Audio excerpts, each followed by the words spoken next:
Local, late breaking. This is WTVA 9 News. Good evening. I'm Matt St. Jean in for Emily, and Craig will join us here shortly. A severe thunderstorm warning is now in effect for part of our viewing area, and strong storms have popped up. Matt, what is going on down in the New Hope area? Well, we're watching a likely pretty large hail producer there at this time, one of a number of storms that we're monitoring.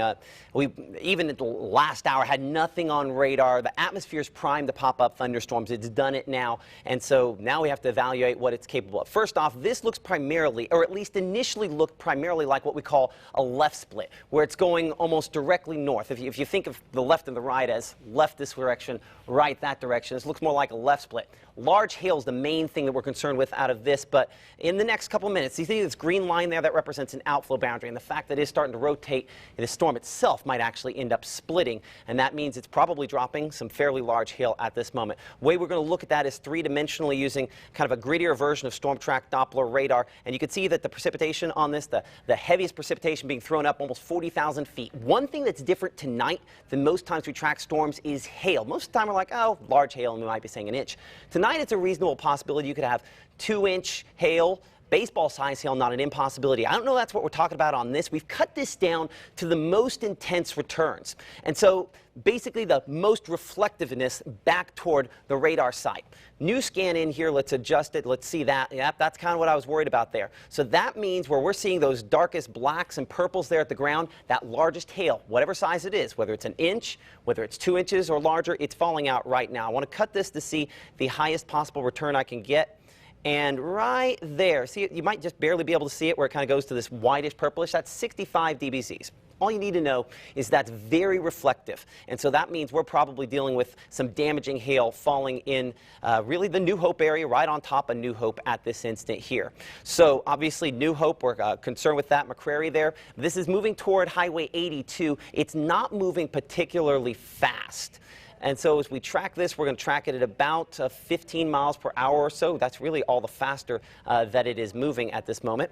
So let's get one on here that goes up to Steens. Just get Steens. I want to get Caledonia in this as well. We show 624 there for Steens, assuming it holds on to its current pace. And I'm going to slide this, and we're going to give you one that gets all the way up to Caledonia, assuming it can hold together that long, because a lot of times when they split apart, sometimes they just straight break up. That shows it closer to 7 there, so it is not moving quickly. Well, I do want to look, and I'm going to have to, unfortunately, do something where it's going to lock up my radar for just a second here, so I apologize for that. I need to make it to where I can more easily look at the wind mode here, because when it goes through a split, sometimes that right split, sometimes the southern of those is one that we have to monitor the potential that we could see it try to spin something up. We're all under a severe thunderstorm watch. Even severe thunderstorms from time to time can and sometimes do try to produce tornadoes. Let's look at the wind mode here. Southern part, not quite there yet, but is rotating just a little bit. So as it goes through the split, we do expect it to probably do its most impressive work over the next 10 minutes or so, really dropping its biggest tail probably right now. So if you have those reports, send them in to weather@WTVA.com or tweet at WTVA Weather. Find us on Facebook as well. Out toward Gordo, another one of these thunderstorms we'll call the left split. You can see it's almost heading directly north there, just east of Gordo, moving really out of the WTVA 9 News viewing area, so we're not going to spend a whole lot of time on that. But there are other thunderstorms down there south, closer to Aliceville. Those, again, moving up from the south to the north. The speed on those in the neighborhood of around 20 miles per hour or so, a little below severe levels, but there will be some hail possible with that batch as well. We show it the Cochrane community there at 609. Eventually, if we make it to Aliceville, 624 for you, and the Carrollton area by around 653, Reform 720. Let's slide this up north. We have a storm that's popped up near New Albany. How strong is this one? That's kind of one of the questions we have to answer.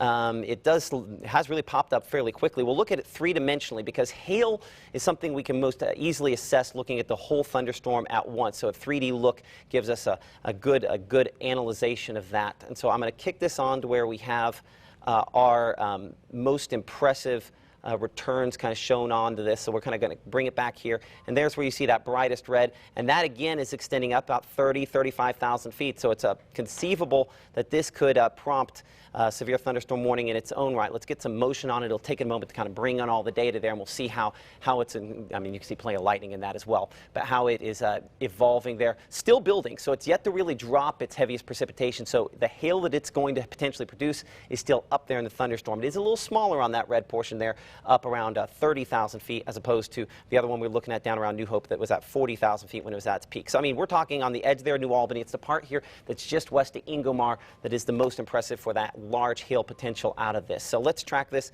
And again, I'm going to probably keep it only about 15 miles per hour or so. We're tracking primarily the hail portion of this. There will be gusty winds in the other portion as well. This could be at least 1-inch hail, I would think, out of this. New Albany, about 628 there. Working toward Cownville, about 652. Let's go ahead and slide southward because there are other thunderstorms, severe thunderstorms. We're coming just up to the southern end of our viewing area there. We still have a while on this effect until 7:15. Gives you a good idea. We're still talking well after 7, I would say, maybe 7:20, 7:30, if that can hold together there, closer to Louisville and Macon. Then back to the west. This has been the main round that we've been watching for this evening. It's been a wind-producing thunderstorm. It's produced multiple examples of wind damage behind it throughout sections of Arkansas, and so that's the expectation as it moves into our area that it will continue to do that. We're going to track that 45 miles per hour from Clarksdale to Cleveland there at this time and give you an idea as it moves into and through our area. Our meteorologist Joel Young is monitoring things in Oxford right now for us. We might end up checking in with him later this evening. He'd be making his location based on 45 miles per hour, about 7:40 or so. We show Bruce 7:47, Calhoun City about 8 o'clock, New Albany about 8:20. A different thunderstorm there, Tupelo about 8:30, Smithville close to about 9:15, and as you can see there, moving through the Delta prior to that time. As we take this wider, what makes this a tricky forecast is, so we have stuff here. This is going to mix up the atmosphere. There's only so much ingredients left in the atmosphere. This is a good thing. It's a bad thing if it's dropping hail over top of you, but anything that's below severe limits is good things. It mixes up, it uses up some of the fuel. That's next round. This is the round after that that could congeal into another line of damaging wind.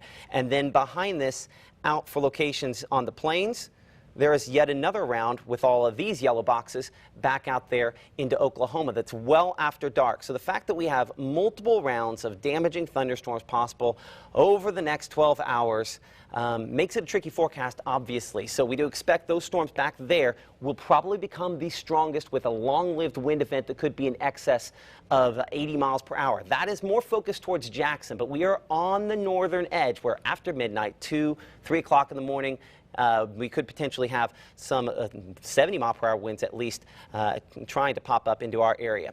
I'm going to revisit some of these thunderstorms for a moment here, especially the ones going through Lowndes County. That one has produced the largest hail to this point likely, and it's also that one that we mentioned was going through that cell split. One of two things happens when a cell splits. Either both survive, one survives, or neither survives. This is dropping its biggest hail right now. It's lost that outflow boundary, moving that way, and it's going through a bit of a weakening phase. So I would likely say that it has probably dropped the heaviest of whatever it's planning to drop related to this. I'm going to look 3D on it to make sure that we have seen kind of a collapse of that hail core on it, that large hail potential. And again, I'm going to have to pop this on here and make it show those heaviest red returns there. We still have some extending up to around 20 to 30,000 feet, but that does look like it's between scans there. I think it is, if we look at it from the side, you can kind of tell that it's not quite as high on that part there. Okay, so that makes me feel like we can kind of move on with our broadcast and come back and do our actual weather look at this here in a minute. But Matt, as you can tell, decent chance it's going to be a busy evening, obviously. But what's weird about it is hail is what we will have the next hour, hour and a half primarily. It becomes more of a damaging wind threat. And a lot of times people assume when we say severe thunderstorm warning, no, the wind on these tonight has the potential to do tornado-like damage, unfortunately. Hopefully that's not the case, but something we're watching. More updates coming up. All right. Thanks, Matt. Matt Laubhan. Well, picture that hail from the New Hope area. This probably about an inch, inch and a half in size. Hard to say because we don't have a coin next to it, but very large one. Also more than 2-inch size hail. I've seen a picture on social media working to show you from back around the Gordo area from this thunderstorm, from a different thunderstorm, but one of these that's popped up in the last couple of minutes here. And I do want to kind of pop back up here. Here's a good example of what to do. As you can see, the hailstone next to a coin. I know exactly that that's 1-inch size hail because that's how large a quarter is. Appreciate your pictures when you share them with us, whether WTVA.com one way, but of course Twitter at WTVA weather probably the easiest way. Now what's happened with that particular storm, as we mentioned, there's kind of a split that occurred. Notice this storm. Watch this one. Watch how it's just basically got to there and then started heading back south. It's not a good sign, but luckily the rotation on it isn't too terribly high at this point.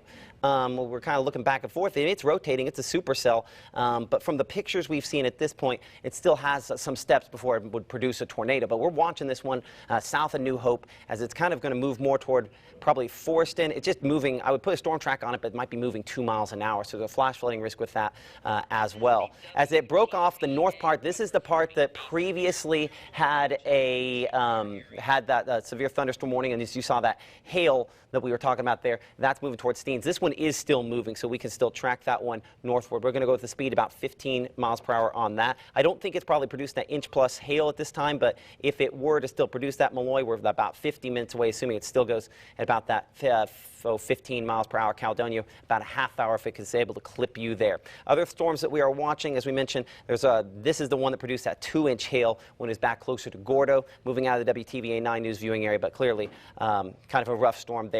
And then new severe thunderstorm warning for a new storm that's popped up back here toward Philadelphia. We've got a lot of overlapping going on here, so let's kind of get to go to the correct warning here.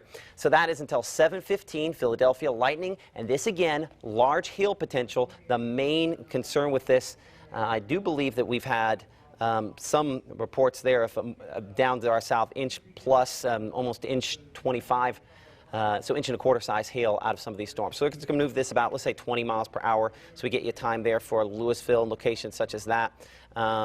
As we get up to Louisville, if it continues that way, we're looking for you at about 7:37. It could pick up a little bit of speed, large hail potential. Main concern that we have out of this thunderstorm there with a hail that could be also some strong winds, maybe up to around 60 miles per hour. We previously have watched very closely this thunderstorm back here toward New Albany. And again, this is one that is rotating. It's really, I mean, there's a flash flooding risk with this as well. We haven't had a lot of big hail pictures out of this, but you see how it's really actually a couple of thunderstorms that have developed all here. But the southern one there is the one that has the most rotation with it at this point, and really the rotation this evening is going to do an effective job of helping with the hail.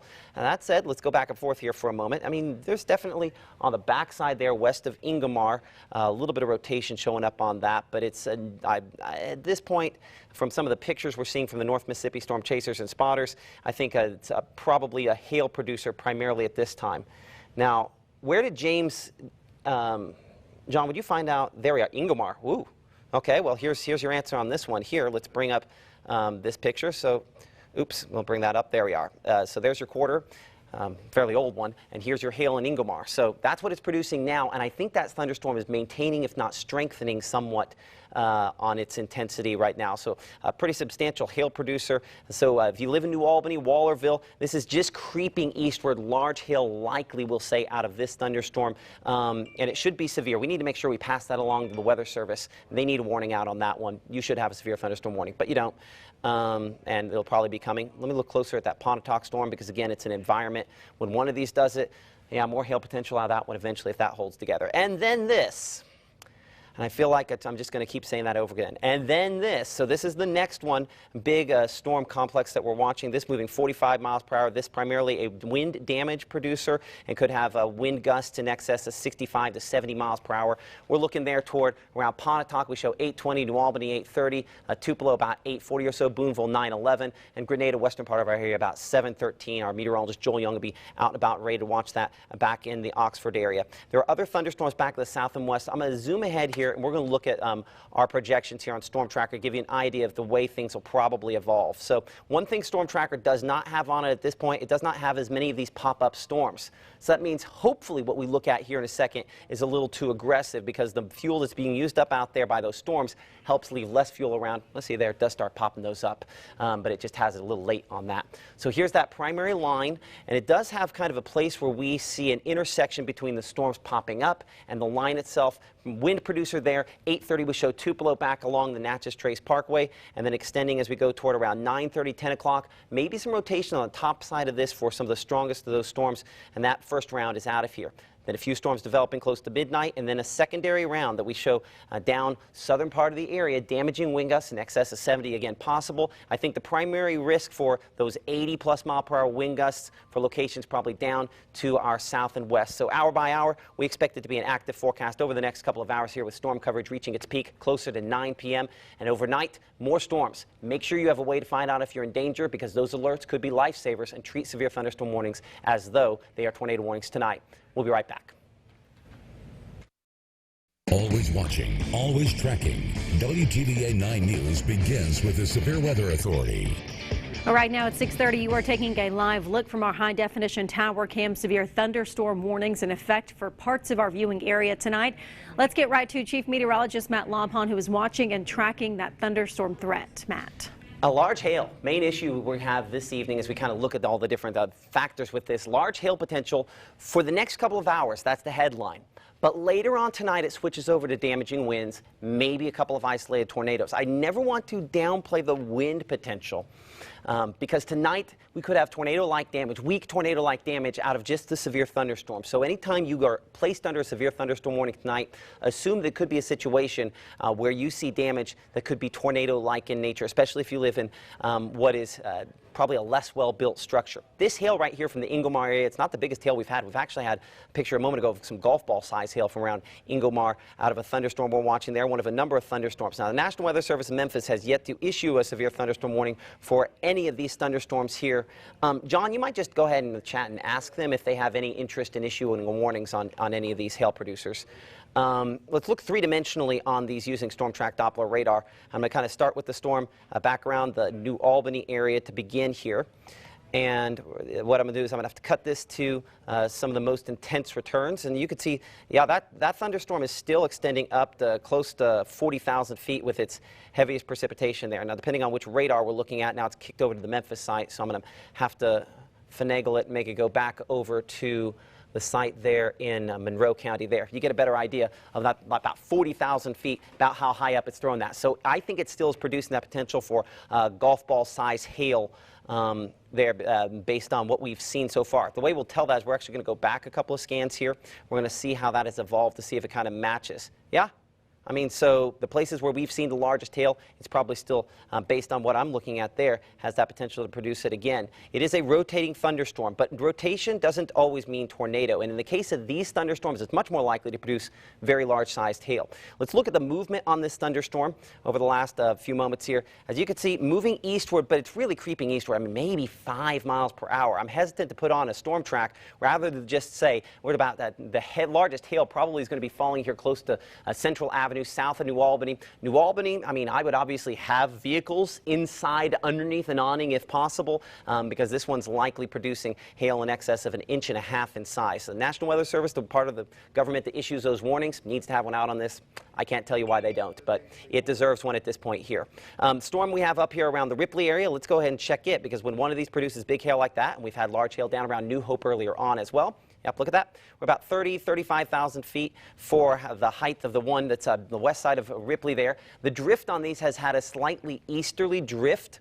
So let's go ahead and we'll put this in motion here for a moment. It's going to kind of load in. So we'll let it loop here a couple of times to get an idea of where it's going. And so you can see still kind of maintaining that hail course. So Ripley, within the next 10 minutes or so, some large hail, especially western part of town. This one east of town, less of a likelihood to produce large hail than the one, obviously, that we have on the western part. As we kind of widen things out a bit, I'm going to slide things back down south toward the Golden Triangle. This is the storm that produced hail that was probably about 1.5 inches in size or so for the New Hope area a little bit ago. Well, actually, it's the storm that split off of that did. That is weakened as it approaches Caledonia, less likely to be producing that large hail at this point. But this is probably flash flooding, by the way, as well for some spots down here, Ethelsville to south of New Hope, just because of the fact that we've had a very heavy rainfall for the last hour. This is a rotating thunderstorm. The rotation, again, I think hail primarily where we're seeing the potential for this. So let's go back to look at that 3D mode on Storm Track Doppler radar. The reason you don't see this out of us a lot is a lot of times we don't have these kind of hail producers around here. Now, the hail potential doesn't show up quite as tall on this. We're also fairly close to the radar there in Monroe County. So it's going to turn into an uglier picture here for a moment, but I'm going to go ahead and try to check some of the outlying radars to make sure that they all kind of come up with the same sort of values there. Give me just a second to do that. We'll turn off Birmingham and we'll put on the Jackson radar. Nope, it's all about 20,000 feet. So with that in mind, I think it's highly likely that this is probably not producing that same amount of hail damage that we got earlier on from that more than 2-inch hail with this storm as it moved through eastern Pickens County there. Let's come down here with the storm approaching Noxapater, and again, large hail remains the biggest concern out of this thunderstorm. Continuing to show that with the hail returns up to around 40,000 feet, pretty much right over top of Philadelphia. So I'm going to position it here where you can kind of see Louisville. Actually, yeah, about 35 to 40,000 feet, moving there in the direction of Louisville. Let's go ahead and double check the speed on this, because one of the problems is for tracking these, they're all kind of going at different speeds. So it takes me a moment to kind of keep up with this one. So this one, Weather Service Jackson has at 30 miles per hour. So we're going to track that at about 30 miles per hour for that large hail potential as it moves in the direction of Noxapater, Stallo there. So based on 30 miles per hour, we're going to get that up toward Louisville eventually here, maybe even Clipping Ackerman if it can hold together. These aren't always terribly long-lived. Typically they pop up, produce big, big hail, drop that hail, and then die out, which is what makes that storm around New Albany a little more interesting because it's kind of hanging on there. Noxapater, 24 minutes. Louisville, 42 minutes. Ackerman, if it can hold together, just over an hour. Large hail that could be in excess of 1 inch to 1.5 inches in size possible out of that there. So definitely watching that. It looks as though the National Weather Service is about to issue a warning on the thunderstorm up here around New Albany. We've talked a lot about that again.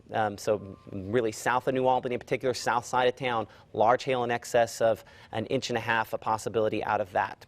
Let's come back out here into the Mississippi Delta. And this thunderstorm complex looks like it's weakened a little bit. We have not had as many damaging wind reports out of it recently, but this is one very well advertised in all of our projections to try to produce some strong straight line winds as it moves into our area. One of a couple of these straight line wind complexes that we're watching. It is an encouraging sign to see that they have dropped the various warnings related to this, but it's also in a zone where we typically don't get a lot of reports back until fairly late. So Water Valley, we're looking at about 738 for you. Let me make sure we're still at 45. Yes, we're still at 45 miles per hour there. Winona, 728, makes its way toward Calhoun City, 8 o'clock. Oxford, where our meteorologist Joel Young watching things a little before 8 p.m. there. New Albany, different storm, 8:35 for you. Tupelo, about 9 or so for around Aberdeen. Red Bay, Alabama, close to around 9:30. So that will move through the area. There's our warning for Union County. Let's come in. Let's take a look at that. And then actually, our storms that were weaker looking in Caledonia have kind of picked up again here. Let's get that really quick because we did talk about the Union County storm at length. We have not really looked at this storm, so let's look a little closer here. I'm going to look 3D on it. We're awful close to that radar site there in Monroe County, so it's kind of cutting off the top of it. It kind of angles down. It can only look so high up on these. So at this point, looking at that, I don't know that that's quite severe hail, but Caledonia, we're probably talking about at least probably dime-size hail, maybe slightly larger on that one. So watching that very closely for you as it moves northward. We're going to keep the speed on that similar to some of the other thunderstorms. We'll say about 30 miles per hour or so as that moves through the eastern portion of Monroe County there. So Gapman, 19 minutes or so. Splunge, about 29 minutes. It mainly should stay east of Aberdeen. So an encouraging sign there. Hopefully that's something that holds true, but we obviously don't want to see anybody with the issues there. More mid-level rotation showing up on this thunderstorm here in that's prompted now the warning that does include sections of Lee, Union, and obviously, I believe it's Tippah County as well under that severe thunderstorm warning until 7:15 there. Let's look at the wind mode here on Storm Track Doppler radar. The wind mode continues to become a little bit more impressive on this, John. And in fact, Jim in the Ingomar area sending us this picture here of what looks to be a wall cloud on this. John, let's make sure to pull that from teams, pass it on to the Weather Service, make sure they're aware. So fairly high base on this thunderstorm. It is starting to show more signs of rotation there. So yeah, that's one we're clearly going to have to keep watching for the tornado potential to continue to pick up on that. Appreciate Jim for sending us that associated with the North Mississippi Storm Chasers and Spotters there, I believe.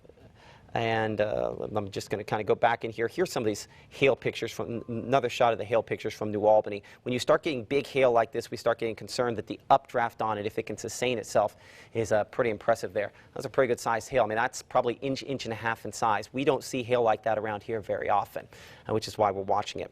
Let's look at the tornado potential a little closer on this. It is fairly high based. You might put a descriptor, by the way, John, on that about that it looks like a wall cloud, just to make sure that they're aware of what they're looking at. Let's Let's get a storm track on this. I'm going to keep it probably fairly slow. It's only moving, I'm going to say 10 miles per hour. That might be a little fast for the rotating part of this. We have a lot of storm spotters on this. Let's get some times there. Wallerville will say 26 minutes. It's over top of Ingomar right now. New Harmony 36 minutes, Reese 43 minutes, Blue Springs 51 minutes, and East Union in about an hour, assuming it goes at about that speed. We're going to take a quick commercial break and be right back here with more coverage right after this.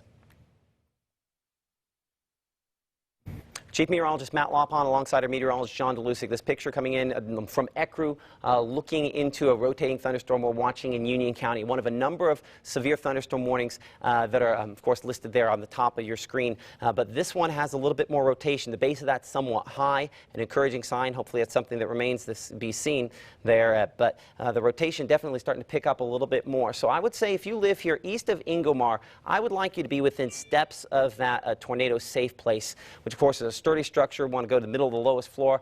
Small windowless room. That safe place where we definitely want to be at this point here. Wrap up in blankets, pillows, stay there until we can give you the all clears. We're kind of monitoring a few different storms here. This one is clearly at this time the one that is the strongest and most likely to do something like possibly produce a tornado. But honestly, over here, east side of New Albany, those hail reports continue to come in up there in excess of 1.5 inches in size, which is extremely large for around here. I mean, we don't see that very often. There's another thunderstorm just south there toward ECRU. We're going to look at more detail here in a minute. But kind of cutting this down, as you can see, that hail core up to around 40,000 feet. It's something that's been maintained over the last few scans, so that means it's still possibly trying to do that. By the way, in the description of this thunderstorm, the National Weather Service has upgraded this to tornado possible. If we can time it, I'd like to go on NBC here, and you just tell me when we're on, and we'll do a quick cut in there, and we'll go from there, just to make sure we're good behind the scenes. Look at that storm around Pontotoc, and again, that one, hail producer primarily is still more in the generation phase of that, still trying to get more of that thrown up on this thunderstorm there, up around 30,000 feet or so. Hey, Chief Meteorologist Matt Laubhan here. We're not going to keep you nonstop here on NBC yet, but I do want to let folks there in Union County know that the storm that was producing the big hail up 1 inch to 2 inches in size, that is now showing more signs of organized rotation here just a little east of Ingomar. In fact, in the last couple of moments, we've gotten a picture of a pretty well-defined wall cloud, an area where stuff's going up. Loose look to it at this point, but certainly a storm we have to watch closely. So the reason we're on here for a moment is I just want to make sure folks here south of New Albany, in particular in Union County, are only steps away from that tornado safe place. This is a situation where this could take that next step fairly quickly as it's moving there in general direction of Wallerville, New Harmony. Of course, Toyota plant there fairly close. Let's go ahead and look here at the angle of this. It's moving a little more east. So a lot of times this box here implies direction, and I don't know that that direction is necessarily accurate at this point. So I'm tracking this 10 miles per hour, and it might not hold on to even 10 miles per hour. But let's take it all the way into Lee County eventually there. Within 20 minutes for Wallerville, assuming it's going that 10 miles per hour, and it might pick up a little bit of speed. It's just been pretty much crawling there. Blue Springs, we're looking at 43 minutes for you if it kind of holds on to that speed, but it might pick up just a little bit. And certainly the rotation has increased on this storm, and that's a situation we're obviously very concerned with.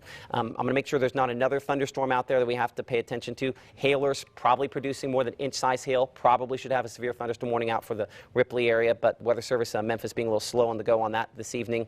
And then another thunderstorm down here moving toward Louisville. Let's send NBC back to, nope, we're going to stick here. We're going to go all 4. Tornado warning coming out for Union County.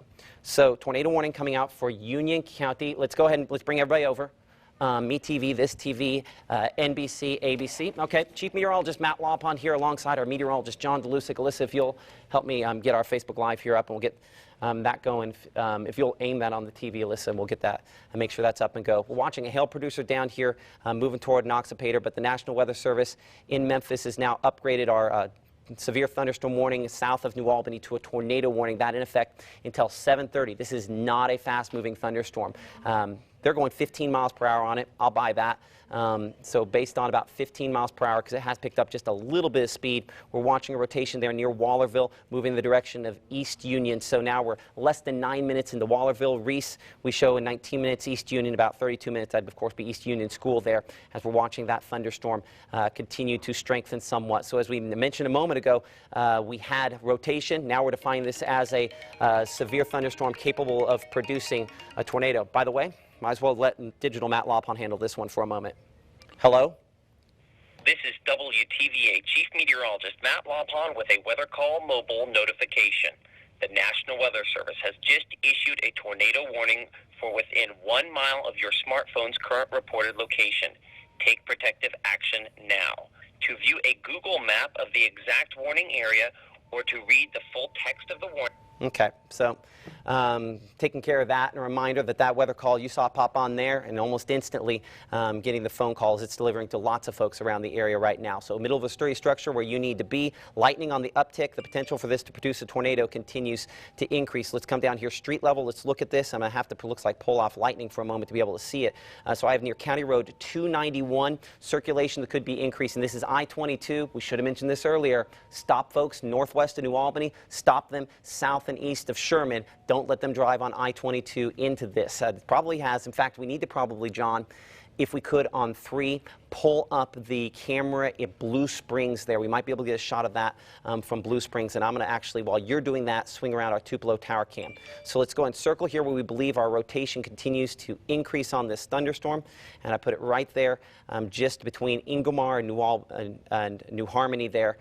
New Harmony, of course, essentially very near where the Toyota plant, the large Toyota plant is there. At this time, it's probably going to stay just a little north of that, but this has moved enough to the east that I cannot guarantee that it goes more southeast. We're going to pull up this camera here.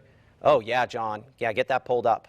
So we're looking right at that wall cloud. So this, if you can, John, look at tower cam, swing tower cam that direction. We're going to have visibility of this right now. So this is our well-defined wall cloud on this. Now, a couple things I'll note looking at this.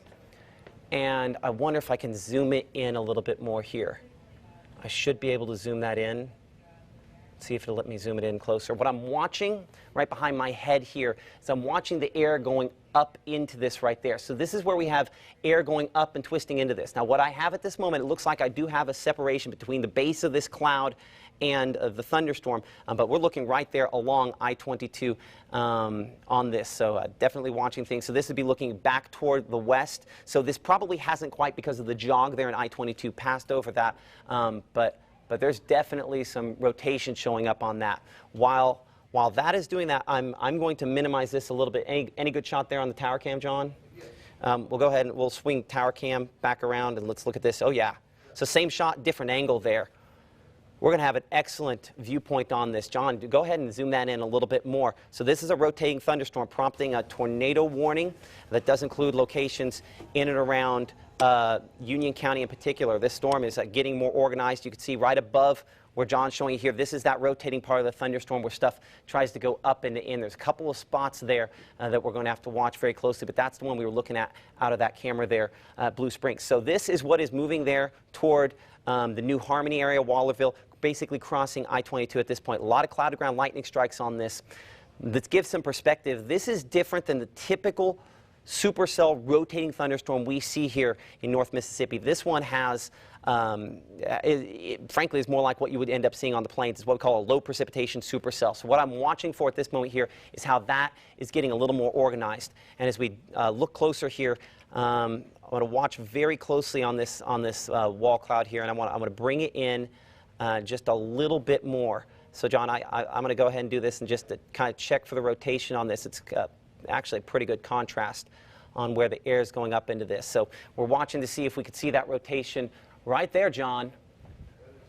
Let's zoom in a little bit closer to see what we have there. And we're going to fight the focus.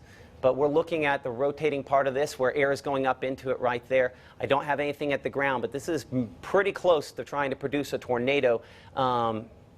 I can't tell for sure that that's not Scud, John, but that's a fairly impressive look out of our Tupelo tower cam right now, unfortunately. Like I said, it's the one in New Albany, the shot right there in Blue Springs. We should, yeah. I'm gonna look from the other direction there, from Blue Springs for a moment to see if we have similar angle on that there.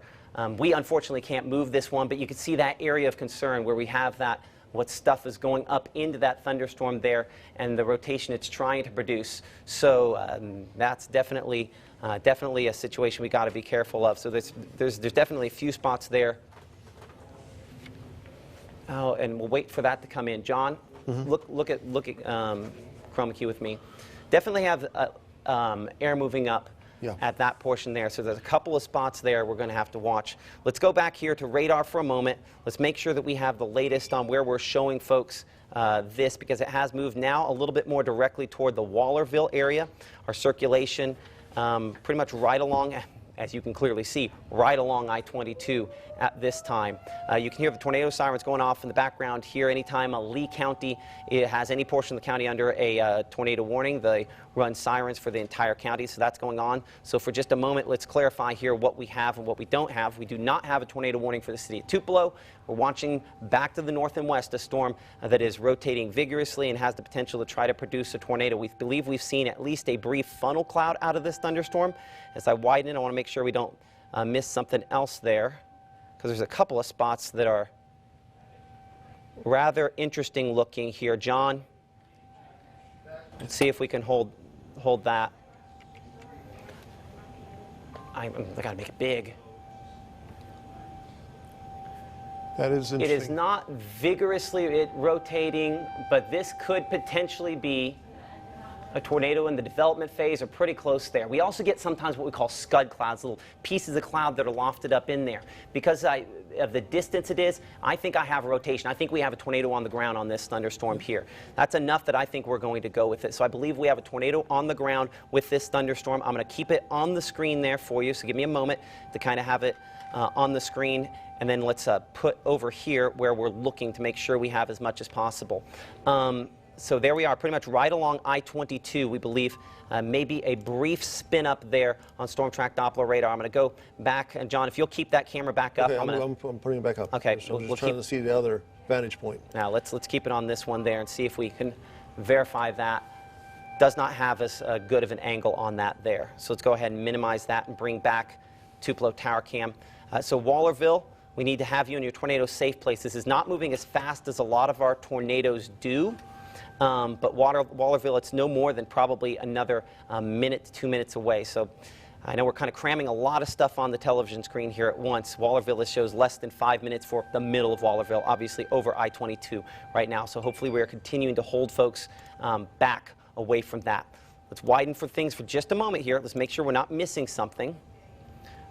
These other thunderstorms have some rotation with them. The storm moving in from Louisville. I got a wider vantage point of that storm up. Okay, real quick. This storm in Louisville, I'm going to get you a storm track on this.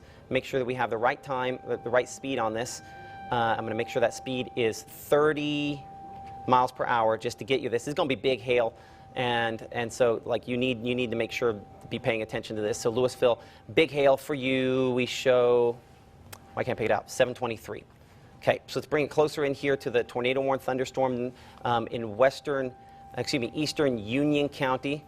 Well, it's kind of central Union County still. It's just moving so very slowly. And we're going to bring up, which camera were you looking at? Now looking at I-22 and 9 now, looking a little farther east and looking west, trying to see if we can see a little better vantage point. Okay, that's the same shot I think we have on Tupelo Tower Cam. So let's go ahead and let's go to the other one if we could. Okay. And we'll come back to that one here in a minute. Tupelo Tower Cam, looking at the same storm here. And we've kind of lost our clarity, so let's back it up, as we're also losing some of the light of the day. So it's going to be more and more difficult to kind of see. We also have a rain curtain coming around. Let's bring this full screen for a moment. We have rain coming around, and that's going to obscure our viewpoint of this. So what is probably happening here is the storm. Yeah, I just want to make sure that that's stuff in advance. But what's happening here, and I'll see if I can get it to clean up the contrast here just a little bit more to cut through this. But as the rain comes around here, this is when the storm, what we call the RFD, the rotating part. Might take a look at the video right now from it's looking ominous. There is something that's circulating. I'm not sure if it's a funnel or that. In the middle, or are you talking? Left. Is that, well, it was for a while there. It looked like it was trying to develop toward the ground. Okay, like way at the end here. Yeah. At the far left edge. Well, actually, one right in front of that. Okay. I mean, there's a couple spots there. So right behind our sign almost. Okay. It's like behind our weather authority sign. Okay, John, keep your eye on that there. Let me know if it kind of takes that next step. What we also have happening here is we kind of have a cell merger. The storm down to the south, this has been our rotating part of the thunderstorm there near Wallerville, south of Wallerville. kind of moving now in toward Wallerville, and now it's just kind of got wrapped into a bunch of rainfall. Yeah, things have broadened out a little bit. Okay, that's a good sign. So this is what's happened, John, I think. The reason why there's a couple spots, and I'm seeing rotation, I'm looking at a different spot than you, is it's broadened that rotation out. So there's a couple spots here where it's spinning, but if you have a couple spots where it's spinning, a lot of times you have 0 spots where you're producing a tornado. So that's probably what is happening with this as it's moving toward Wallerville. What hopefully will happen is the rainfall from this storm down here, and there's also probably large hail with that as well, is getting in here, and that messes up the winds for this. So I think that might be what we're going through as this storm kind of goes through a bit of a cycle here. I'm Chief Meteorologist Matt Laubhan alongside our meteorologist John Dolusic. We're watching a storm that has prompted a tornado warning. We're looking at it from a couple different perspectives. This with our Mississippi Department of Transportation camera, where there have been a couple of areas of rotation. We believe we might have had a brief, certainly funnel, if not tornado, out of this. Tupelo Tower Cam also watching this closely between lightning strikes and kind of looking here back to the west. This is where we previously had what might have been a brief touchdown, or certainly pretty close to that, looking back toward I-22 in Union County. So we're looking a fairly considerable distance away, which makes knowing what we're looking at a little more difficult. I don't think this changes regardless. I think you need to make sure that you are in a tornado safe place if you're in this red box. Who's in this red box? Folks near East Union School, obviously Wallerville, Cownville, Halltown, as well as eventually Bethany, Graves, and the Birmingham Ridge area for far northwest Lee County. Blue Springs also in that as well, though it is taking a path that takes it just a little bit to the north. So definitely potential there that this has rotation that could try to produce a tornado. Let's come back in. Let's look at that rotation in more detail. Not quite as organized as it was a minute ago there. A good sign, something that visually we can see line up with this. Let's get a look at the storm south of that now is producing very large hail potential as well, as really they all have today. I'm going to look, if I can, three-dimensionally at both of these, and maybe we can see some sort of uptick or collapse in the overall thunderstorm on that north one to give us an idea of what it's capable of. By the way, they're going golf ball size hail potential out of this thunderstorm here north of Pontotoc. Hail that could be up around golf ball size. We saw that lightning strike there at the back. There's also some rotation in this. So it's about the exact same environment as the storm north that prompted the tornado warning that may have briefly had certainly a funnel cloud on that. And so the concern is that this could possibly end up trying to do something along those lines as well. Another shot of this from Union County. Appreciate Jennifer for this picture here. Definitely very well organized. The base of this cloud pretty low. Of course, you can share your pictures with us. Tweet us at WTVA Weather is probably the easiest way to get a hold of us and for us to be able to share what you have on the air. So this one has the precipitation up all the way to very high. I mean, what we're looking at, 40,000 feet.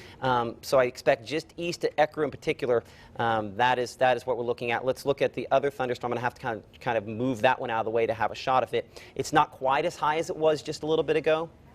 Give me a moment here for this to kind of pop in.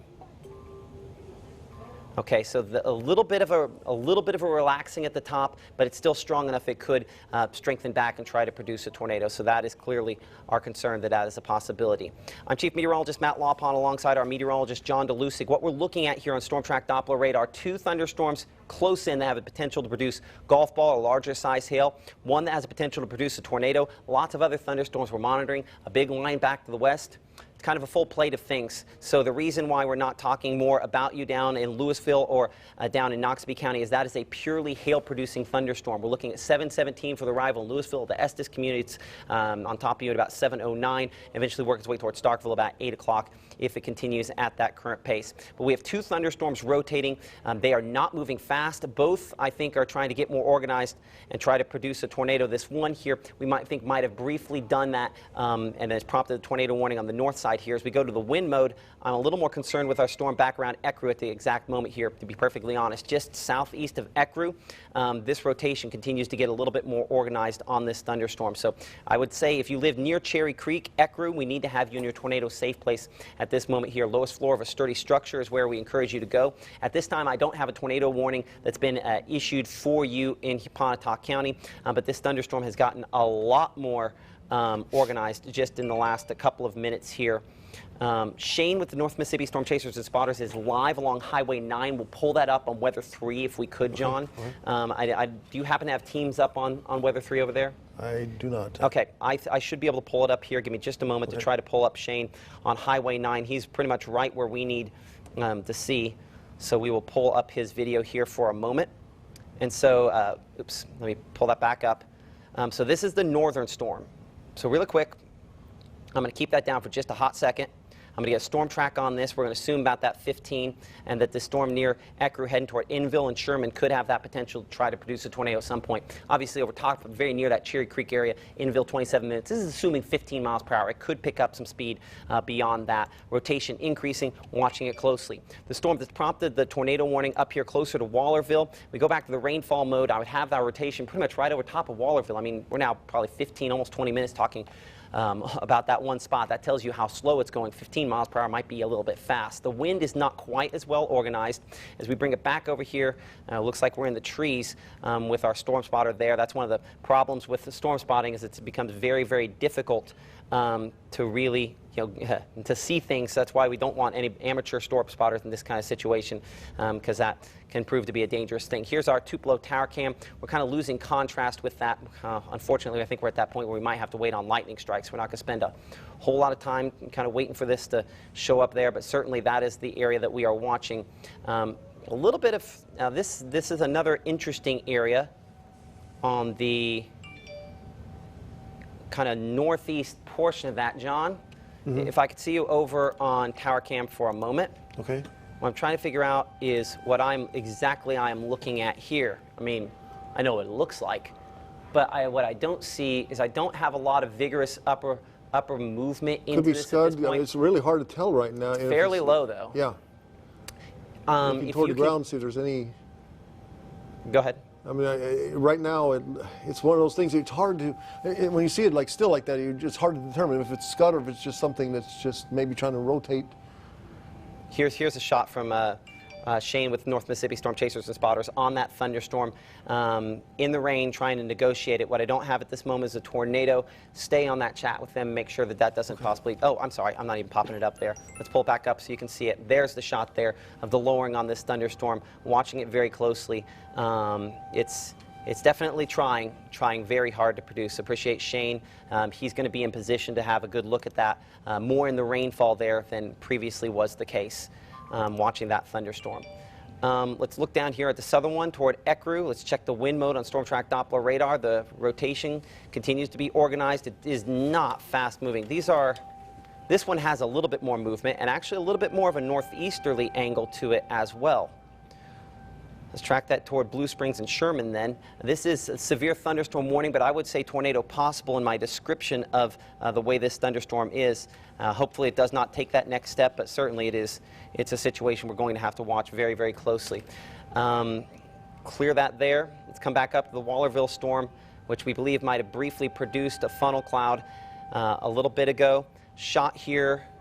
It looks like just as I was about ready to take it, our shot there from North Mississippi Storm Chasers and Spotters looks like it has gone down. So we'll see if we can pop that back up here in a minute. John, if you trade me places for just a second here, okay. I need to get my stream back up on this here for just a second. All right, so once again, we do have a tornado warning that's in effect for a portion of our area. That's, again, from the Albany area looking northeastward toward the Halltown area. Again, this is not a tornado warning over southeast of Ecru, but it still looks very ominous right there. So I wouldn't say, okay, it's just a severe thunderstorm warning. Handle it like it was a tornado warning in case there is something trying to get its act together right there south and east of the Ecru area. So, again, this activity, again, moving off northeastward at a very slow pace compared to some of the other storms that have been moving at a very quick pace. This one right here, I think with the worries we have to have with this one is not as much in the way, well, definitely some hail, but definitely right now the worry is that we are going to be looking at a possible tornado again right here, southeast of Ecru, and again, as you work your way up toward south of Halltown, that area, right, Matt, in that area would be where the potential would be. You're looking at, again, this system moving off northeastward, but it looks, I would say, Matt, this just this little appendage right there. It looks really it looks very, like it's it's trying. just trying something. It's as Matt's trying to get everything together here in the background, we can take a little close-up look at this activity again. Notice again, we're looking at this storm. Very powerful storm. Very much has been a big-time hail producer. And when you look right in hand, if you're, I mean, I'm not saying that this is a warning right here, not to pull away from this warning. Again, that's north of this area. Again, you're looking at when you're looking at the hail right here, most likely, and then you got this little appendage right there. Definitely, if you're south and east of the Ecru area, be on the lookout. There is something very ominous about that, seen through time many a times. Is the warning? Did they take officially? I don't see it right now. Tornado. Like they've taken it away, I think. Yes, I think. Yes. Yeah, There. we're Okay. just trying to make sure it's maybe National Weather. Yeah, National Weather Service cancels They've gone ahead the and warning. dropped it, and I think that's probably what's happened here. We talked about this a minute ago, that the heavy rainfall's gotten in here. It's kind of messed up. Yeah. Thankfully, messed up the rotation on that one there. Right. And so they've gone ahead and canceled that tornado warning for a moment. Let's go ahead and make sure that that's something we agree with. I mean, there's still a little rotation up there near 348. That's not enough to produce a Well, that stuff tornado near at this Ecru point is here. still. The stuff near Ecru is absolutely, it's not tornado warned, but it looks exactly like the other thunderstorm did prior to it prompting a tornado warning. So, I mean, I would say Cherry Creek, let's treat this as a situation where this could try to produce a tornado for you. So 60-mile-per-hour winds as well. Hailstones, it could be in excess of 1.5 inches. A possibility on this thunderstorm here. We talk about that hail threat. It tends to be a little bit on the front side of this here, more toward where you see kind of those black and white colors right along the Union and Pontotoc County line. That's where I would say we're probably dropping hail that's 1.5 inches or larger in size. Significant damaging hail on that thunderstorm, that part of the thunderstorm there. The movement on this one, it actually has some movement, and the fact that we don't have any thunderstorms south of that is I mean, look at that. Watch this thunderstorm put on the brakes. That's always a concern. Move, and then it just slows. I mean, it basically hits the brakes. See how fast that's moving? And it just stops. I'm looking. We've got to stay on this for a few minutes looking here, because south, anytime I've got the south from the Toyota. If you look at that, Okay. I'm not saying if it's anything standing out. No, but, that's yeah. probably. Let me see if it'll. I'm just trying to figure out if that's the Ecru one. I think that is the Ecru. Yeah, if you're that's looking looking south south out of from Toyota, Yes. you'd be looking toward the Ecru. Can we really see all the way under that? Let's double check that. See if we truly can see all the way under that from there. So we would be looking. Yeah, no, we're looking through right that. at it. We're looking right at it. Okay, That's the wall cloud, right? So that is the wall cloud. That is the part of that thunderstorm that we're watching. Thank you, John, for getting that. Right. Let's keep it up here for a moment. So this is that rotating part of the thunderstorm there. I'm going to see if we can kind of try to center it a little bit more. This is where that thunderstorm is rotating. And we do have a clear gap between the base of that and the ground, so that's a positive sign at this moment here. But it's a very well-organized thunderstorm. Every bit is well-organized, maybe more well-organized than the thunderstorm that prompted the tornado warning that we were watching. So this part here is rotating, and that's the reason why, with kind of the, we'll put that off the, I'll put that away for just a moment here, why I'd highly encourage you, if you live here near the Center Hill Road and the Cherry Creek community just east there of Ecru. I know a lot of folks there in Ecru. I would have you in your tornado-safe place. This is a situation where, no, the National Weather Service has kept this a severe thunderstorm warning. Rotation there, definitely, that could potentially lead to a tornado developing. We have not had one spotted, and radar has not confirmed debris, but we have an excellent viewpoint here of that wall cloud on Storm Track Doppler radar. Right there. So this is our Mississippi Department of Transportation camera, and there's that rotating part. It's moving so slowly that as it changes speed, when you have a rapid change in speed, that's almost always a sign of intensification. Now, hopefully that's just intensification that produces hail. We don't want the hail, but certainly we don't want anything else that could come along with this. So that's clearly our concern at this Is that point it here. right here off of our tower cam? Take a look right Okay. now. I just pulled it over. Oh, yes. There it is. That is, That wow, is it. John. Okay, yeah, that's an excellent shot of that there. So, Holy cow. wow. Okay, so this is a very well-defined storm there. I'm watching kind of the back part of that. Now, see if we can get this to focus here for a moment. It's going to want to do its autofocus thing. So I'm going to turn off autofocus for just a second and see if I can. This is worth us taking a moment here to get this right. Unfortunately, it's maybe take it manual. You ever had your cell phone camera go autofocus and you hate what it ends up doing for you? That's where manual. There we are. We should be able to keep that as we go in now. Okay, so it was a little bit lower just a second ago. It's looking a little bit, there we are. Perfect. Okay, so this is the part of the thunderstorm where things are rotating. We luckily still have a gap between the base of this and the ground at this moment here. I'm going to play with our contrast for a moment, back and forth to kind of see if I can catch better detail. We're going to put that all the way to there. And so we had a little bit, this little appendage there extending down closer to the ground a moment ago. But this is our shot of that thunderstorm there that has the severe thunderstorm warning.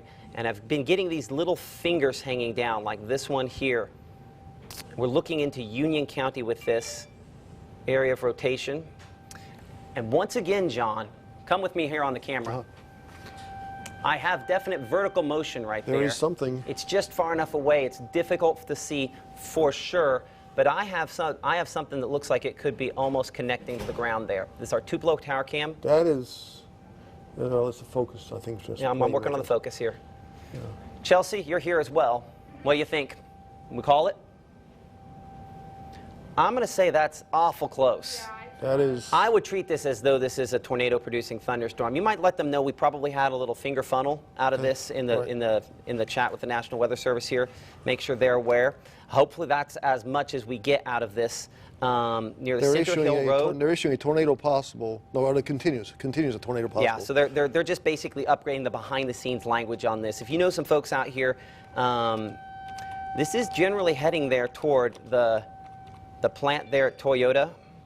Let's get a time there, if we could. And it's not moving fast. I mean, let's be crystal clear here. This is moving super duper slow. But I would still probably have it moving, let's just say 15 miles per hour. I'd rather go too fast than too slow. And so that Toyota plant, where if you've gone 15 miles per hour, it shows about 15 minutes for you.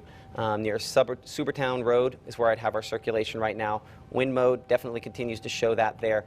Tupelo Tower Camp is probably our best bet at this instant. As we look in, we don't have quite the organization on this that we had just a moment ago. So I'm going to widen this just a little bit.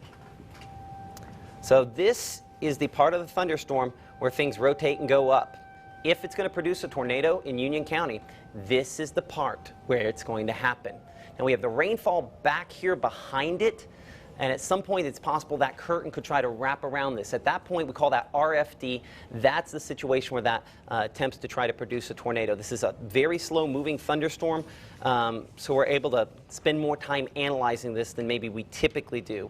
Apologize for any programming interruptions. You're watching WTVA 9 News on NBC, ABC, Fox, and MeTV. A thunderstorm producing a lot of lightning, giant hail, and we've seen what we believe to be at least a couple finger funnels, maybe a brief tornado touchdown, a possibility out of that. In fact, I'm going to bring it in closer again here, John. And right there, Chelsea, your eyes again. John, your eyes. What are we looking at? Is that, I mean, it's not rapidly rotating. That's the only thing. We're too far away for me to say for sure. So this could be what we call scud cloud, with clouds that are going up into it. But it's in exactly the right spot. And that's the reason. No, I know. We're all getting 6 inches away from a TV here to look and see. They're going tornado warning on this. You're watching live on WTVA 9 News. The part of this, okay. So look in the background here. You can see the rotation back this direction and then the foreground right there. If it's going to produce a tornado, we're on this. So this is the... Okay, so they're looking at the exact spot here that we're looking at, as this could be a developing tornado on our Tupelo Tower Cam looking back into sections of Pontotoc County. I'm going to shrink this down just a little bit more here for just a second. The speed on that, they're going 20 miles per hour. So let's go ahead and we will reflect that 20 miles per hour as well. Upgrade to a tornado warning now in effect for locations in Lee, Union, as well as... does it clip Prentiss County on that? Yeah, Lee, Pontotoc, and Union County as the weather calls continue to come in here. So based on that 20 mile per hour speed, which might be just a little bit fast, I'm going to track that up here toward Blue Springs, Bethany, Guntown, all those folks. Blue Springs within 14 minutes, Sherman within 17 minutes. Strong straight line wind possible out of part of this, but definitely rotation on this that we've been watching very closely on our Tupelo tower cam as it creeps toward the north and east there. So it's come down street level. If we were to see a tornado on this, where would we be looking at this time here? I would place our circulation in the far northern portion of Pontotoc County, within about pretty much right on the county line. Now, of course, Magnolia Way right there, this is the Toyota plant, so this is pretty much moving right toward them. Let's make sure that the movement hasn't shifted a little bit. Now it's moving right toward the Toyota plant, maybe just a little bit east, but not by much. Tupelo tower cam right now continues to show a funnel cloud developing on this. That's what we're looking at here. This is not a tornado for sure on the ground. It looks like there's still probably a little bit of a gap, but being that it's what now, 7:16, yeah, we're losing daylight in a hurry, so we're not going to have a whole lot of time that we can keep watching this. I'm going to change our position on the tower cam here just a little bit. I'm going to widen it maybe just a little bit to make sure there's not another part of this wall cloud. It's trying really hard. Hopefully it fails. There's still a gap. That part has kind of weakened a little bit, so it's trying very hard on that rotation to continue to increase on this. By the way, we are currently live on 95.1 The Farm at this moment here, and I believe we'll probably be live on KZ 103 here within, probably actually already are at this time here, as we continue to watch a storm trying to produce a tornado in right along the Pontotoc Union County line, and it's about to be obscured by rainfall. Right there is where we're watching, and the rain is kind of coming around it, making it difficult for us to see on this angle. We'll check the camera at Blue Springs. Is that still up, John? On 3? Okay, we'll try to get that camera back up. We should have a camera that's pointed basically directly into this. It's looking at the rainfall mode. It might be very difficult, might be somewhat obscured to try to get that look there. Wider, I'll make sure our northern storm continues to weaken. This one has the clean inflow. It's the one to watch. I'm going to go really wide for just 2 seconds here. Make sure we're not missing something. We're not. Storms from the west of the wind aren't impressive at the moment, thankfully. And this rotation has broadened just a little bit, so at least a couple of encouraging signs there for what we're looking at. Let's bring back up. Do you happen to have it, John? I-22 west of 9. Okay, so that's the heavy precipitation up there. I can't quite see it. Is Blue Springs down? Let's see if we can get the Blue Springs south toward the Toyota plant up. That's going to be looking right at it, if we can. Tupelo tower cam, let's make sure we're not seeing anything out of this right now. And let's take this a little bit wider. I'm going to switch this over for a moment. Let's see if we have better luck in our night mode. It kind of plays with the refresh rate on this, so we'll give this a moment to see if that's any clearer. The one from Blue Springs is down. Okay. Well, there we are. For a second, you got a pretty good light.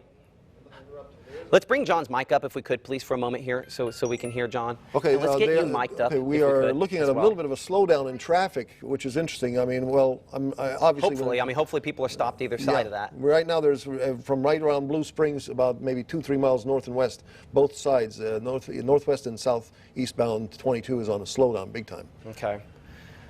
Get on the phone with folks. Make sure they don't find themselves in that slowdown. Last place they need to be is dealing with a situation where we could have a tornado developing. I'm going to go back to the daytime mode on this because that's okay. We got I'm sorry, I-22 in Belden.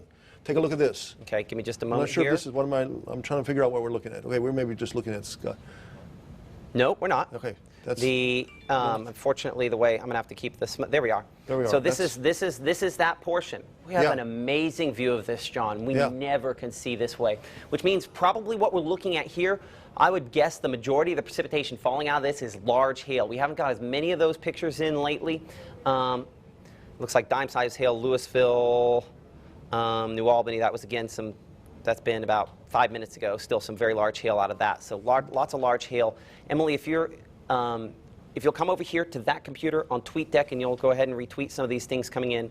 It's going to be the middle computer next to the mirror. No, on the front part here, the front part. We'll retweet some of those coming in as they come in. Tupelo tower cam, we're seeing an uptick of lightning from this. Anytime we see an increase in lightning, what we call a lightning jump, our concerns of strengthening increase.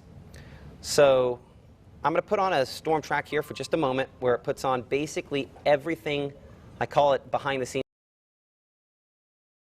The video that you see, if you're seeing a video, you may be just, our director says you're just hearing audio right now. We are looking definitely at a wall cloud. No, we're back on video. Okay, we're back there. on video. And I'm gonna try to stay off camera until they can adjust that shot. You're looking at a wall cloud. We took a brief power hit here at the TV station, which sometimes happens at your house as well. So it happens to ours from time to time as well. But we're still watching that wall cloud. I think good news, John, looking at this is I don't see that rotation all the way to the ground at this moment. Yeah. Hopefully that's something that holds true on this. I'm going to go back to your camera that you had in the Belden area, and I'm going to see if we can pull up there. Okay, oh, there we are. Okay, so we're back up and going there. I think it's partially, chroma might be partially transparent because I can see through my shoulder a little bit. But that's fine. We can deal with that. So latest position now, I show very near Magnolia Way. Cooper Road is where I'd have our rotation. I think the good news is that at this instant, based on what I'm seeing on tower cam, I don't have quite as much organization as I had a moment ago there. Still, this whole part here is showing signs of rotation. The western part there, that's a little more obscured by rainfall, still somewhat difficult to see there, but we're watching it closely. Let's back things out. As much as this, you know, we're talking back and forth, let's talk about the most important thing here. And that is, whether this happens, this doesn't happen, that's a God thing. What you need to do, and what I can do, and what my family can do right now, because they're in this warning, is they go to the tornado safe place. And so if you're in this red box, whether this happens or this doesn't happen, none of us can control that. But the one thing you can control is making sure you're in that tornado safe place. And where is that? That is a sturdy structure, the middle of the lowest floor, a small windowless room. Wrap up in blankets and pillows, put on a helmet to protect yourself from debris, and stay there until we can give you the all clear. As far as all clear is concerned, ECRU, really locations ECRU proper, west and south, you're in good shape. Otherwise, east of ECRU, obviously in Union County, we're still watching that east of Ingomar and in Pontotoc County, east of ECRU. But right now we have Doppler radar indicated rotation. We have not had a tornado that's been spotted. Recently, we might have briefly had a couple of spots there that we're watching, but at this point here, we have not been able to confirm a tornado touchdown. I do want to bring in our meteorologist, John Dolusic, here for a moment. John, I-22 west from Coley Road area, also you can see the wall cloud very well in the upper part. It would be most likely in the upper northwest portion of the screen. Yeah, it's unfortunately the way I have it here. I'll see if I can shrink it back down. If it'll.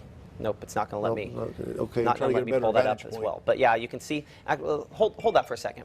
So I can still see a very clearly defined gap between the bottom of that and the ground. Yeah. That's the main thing we need to see at this point here. So we do not have a tornado on the ground on this at this time. That's not to say that one won't form at some point. But thankfully at this point here, that is not what we have out of this. So let's hope we can continue to have that be the case. Tupelo Tower Cam, opposite angle because we can get the whole rotating part of this thunderstorm on this. We'll widen this just a little bit. And by the way, there's some. Yeah, this is a healthy thunderstorm because look at this on the southeast side there. So we're looking from northeast back to the southwest.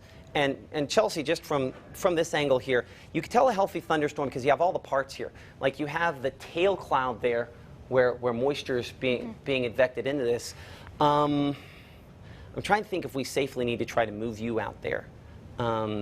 Now, let's keep you here at this point. We have you here. We'll rotate you out if we end up getting damage. That's probably what we'll do. This is a very well-organized thunderstorm.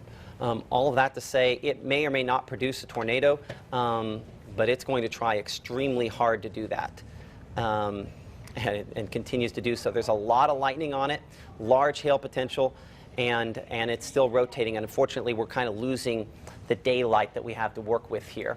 There's a couple of low-hanging things, but largely, even through the rainfall, I can still see a pretty well-defined gap on the bottom of this.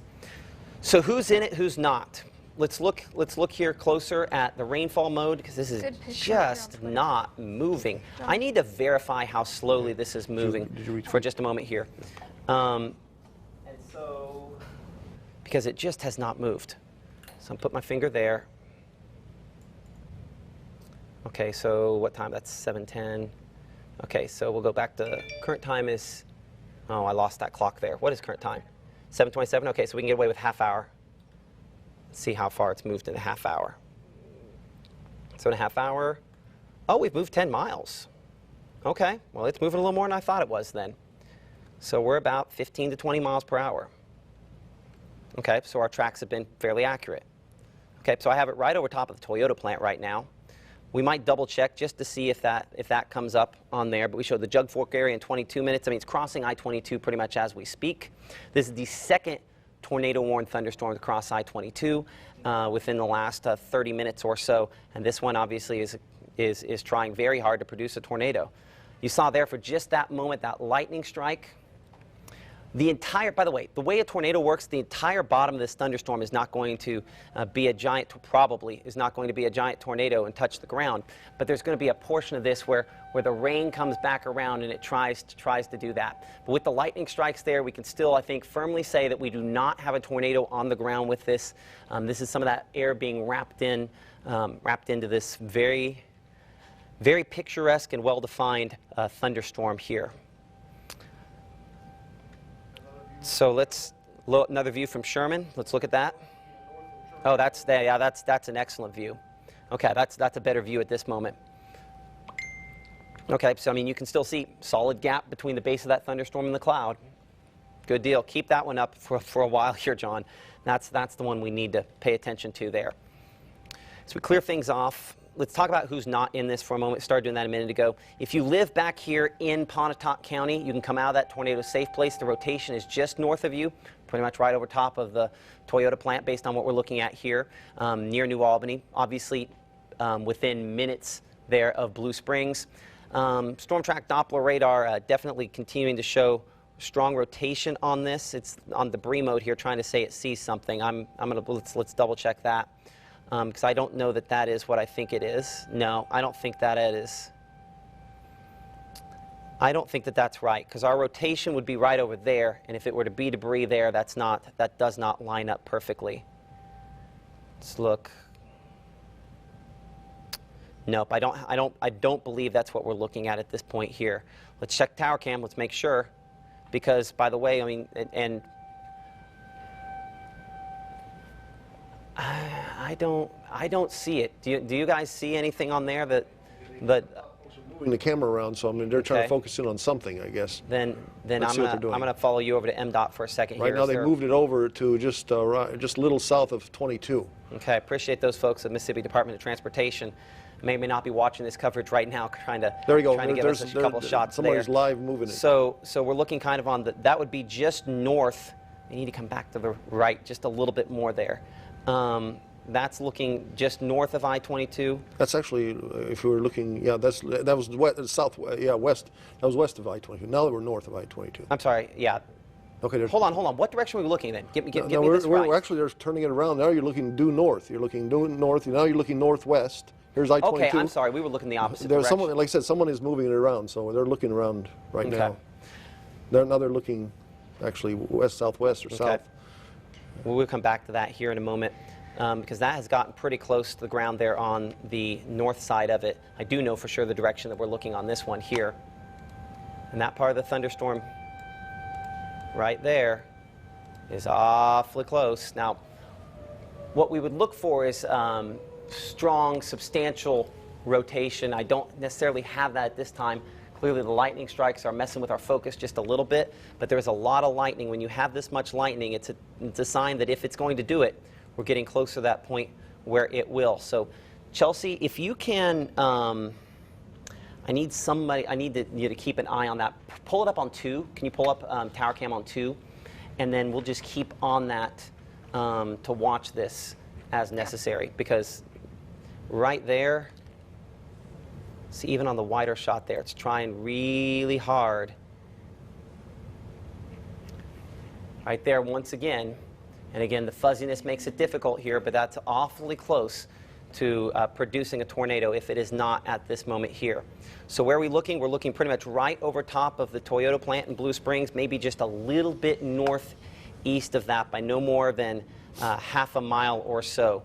The rotation does look a little bit cleaner this time. That's not a good sign, by the way. We want it to look less clean. And it's really, might even be this area that's kind of getting in front there. We might have a new RFD developing. I'm going to jargon this up for just a second. Yes, I think that might be what's happening here. So I think we have a new area of rotation there. It's the same wall cloud, but you get this air that wraps back around. And as that wraps back around, here east of Blue Springs is where it's going to try to produce a tornado. So this is trying very hard to do something bad.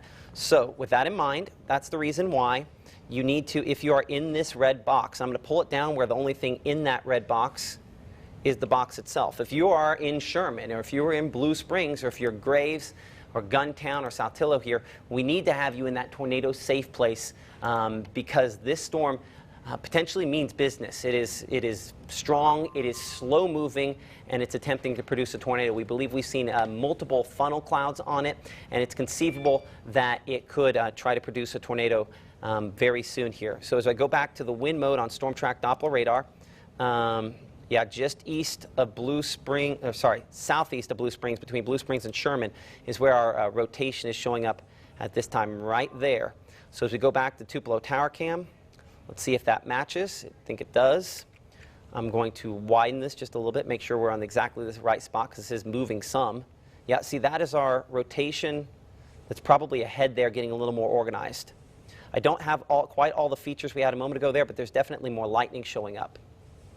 So this is where it will happen as we're looking back into Union County, where this rotation is southeast of Blue Springs at this moment. So if you live near Blue Springs, we need to be in that tornado safe place. Clearly we're going to have a view, and if this produces a tornado, we don't want your pictures. It's great if, I mean, after the fact, if you want to send those in, but I encourage you not to take them yourselves. We're going to have a viewpoint on this. Let's make sure you're in that tornado safe place if you live there. But thankfully at this moment we still do have a gap between the bottom of this cloud and the ground as that is moving toward County Road 194 and County Road 196. Those would both be Union County Roads 194 and 196. Now this angle here, that is far northwest Lee County. We might call, hey, one of you, we might call Kelly and Drew, make sure they're good to go up there. And if you know somebody that lives in this area, give them a call, make sure that they're paying attention and know that this storm could potentially try to produce a tornado. It's a couple of times, yeah, see, that's what I was talking about there. It's starting to develop a new one of those new hook echoes right here where we have that. So that is moving toward County Road 194. I think we put it, let's bring it in just a little bit closer here. And I show it along, for whatever reason, that County Road's not popping up, so let's kind of force it to there. County Road 194. So this is County Road 194 there, Union County 194 and Line Road, where this is. This is fairly rural area, thankfully. But for the folks out there, we're concerned that this could continue to get more organized. Tupelo Tower Cam, as we kind of keep going back and forth to this, losing the light of the day, but we still can see a gap between the base of this thunderstorm and the ground. It's reorganizing. So the reason this is not quite as impressive at this moment and could begin to get more impressive is because it's reorganizing. These storms go through a life cycle where they weaken, the wind comes around, it cuts off the circulation, and it tries to reform. I believe that could be what's happening here as our wall cloud gets a little, you can kind of still see it over me on my shoulder right there, gets a little bit more ragged, but it could potentially firm back up again. So let's go ahead and let's bring John back in here for a moment. You're good, John. I think yours is on. Go ahead. The wall cloud is back. They've zoomed back on just a little north of I-22 right now. That's the wall cloud right there. So that's from the opposite angle what we're looking at with that Tupelo. So you're looking at, it looks like you're looking at the city of Sherman right there in the foreground, and that's passing just north and west off of Sherman, north and west of Sherman, I would have went. Or I'm going to attempt to do the closest thing to a double box that I can here. We'll bring Tupelo Tower Cam up with that. So we're kind of looking at both sides of this now. So this is from Tupelo looking back toward the west. This is from Sherman looking toward the north. It's the same thing, but the features are going to be backwards. They're going to be flipped around because they're looking from a somewhat different angle there. In either case, we see a solid gap between the base of the thunderstorm and the ground. There's a lot of lightning out of this storm. And lightning is an indication of tumultuous movements within the thunderstorm. Now, largely that has been in the form of large hail today.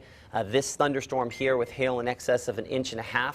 But the fact that we have some gaps in this is hopefully a good sign. But this thunderstorm continues to be very organized and clearly strong. Your Currently, what time is it here? Because my clock in front is wrong. We are at 7:37 at this time here. I'm Chief Meteorologist Matt Laubhan alongside our meteorologist John Dolusic and Chelsea Brown in the entire WTVA 9 newsroom. What you're looking at here is a storm attempting to produce a tornado. To this point, we can't confirm for sure that it has produced one, but this area of lowering here is where everything is going up into the thunderstorm. Well, what produces a tornado? Well, this thing has rotation aloft, and that rotation gets pulled down to the ground by something we call an RFD. It's the hook echo that you see on radar when we look at it, and as that kind of comes back around, it tightens this up and attempts to make it produce a tornado. So that is what we are watching here as the thunderstorm. You can see the edges of it get a little bit more firmed up and try to strengthen just a little bit more. So we are concerned that this at some point here, that's why we're watching from two different angles, that at some point here that could potentially produce a tornado. At this point, thankfully, it's a could and it's not an is situation. So where is this at this time? Let's show you that here on, well, hold on. Before we go, let's let them zoom in, and then we will zoom in. So that would be that feature right there as well. Not a tornado at this moment here that we can confirm, thankfully, but this is obviously somewhat of a tense situation. So let's bring it back over here to storm track Doppler radar. And as you can see, the near continuous lightning with this. These are lightning strikes just in the last 3 minutes. That's a lot of lightning strikes on this. Getting much more organized. The wind mode on storm track Doppler radar, we're going to have to drop the lightning strikes on that. So east of Blue Springs, where I'd have our circulation now as it's getting more organized. The rainfall mode here. See if that's right. Yeah, it's virtually the area of rotation, if you can't tell by the fact we haven't moved the tower cam much, is virtually stationary there near Line Road in Union County. So for a little bit of perspective here, this is Lee County, this is Pontotoc, this is Union County, this is barely in Union County there. This has likely been some pretty large hail up on the north part of here near East Union School. That's more what's moving toward Baldwin. And maybe we're going to have to watch Guntown. This has had enough of an easterly movement to it that you're probably more in the path of this. I'm going to keep tracking it at 15 miles per hour, but the reality is that it might not be moving quite that fast. So at 15 miles per hour, as we get a few folks here in the path, we would show Sherman, 4 minutes, the Birmingham Ridge area in about 20 minutes there, West Saltillo in about 26 minutes, assuming it's 15 miles per hour. It doesn't pick up some speed on this. But this is a very organized thunderstorm attempting to produce a tornado moving in your direction, which is why we highly advise you to make sure that you're within steps of or in that tornado safe place. If you live in Guntown, you're just outside of this warning, I'd probably want to have you right next door to that tornado safe place, if not in it. Here's our wall cloud. It has shrunk in size. That means our thunderstorm continues to evolve. And maybe that evolution, let's widen it, make sure we're not missing something on it. Yep, no, that's still our rotating part of this thunderstorm. Let's bring it back in here. And I think we actually can see it. Sometimes when the size gets cut down, one of two things is happening. Either it's weakening or it's not. Okay, well, how do we know what this is? Well, if that rotation is tightening up, it could take a larger wall cloud and tighten it up. So that's what we're concerned. We have to be concerned with could be happening here. But a Tupelo tower cam still shows, thankfully, a gap between the base of this cloud and the ground. So you can see some times as it's moving toward the east, we'll say 15 miles per hour. It might not be going quite that fast. These are moving at a glacial pace in comparison to what severe thunderstorms and tornadoes around here typically move. Chelsea? Oh, can't get it? That's fine. That's fine. We'll go ahead and put her microphone down. She's trying to fix it. We had a power hit a little bit ago, and she's trying to get the clock. Clock was big on Twitter last time around. I have a feeling we're going to have it there again. Luckily, at this point, we see that's the concern. East of Blue Springs now. Let's go ahead and give up on it, Chelsea. We'll just put it back up. It's not going to come around. But this is tightened back up here, east of Blue Springs, just west of County Road 200. Southwest of the Fairfield area. I'm going to put the rotation here on storm track Doppler radar. We are not looking at ground level with this. So when you see rotation, we're always looking aloft. So what happens is the rotation starts aloft. For a tornado to form, the rotation has to start aloft and work its way down to the ground. It's in the process of that when it strengthens at this height that we're looking, that is a delayed reaction as to when that ends up showing up. So we mentioned one of two things was happening, is either weakening or strengthening. We can now say for sure that the reason our wall cloud is shrinking, because this is also getting closer to the radar side, is it's strengthening. And look at that nonstop lightning. We mentioned this a minute ago, the lightning jump you sometimes see. You see an uptick in lightning, and that can be a sign of strengthening on this. And so as well, so the fact we have an uptick of lightning, the fact we show that rotation aloft, we could be within the generation phase of a tornado. If this is going to produce it, we're now probably within that 5 to 8 minute window when it does. So you're looking at this with me. We've been talking about this for a while. The fact that we have not been able to officially confirm a tornado should not discourage you from going to a tornado-safe place. We're going to be able to view it here, if it happens, unfortunately, with this shot on our Tupelo tower cam. As we look, I want to double-check our direction here, make sure versus the TV station I have it right. We're looking at 309 degrees, so we're looking just north of west at this time versus where we're at. Let's make sure that that jives with where we expect it to. Yes. So northwest is where this is, and our position is moved. You can see we continue to show that circulation right there.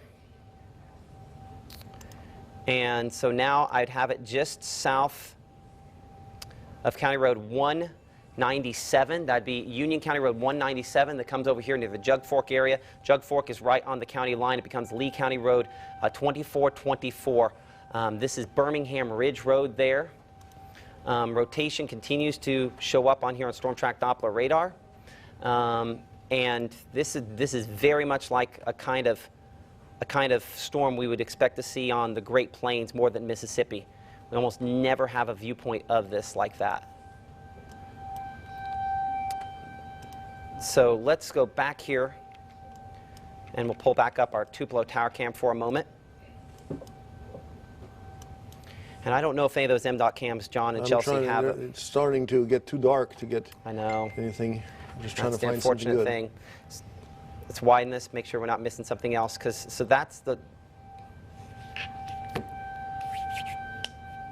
the thunderstorms become elongated somewhat. And so that's what I'm kind of watching here. Nope, that's for sure still our area of interest. Looks like the National Weather Service, at the conclusion of this tornado warning, I'm betting, is going to go, and we're going to unfortunately lose this in the tower here in just a second, which is going to kind of take away our visibility, unfortunately.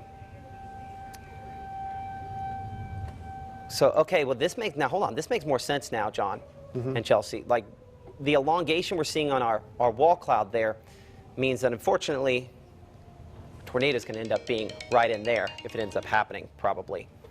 We might barely have a viewpoint.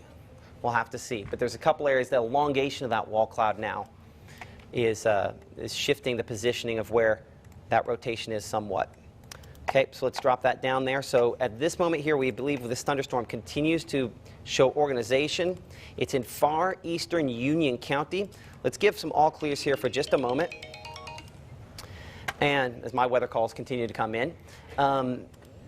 Tupelo, you're good from this. You're all clear. This is north and west of Tupelo. The circulation is west of Saltillo. It is fairly close. Now, see, we're going to have to watch to see if is it reforming back at the backside here again. Right there, that's what's happening. Our storm is splitting somewhat. This was that tail cloud we saw going into the thunderstorm there, and now it's trying to show more organization. This is still the area we're watching for that tornado, but back to the south and west, it's showing more organization as well. Let's check out our Tupelo tower cam here.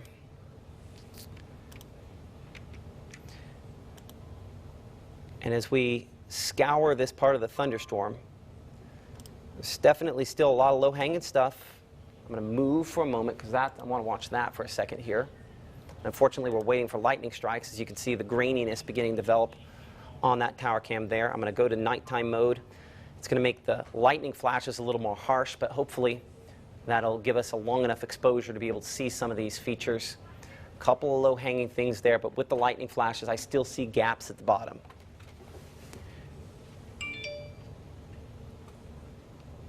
Wait for the lightning flash here on the correct side, back behind it. Nope, we're still good. Okay. Let's reset here for just a moment. What we're at, what we're looking at, where we go from here. First off, I want to make sure there's nothing else out there and we're watching these thunderstorms. Okay, so we talked earlier about that thunderstorm in Louisville. Now we've had this additional batch of thunderstorms. That thunderstorm just straight died. We have this boundary kind of coming back in. And let's trace that boundary north for just a second here.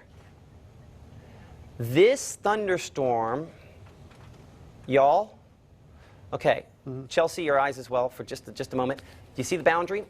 This thunderstorm is about to intercept this boundary. So sometimes when you get the area of like rain-cooled air like this one that's moving in, it can have an interaction and cause some rotation on these to spin up more. So unfortunately, we're going to have to stay on this for a few minutes here, because these thunderstorms, as it intercepts that, you enter a time frame of about 10 to 15 minutes where they can try to produce a tornado very rapidly. Typically in that case, it's not a long-lived tornado. Sometimes it can be, but we're kind of getting closer to that. Storm around Ackerman here shows some rotation on it, looking on wind mode on Storm Track Doppler radar, but these have been issued primarily for large hail potential. That one there near Ackerman, moving northward toward Eupora, could have hailstones in excess of about an inch, maybe inch and a half in size. It's not moving super fast. Let's put that about 30 miles per hour to get a track on that.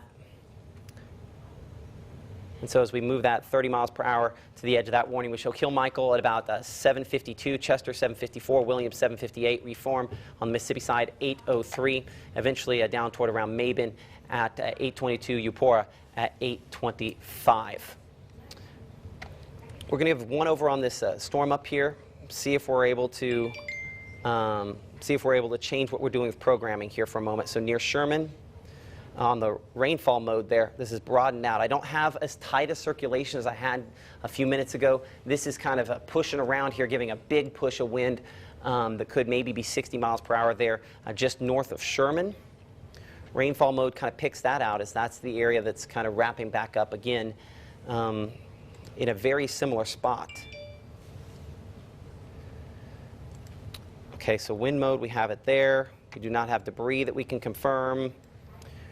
It's based on that movement. Let's give you a new storm track based on the new area of circulation that's developing on this, or reforming on this. And so you can see there, Birmingham Ridge, we show 13 minutes for you, West Saltillo 20 minutes, Saltillo 31 minutes, Lake Lamar Brooks 35 minutes, and Guntown in 40 minutes if it continues at its extremely slow pace. Numerous reports of large hail that have come in from these thunderstorms, and plenty of lightning. We'll try to show you some of that coming up here in a little bit as necessary. I'm going to check Tupelo Tower Cam. If I can get everyone else to sign off on it, we're going to send most folks back to regular programming. We'll stay on NBC here for a few minutes. Looking at Tupelo Tower Cam here, watching the flashes, and our meteorologist Chelsea Brown and John Dolusic behind the scenes here. 3 sets of eyes is better than 1. So we're looking northwest. Let me get the exact degrees that it shows we're looking here. So 322, so yeah, we're basically looking northwest. So we'd be looking at about the spot we would expect to see it. Still got gap between that and the ground. All in favor of sending 3 of the 4 channels back to a regular programming? Say aye. Aye. Aye. Those were 2 tentative ayes. We're going to send Fox, ABC, and MeTV back to regular programming. We'll be right back on if necessary. We're going to continue on NBC as we track these severe thunderstorm warning with the potential to try to produce a tornado. Keep it here for the best coverage. Okay, so for our folks here on NBC, as we continue on and Facebook Live as well, if your power ends up going out, there's still rotation on this. The flashes, I mean, we kind of find ourselves in some ways in the same position we were, I mean, even 30 minutes ago, watching and waiting and maybe and possibly and thankfully not. And there's no guarantees that this ever does take that next step and produce a tornado. I'm hopeful that as we get the darkest black colors kind of in the wrong spot of the thunderstorm, just reverting back to what I remember from when I was in West Texas, a lot of times when we would get into this situation here, we'd have these storms that just sat there and spun and produced big hail. What would happen is if you got your RFD, the area that's kind of wrapping back around, and this portion of the thunderstorm had your brightest returns, it tended to be more of a hail producer than a tornado producer. So I think that's what might be happening. Just the issue that I have on just moving away from this and sending everybody back to programming is if I kick on all the different returns here, What I have translating through this right now is I have this boundary right there. See how that's almost directly out here in Sherman? See that? That outflow boundary is intercepting this. One of two things is going to happen. It's going to spike up and produce big hail or enhance the hail size and then hopefully collapse in the next 15, 20 minutes. Or it's going to cause it to briefly spin up a tornado and enhance those lower level winds. And so that's the reason why I have a difficult time disengaging from that thunderstorm. I want to make sure there's not another thunderstorm doing that. The thunderstorms, we already had big hail producers there near New Hope earlier. These thunderstorms here are all fairly small in comparison, so that's the reason why I'm not really talking about those. Ackerman, that is a large hail producer over you. It does have some rotation with it. Wow. Okay, anyway, we'll talk about that in a second. That was a hail report. That wasn't like tornado wow, that was hail. No tornado on this thunderstorm here. The hail potential on this could be up in excess of 1.5 inches to 2 inches in size. Okay, come back up here, the Blue Springs. We had a report from Blue Springs of tennis ball size hail. That's 2.5 inches in size. We talked last night, we talked earlier, big hail. That is big hail. We do have a picture from Ackerman coming in. We'll see if we can get this. James with the North Mississippi Storm Chasers and Spotters. Not exactly a clear picture at this moment. Looks like it's disconnected, so I'll have to get that reconnected probably when we took the power outage earlier on. So we'll get that reconnected. But at least some hail to report there. Hopefully we'll get a new look at the size here in a minute. There we are. So James with North Mississippi Storm Chasers and Spotters. Clearly in the midst of it. He also does a lot of posting on Facebook, so I'm sure he's in the midst of that as well. But tennis ball size hail, Blue Springs, time on that was 7:52. Now hold on a second here. 7:54 right now. So if that time is accurate, then we have well, we talked about the big hail. So that's what we have out of this. Tennis ball size hail right now out of this thunderstorm here back near East Union and between that and Birmingham Ridge. I mean, that's enough to knock someone out and really, really seriously injure you if one of those hailstones hit you. You typically don't get the quantity of hail, but it has a very eerie, like shooting sound, almost like bullets flying by you as they kind of flow in there. So that's not good. So that's what we have out of this, probably tennis ball size hail out of this thunderstorm. So it is in that spike up phase. Let's check wind here. So there's initial circulation. You can see it's now moving more southeast. Okay, so now this does, I think, more and more make me think that this is a significant hail producer. It also makes me think that the angle that they have this warning is not going to encapsulate all of the hail threat with this. So I'm going to do a storm track. I'm going to do it extremely slow. We'll say 15 miles per hour. We'll stop it on the latest scan here. And so that hail potential moving towards Sherman there. And I would say I'm going to have a little bit of a southeast angle on this. This could become what meteorologists sometimes call a front feeder here. It's a rotating thunderstorm, but it starts wobbling more toward the south and east. So, I mean, we have some times a bit into the future here, but I do think it could continue to try to, and 15 might be a little fast on this, move some of the hail potential for some of the spots that we're looking at there. Chelsea, we'll go ahead and bring up Chelsea's mic here for a moment. On the MDOT camera on 9 and 22 in, I think that was Sherman, you can see the hail like bouncing off where the camera is. Oh, wow. Okay, I mean, so this is basically in the heart of it there. So this is, one more time, this is 9 and 22, right? 9 and 22. Okay, so I'm on this camera. So is this 9 north or 9 south? This is looking, I'm on a different camera than what you're looking at right now. No. Oh, you're on a different one than the one I'm looking? Okay, so let me try to get 9 and 22. Okay, hold on. I'm gonna minimize that. 922 looking south is what I'm talking about. Okay, 9 and 22 south. Okay, we'll get that up here in just a moment. Large, I mean, significant damaging hail potential out of that. Honestly, I'm still watching the tornado potential, but at this point, it looks like it's a bit more on the, I mean, pretty significant hail. Wallerville hail. Here's some of the shots of the hail in Wallerville. That's, I mean, you got the south. I don't have a coin next to it, so it's difficult to see. If you can put your hail picture next to a coin, that helps us to see exactly what we are looking at there. Let's pull up that MDOT cam. 9 and 22. Got 9 and 22 on 3. Okay, and so the hail at least at moments there, yeah, you can see it's blurry, but you can see some of those hailstones kind of falling there at that location. Large hail, something we don't want to be messing with. I mean, and for here, it's a fairly extreme size hail. We very rarely see hail as large as what we're talking about here. I'm going back here, just kind of checking. So keep an eye. I mean, as you can see, it's difficult for this to keep the camera even going, looking at that. So let's look three-dimensionally on this thunderstorm here. And as we do that, I'm going to kick on just the heaviest returns. That'll let us know, is it strengthening, is it weakening?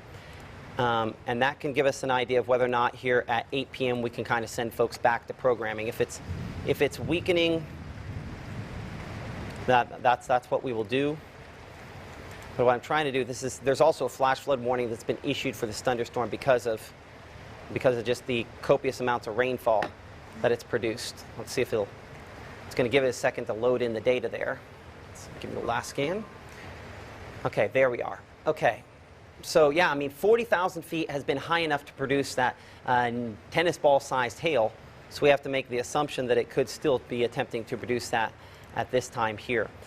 So that's a substantial hail producer there. Let's make sure that we aren't missing any other thunderstorms that are rotating because of the way things have gone this evening. And this is primarily just a big line of wind and rain, other than this one south here where, see that outflow, that hit that there, and that's why we have some of these major hail producers there. So flooding rainfall also a possibility out of some of these. We're at the very least going to send you to programming for a minute here, reassess things. We might come back on here in the next couple minutes.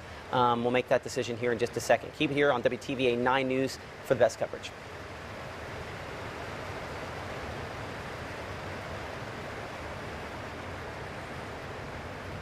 See, our outflow boundary is now. If we can bring chroma key back up here so that for Facebook Live and those folks on the stream, that we keep the stream going. Stream's not working? Okay. Trade me places for a second here. I'm gonna go see if I can take a look at that and see if we can figure out the issues with the stream. We'll pop Chelsea's microphone up here for a moment. Maddie said that I don't think she's going to be able to get it fixed. Okay, let me give it a try here. Okay. Oh, that is the wrong camera shot right there. Yeah, we'll have to. Here, I'll leave. Have to adjust that just a little bit. There we are. There. Okay. Okay. That's fixed. What we are looking at right now is still a severe thunderstorm warning that is in effect until 8:30 p.m. The time right now is 8 o'clock. We are still tracking this. Right now, Sherman up towards Saltillo, Guntown. Right now, Guntown's starting to see some more of that heavier rainfall. We have had reports of pretty large hail with this as well. So that hail could do damage. If you are standing outside, make sure you are moving to an inside location at least. And as we are going to be seeing that getting closer towards, let me zoom in a little bit. Use this mouse. Yeah, is it working? Yes, it's working. I just can't use your mouse.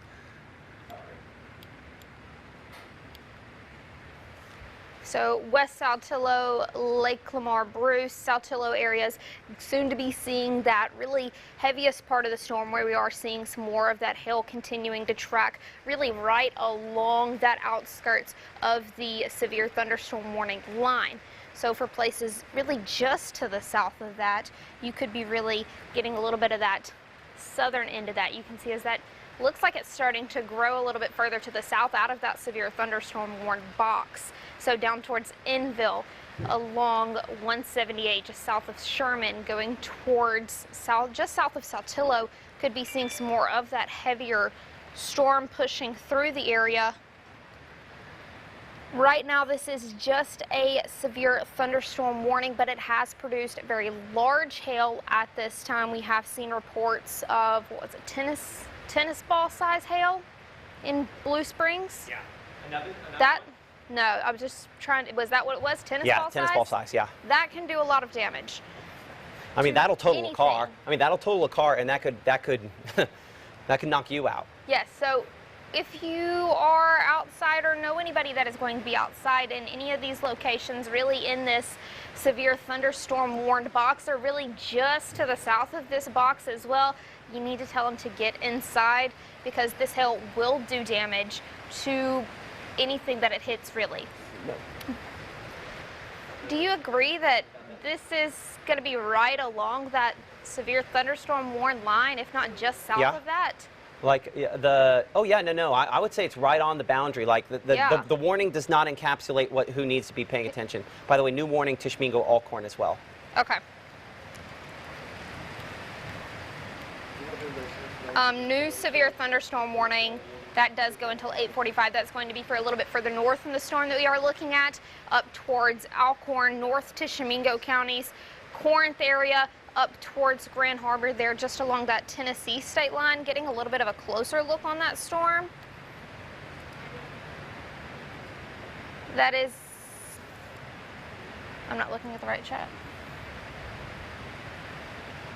They went wind 60 mile per hour on this. Hail also included in this right now, right over Biggersville, getting closer towards Jobs, Glenn, Farmington. We'll see a little bit of this as well. Right now, the center of that storm is just south of the Corinth area, but if you are traveling along 45 or really just east of that area, that's going to be County Road 400, County Road 301 as well, right along this area, Jobs, Searcytown. Really just east of that, you are about to start to see some more of that heavier rainfall. And this is for the one in Alcorn County, this severe thunderstorm warning in Alcorn County, and also northern Tishomingo County right now, as that does continue to track closer to that Tishomingo County line, moving at, these are still slow moving storms. Very slow. Go ahead, sorry. I'm trying to find that. Alcorn, Tishomingo County. Pea-size hail in Houston as well from Linda Griffin. Zoom out a little bit, get a little bit of a wider view, make sure I'm not missing anything.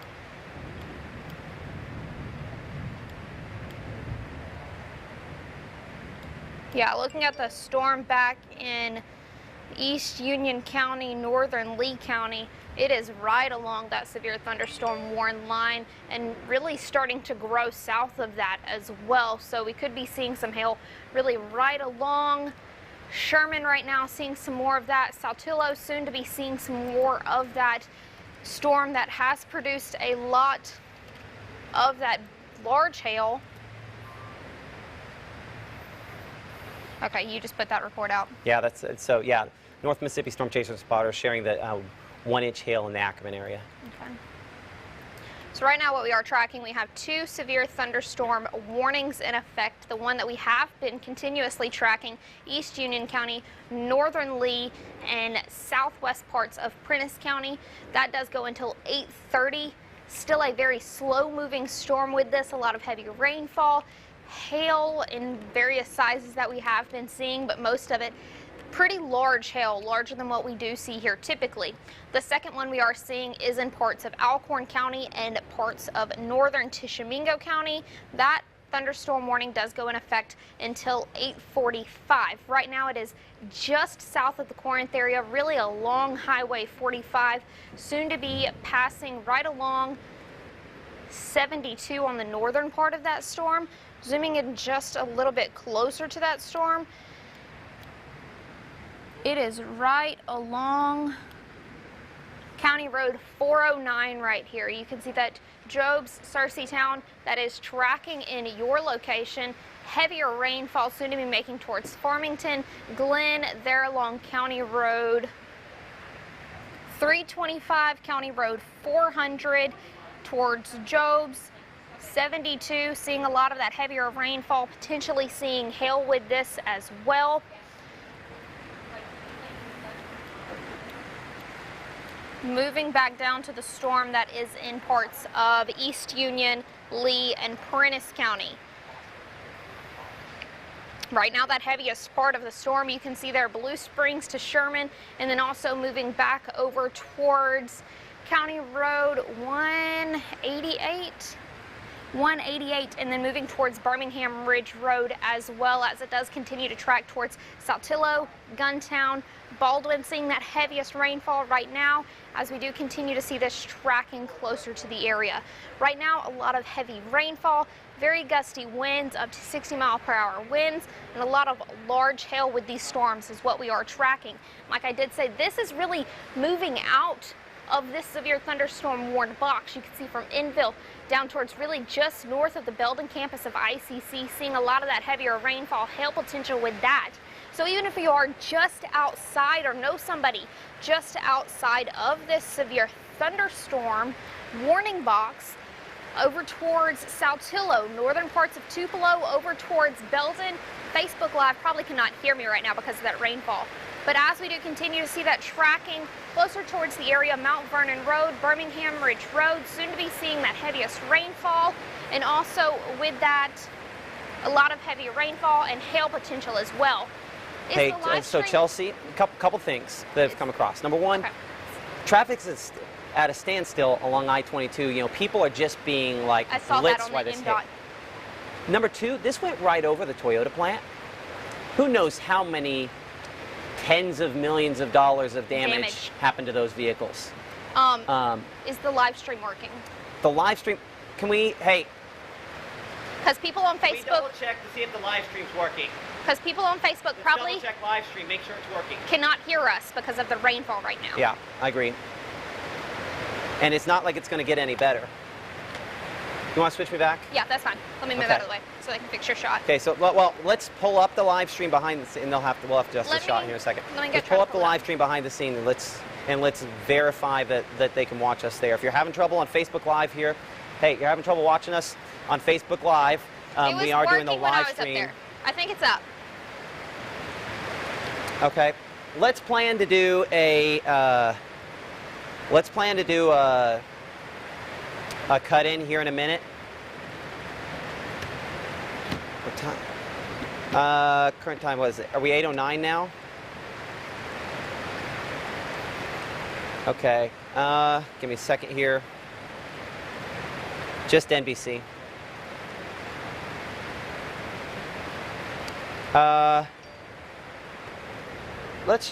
We could go now. It'd be fine.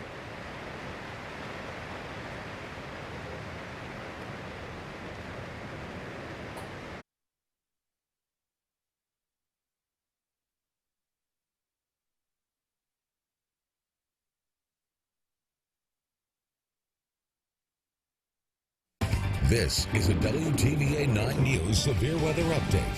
Hi, Chief Meteorologist Matt Laubhan alongside our meteorologist Chelsea Brown, John Dolusic, as we continue to watch a significant hail situation.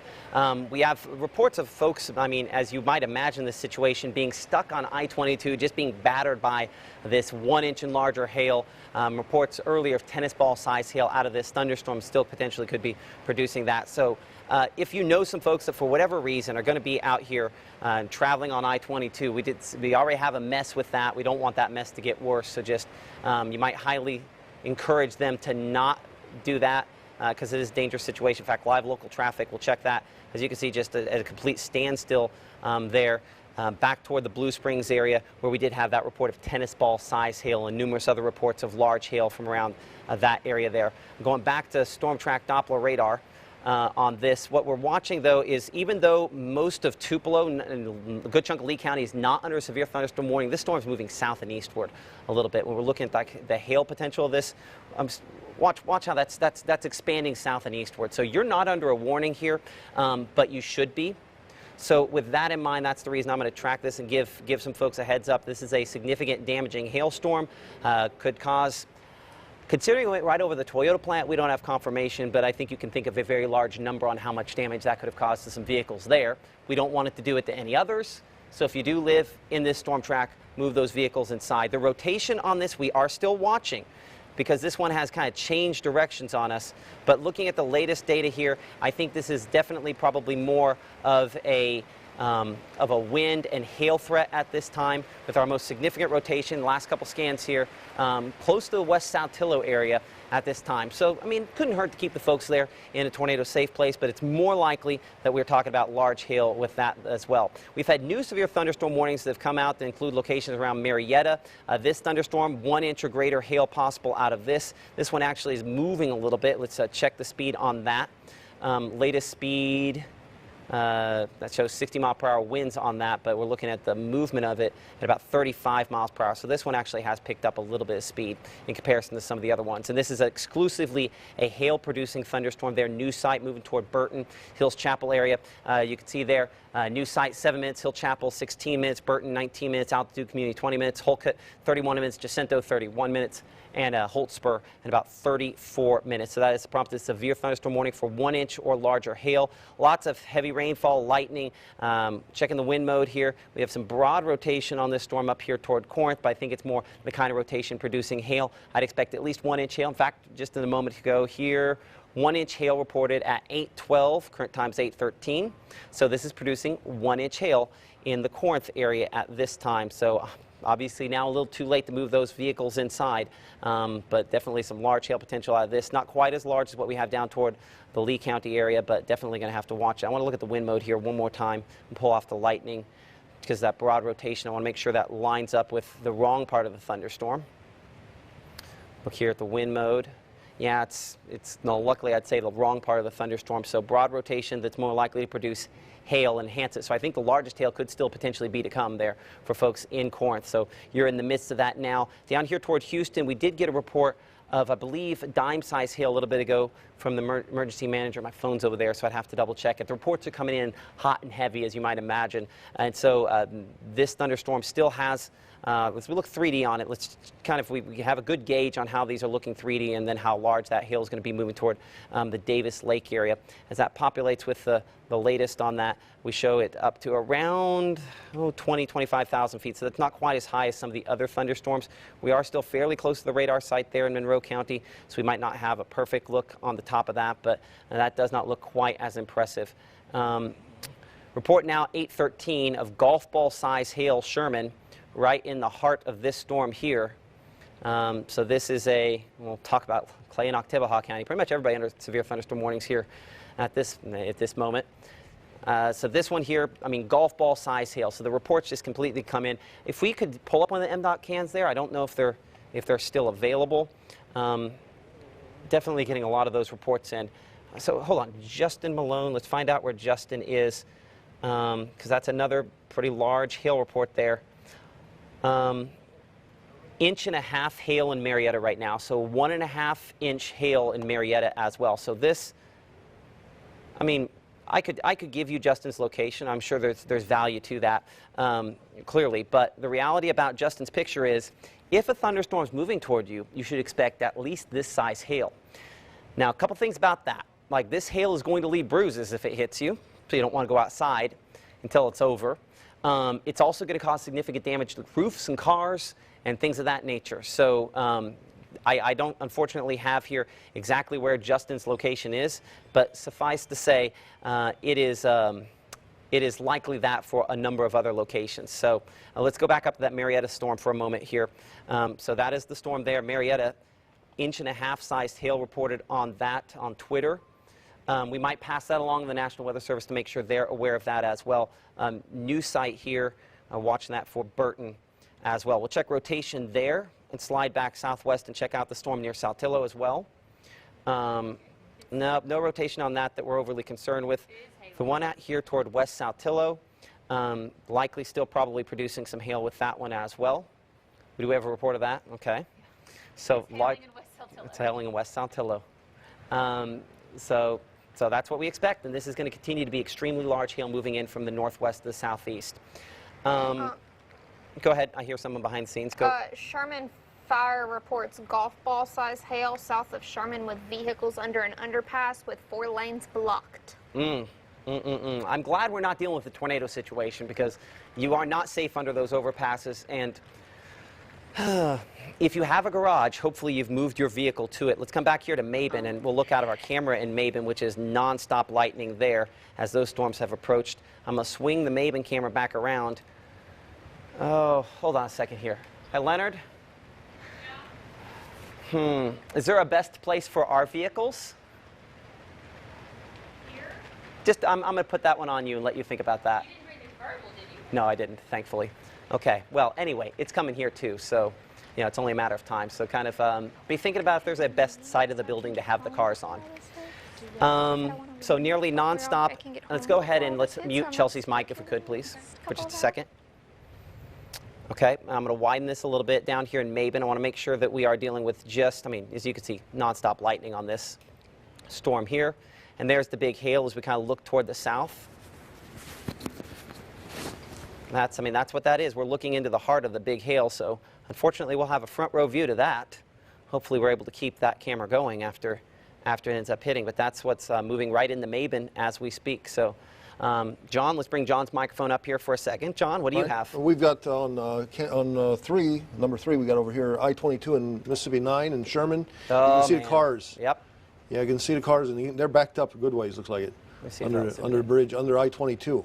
Yeah, as we showed you a minute, and this is just, okay, do you see how I have cars going both directions? That's one way. Am I wrong here?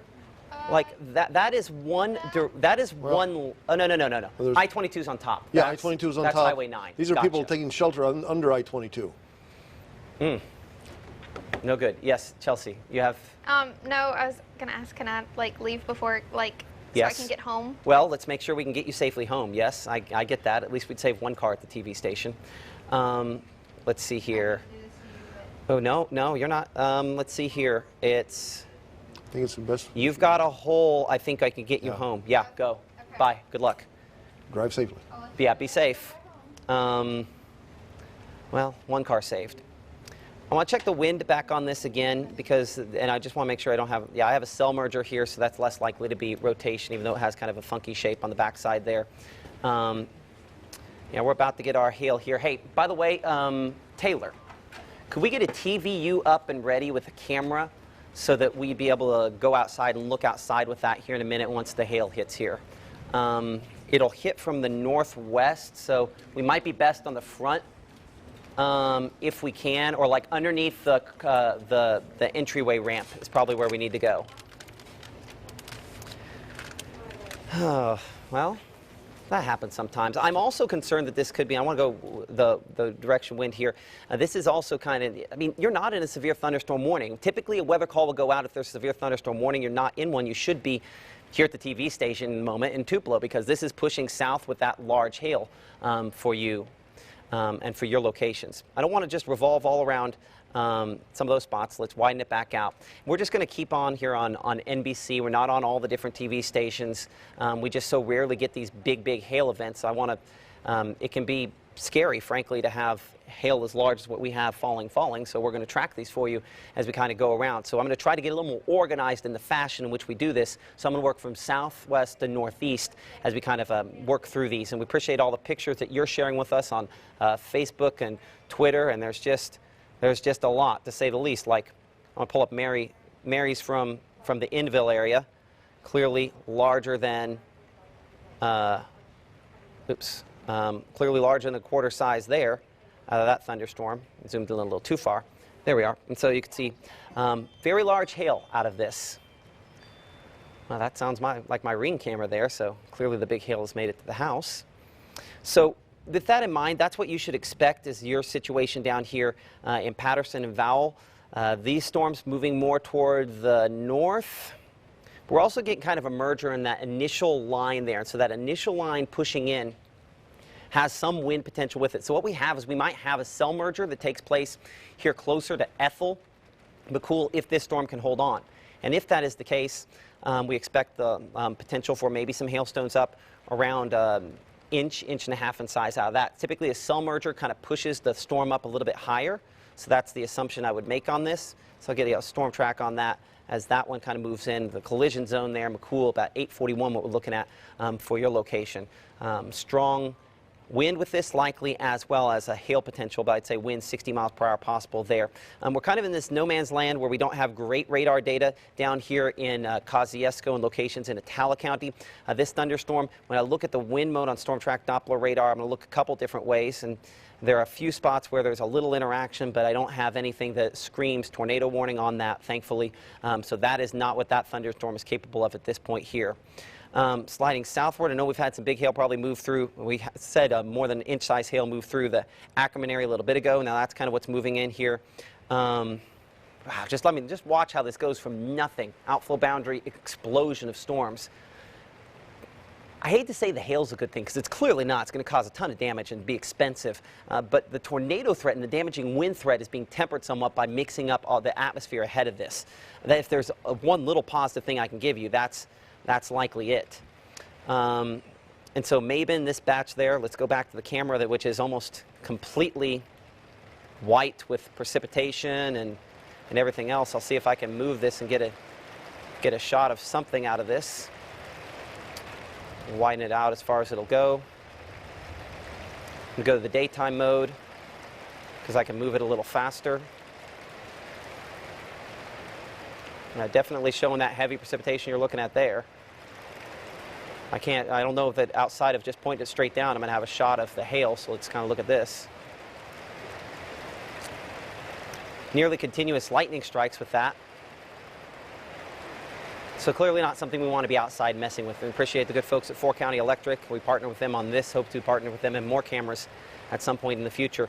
The heaviest of that just on the north side of Mabon, Cumberland Fame community, up here toward Hohenlinden there as well. Let's look at the size of some of that. We'll look three-dimensionally on this.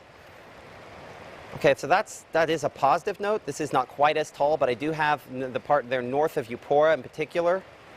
And extending up closer to 35,000 feet, that's been large enough to be at least 1-inch hail and maybe significantly larger than 1-inch hail out of that. So that's what we should assume is, oh my goodness. Oh my goodness, this is some hail. Wow. So from the Blue Springs area, Katie's sending us this picture here. You want to talk about a hailstone. My daughter's been begging for hail for a year plus, and I keep telling her we don't want hail. Well, you got your hail, honey. Here's the hail. You can see how jagged and gnarly that is there. Very large hailstone. And it tells you how strong it is because what happens as it's violently being moved around in the thunderstorm, it gets thrown up high enough that it gets to a point where it freezes and you get these little appendages that go around it. So, that's some big hail, that's for sure. Wow. Okay, so that is not this thunderstorm, but let's just go ahead and make this assumption that Hohenlinden, Fame, Slate Springs, Calhoun City, that your thunderstorm could be capable of that. So that's what's kind of moving in your general direction. I'm kind of tracking the strongest portion of this. We'll say 30 miles per hour. And so obviously there's probably already hail included in some of these parts of the storms that are just farther north there as well, but I'm trying to track in this heaviest part there. Your direction at this time. As you can see, some of those cities, Calhoun City, eventually by about 8:50 as it moves toward you. Current time is 8:25 as we continue to track these thunderstorms. Calhoun City, you are not under a severe thunderstorm warning. Why? Because the National Weather Service Memphis hasn't placed you under one. Should you be? Yep. Is there large hail moving in? Yep. Is it in excess of 1 inch? Yep. So that's what I would be expecting to be moving through near Hollis and Vardaman and Calhoun City. Let's see the angle on this. And so for folks they'll say, I didn't get a weather call. The only way you get a weather call is if the National Weather Service issues that warning. And so they haven't, and so that's why you aren't going to get a weather call on this. The system works, but they have to issue that. And so Vardaman, Hollis, you're in the path of this large hail. Vardaman, we show 837 for you. Atlanta community, 829. Lloyd by around 847. Very large hail possible out of this. I would say at least quarter-size hail possible out of that thunderstorm there. I think that's definitely what we're still tracking out of this. Let's see, quarter-size hail from, oh no, penny-size hail from my house. Well, what if my daughter Penny got that? Penny-size hail from my house. That's not technically severe. It has to be quarter-size in order to count. But at least that way my daughter's storm picture got on the air. So, hi, honey. Okay, looking back through the different pictures we have as well, another big hail. This is from the Center Hill community. Ronnie sending this picture here of the large hail there. As you can see, way more than quarter size. I mean, that is big hail. I mean, this is bigger than golf ball. I mean, this is probably tennis ball size hail, maybe nearly baseball size hail. I mean, that's enough to knock you out if one of those hits you in the head. So, you know, don't mess with it near the Center Hill community.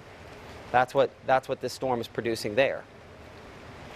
Storms up toward Houston. Now, I do see a little bit more of an area of rotation on this one. See just a little bit there. It's not really a particularly large storm, but notice how it hits the brakes. So I'm going to watch this here near Parkersburg. Let's go back a few scans. That also might be a merger with another storm, but there's a little bit of broad rotation there. So we're going to have to come back to that here in about 2 minutes. John, don't let me forget that if you would. About 2 minutes we need to come back to that. It's not at a level where it's a couple notches from trying to produce tornado, but that one is at least in a spot there. We're going to have to watch it. Right. And then this thunderstorm here that the National Weather Service looks like they have still not issued a severe thunderstorm warning for kind of north central Lee County. Hopefully that storm might be weakening just a hint. It might be dropping its biggest hail probably as we speak. Let's look three-dimensionally on this thunderstorm. And so we're going to look from Saltillo back to Trace State Park. 3D look here, not as impressive as it was a little bit ago, but still is definitely fairly strong. But now I'm only up at 20,000 feet, so that's not nearly what it was just a little bit ago. We'll see if that'll populate back in. I'm actually going to look at a different version of storm track Doppler radar if you give me a moment here. Well, actually, we'll go to Coley Road in Tupelo and McCullough. As you can see, the blinding rainfall, we do have flash flood warnings also in effect for a lot of spots. And considering rainfall totals could exceed 5 inches some spots tonight with the next round and the one we have in place, flash flooding is a very real potential life-threatening threat in this situation here, unfortunately. So a lot of strong wind with that as well. I don't know that that strong wind on that shot is quite up to 60 miles per hour, but definitely some hail with that. That in McCullough, and that's this part of the storm there, so it has gone through a little bit of a downswing. I'm going to look at kind of a grittier version of storm track Doppler radar, if you give me just a moment here to pull that up. John, I'm going to take this for just a second here. Okay. And I'm going to pull up our 3D radar, a different version of that, if I can. I apologize, it's going to take me a minute to pull that up. Because that way I feel like I can get a very, very good idea on this. And so we're going to look at kind of the grittier version of storm track Doppler radar. Okay, and I mean, it's technically a different computer, so I apologize. It takes me a minute to get this. Okay, yes. Okay, so there we are. So here's what's happened. We're back to, current time is 8:30. So this is about 8 o'clock. And so those darkest areas you see in there, that right there was your tennis ball to baseball size hail. Now, as I go forward a few scans on this, give me a moment. Okay, so that's all that falling out, right? What I'm looking for is to see if I have something else redeveloping. I don't at this moment. That's an encouraging sign. So this thunderstorm has probably dumped its biggest amount of hail, thankfully. I'm going to stick with the grittier version of storm track Doppler radar at this moment because, frankly, it gives me a better angle at what we're talking about here. So I can look 3D in these thunderstorms a little bit more quickly. So let's check this storm up here on the Tisch-Mingo and Prentiss County line. Looking at that most intense precipitation, I still at that 20,000 feet or so. This one's come down a little bit. So when we had that 1.25 inch hail, 1.5 inch hail near Marietta, you can see that little blob there. That blob is that biggest hail. So as we bring it to current scan, that has dropped out. So that's less likely there in southeast Prentiss County to be producing that damaging hail as opposed to what it was recently. Let's come up here to Corinth. Let's check that thunderstorm. It's a little more efficient than what we were doing a moment ago. So as we check this, we still have a few spots there where it's fairly high. I don't have those most intense returns, but you could still get damaging hail that's not of that variety. But we'll bring it to that pinkish whitish color there. And let's go forward. A couple of scans. So that was the big hail kind of northeast side there of Corinth. The one on south side didn't get quite as big, but northeast of Corinth, definitely some big hail with that. Let's slide down our line here. And let's check out then the storms that are down around Troy and Holka. And let's look at those in 3 dimensions. So kind of grasp what these are capable of. Let's see if we can find that next big one. And that storm that's over top of Houston is deceptive. There are a couple other spots I could see in that line there where there's some pretty heavy stuff, but that storm over Houston, very near Houston, we expect some fairly significant hail potential out of that thunderstorm soon. Okay, let's pull up that outside shot, if you would, behind me for just a second, or or either way as this storm kind of moves in. I'm trying to just assess here at the TV station versus what we have. A lot of rain with that. I don't see a ton of hail mixing in at this moment here, which I guess I can kind of tell listening to the top here. A lot of lightning. That's why you can see we're in a covered underpass there. Not underpass, but a covered awning so that they are safe. But copious amounts of rainfall for sure out of that. Appreciate that shot. We're gonna, we could probably bring her back in because our hail size looks like it's come down somewhat on that thunderstorm. The reason I'm on this Houston thunderstorm is I'm gonna cut through the thunderstorm kind of like we're looking at the different levels of precipitation. So right about here, I would say now this is still possibly golf ball size hail. They're up in the thunderstorm near Houston. I'm going to widen this just a little bit. So that would be on the north side of Houston. There's golf ball size hail up there in the thunderstorm. It's yet to fall down out of that. So I believe that's probably what we're dealing with on this. So Houston, one of the reasons we like this 3D radar is I can also kind of walk up the scans to get a side of that. But yeah, look at that aloft. Yeah, there's big hail. Houston, hopefully that car's inside because that 1-inch hail you've gotten is not as big as it's going to be. It's going to go up a bit from there based on kind of what I'm looking at here, unfortunately. So some big hail about to start falling there in Houston. If not, just maybe a little northeast of town near Parkersburg. Probably golf ball size hail out of that, especially considering what we've had today. Let's walk down the line here. Let's check the thunderstorm there near Vardaman. I, a minute ago, said I felt like we were probably dealing with a storm that should have had a severe thunderstorm warning. My heaviest precipitation is fairly low. I still have quite a bit of heavy precipitation extending up to close to around 30,000 feet.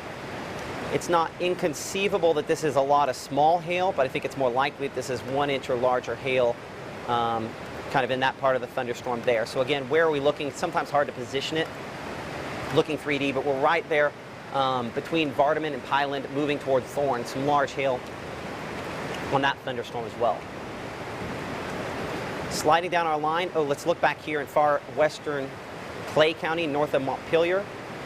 That black return you see there is extremely bright return being shot back. I'm in really close on this one because I could see a hail core curving up very high on this one here. Let's cut it back down to the heaviest precipitation. Oh yeah, that one there is substantial. That is, again, maybe some of that tennis ball size hail. So far western Clay County, and really I'm going to mention it for folks up there in Chickasaw County, McCondy, or near the Enon community. Let's put this in play. It's going to take this a moment here to come on through there. Yeah, moving straight north here. If you live west of Treblock, know someone who does. This is tennis ball size hail, I'd say, at least moving in your direction. And technically you fall in this like no man's land between the warnings.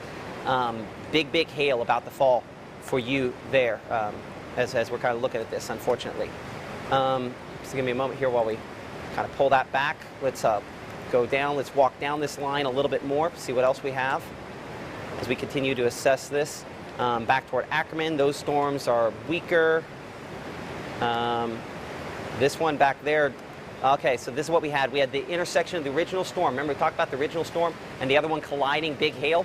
There's also sometimes when you get these interactions, a little bit of rotation that starts to show up on these as well.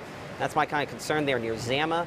We're not really in a great shot to have an excellent look at this because of where the location is. I'm going to look at the hail on it for a moment, and then we're going to go back to the other version of Storm Track Doppler radar and look at the rotation. So aloft, I have some of those returns that indicate some very large hail potential on that. I'm going to cut it back to where we're looking at some of the lighter returns to see the height. Yeah, it matches. So I would say it seems reasonable. You could have either a lot of 1-inch hail, or more likely probably some at least 1.5-inch size hail out of this. I think we could take that to the bank without thinking twice.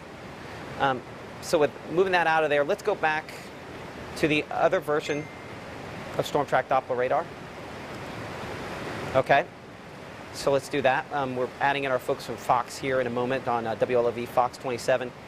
Okay, Fox, you're with us. So clearly a lot of hail and rain out there. If you're one of the folks that doesn't know that, you're really lucky because there have been some folks around Starkville, Louisville. Well, Louisville had some earlier, but Macon, southwest of Columbus that haven't had a lot of hail yet. But Clearly those times could be coming for you. I'm watching, though, a merger of two cells here, two storms. It's a messy merger, and it has some rotation that's not really showing up well on there. I'm hoping maybe the rainfall from this storm undercut it, but this one out here near the Attala-Winston County line has some rotation on it. I'm going to check that instead from one of the other radar sites. I'm going to try to see if I can look primarily from Monroe County, because I think I have a better angle on that. We'll look at the wind on that. It's kind of in a spot where it's just on the edge of where the radar data is good, but that is strengthening a bit. I don't know that I could say for sure that that is a tornado in the generation phase, but that is a storm we have to watch closely. I would have it moving more east than any other direction. I'm going to give you a speed of 15, and we'll say it's probable it's not a tornado. It's likely on the part there on the north side that it is hail that's golf ball size. And Val, 10 minutes, 20 minutes in the Hines community. Rotation that probably just helps the storm produce hail, but might help it produce something else that's obviously worse. So that's not what we want to see, but that's a possibility that we will watch with that there. Now, just south of our area, as I have to now switch this back to get the Jackson radar back on, I want to check the location and everything. So they've issued a tornado warning on a storm that's south of the area. We'll have to eventually watch that one. That one is not... It's doing what some of these other storms did up here, where they got really close and didn't produce, but unfortunately we don't have the luxury of looking out with the same kind of visibility that we had earlier on. Let's do a wide perspective here for just a moment. This is partially for me and for John and for the other meteorologists here to make sure we understand what's happening with this. And so we talk about multiple rounds of thunderstorms here. What was largely expected to be the biggest round for us was this line coming through, and it's the storms pop up in advance that have been more effective. This has been very well advertised to be a big wind event. It's continued to produce some severe weather potential back to the west, and then these storms leading in, a combination flash flood and wind potential with these as they eventually try to rotate in. So things are evolving fairly well as expected in this situation. But this thunderstorm, just on the combination here, and this is my concern on this one near southwest of Louisville. I mean, this is a lot of different radars smushed together, but I see the general area where that's still showing signs of rotation on that. And so big hail potential on that, as well as the fact that that is getting a little bit more organized rotation-wise. Let's bring it in here closer. And let's make sure I have the angle of the track right. I'd have that more east, just north of Highway 25. I'm going to take it up to 20 miles per hour. I'm going to go up to 25 miles per hour. I'd rather be too fast than too slow. Track that, I want to have Louisville in the track just in case. Hines in 3 minutes, 31 minutes in the Lake Teocata, Estes in 33 minutes, Louisville in 36 minutes, assuming it's at 25 miles per hour. We'll have to watch that one. It's in an environment where it is showing rotation. I'm going to have to pull off all the different radar sites to clean this up a little bit so we get just the cleanest, but we'll have to watch that. Hopefully it does not produce, but it's getting more organized. So coming back up here to our plethora of severe thunderstorm and tornado warning. Excuse me, severe thunderstorm warnings, not tornado warnings, thankfully. I'm going to pull off all the radar for a moment, and let's just talk in generalities for a second here. If you're in one of these yellow boxes, you should assume 1-inch hail is in your future or in your recent past, and that's about a third of the viewing area under that at this time here. All these storms, wind gusts 50, maybe 60 miles per hour, 1-inch hail, with many times over we're proving hail. Hold on here. Okay, sorry. And flash flooding potential. That's what caught my attention. The Weather Service putting out a flooding concern near the Pontotoc area, southwest of Sherman, where there's been, just massive amounts of rainfall. My radar is automatically going to default to the severe weather as opposed to the flooding rainfall. But for a second here, I'd want to emphasize the flooding rainfall because hail is damaging. It's a pain and it's costly. But unless you're out in it, hail's not going to have any chance to really kill you. But flash flooding does. And so this area, they've had 8 inches of running water. Was over, what roadway was that? A railroad crossing on Highway 178, railroad crossing in Sherman, some possible submerged vehicle, fire fire department en route to that location. And another report near Sherman of 8 inches of water over another roadway there. So this is extremely heavy rainfall causing flooding issues on top of everything else that we're talking about here. So that's clearly a concern. And all of my radar estimations are going to be incredibly low, so I'm not going to go there. But let's just say 2 or 3 inches of rainfall, maybe 4 or 5 inches of rainfall have fallen so far. I mean, it's a pretty large number to throw out, and unfortunately my rainfall estimation is going to be thrown off by the fact that we've had large hail, and that just messes with the estimation on that. So I'm not going to worry about pulling that all the way up for you. So let's reset here for a moment. Current time is 8:43. I'm Chief Meteorologist Matt Laubhan alongside our meteorologist John Dolusic. You're watching a live continuous coverage of widespread severe hail-producing thunderstorms. In some cases, that hail has been moderately large. In other cases, it's been absolutely huge. Here's another example of what is quarter or larger sized hail. Going to be a lot of roofs that need some work after what's fallen today, and plenty of cars that have hail dent issues as well. Appreciate this picture. That coming in, let me get that pulled up here. That is from Christie in the Belden area. So appreciate that photograph. You can share yours with us, Twitter, Facebook, weatherwtva.com, always you can do that. This thunderstorm showing less and less of that giant hail potential, thankfully, but one storm that continues to show big hail potential. There's really a couple of them down here in Chickasaw County.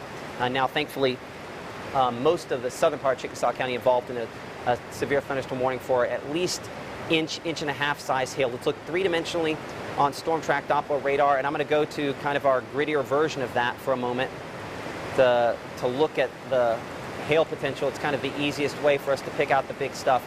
There's just a big collision of a bunch of different storms here, all producing, potentially producing just very large hail.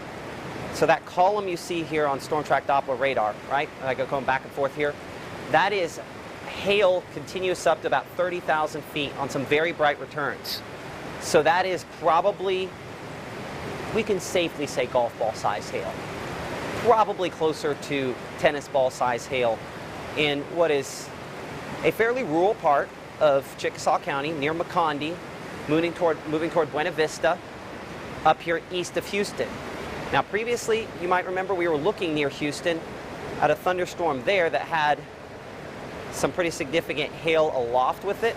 Let's go back here and let's check and see where that went.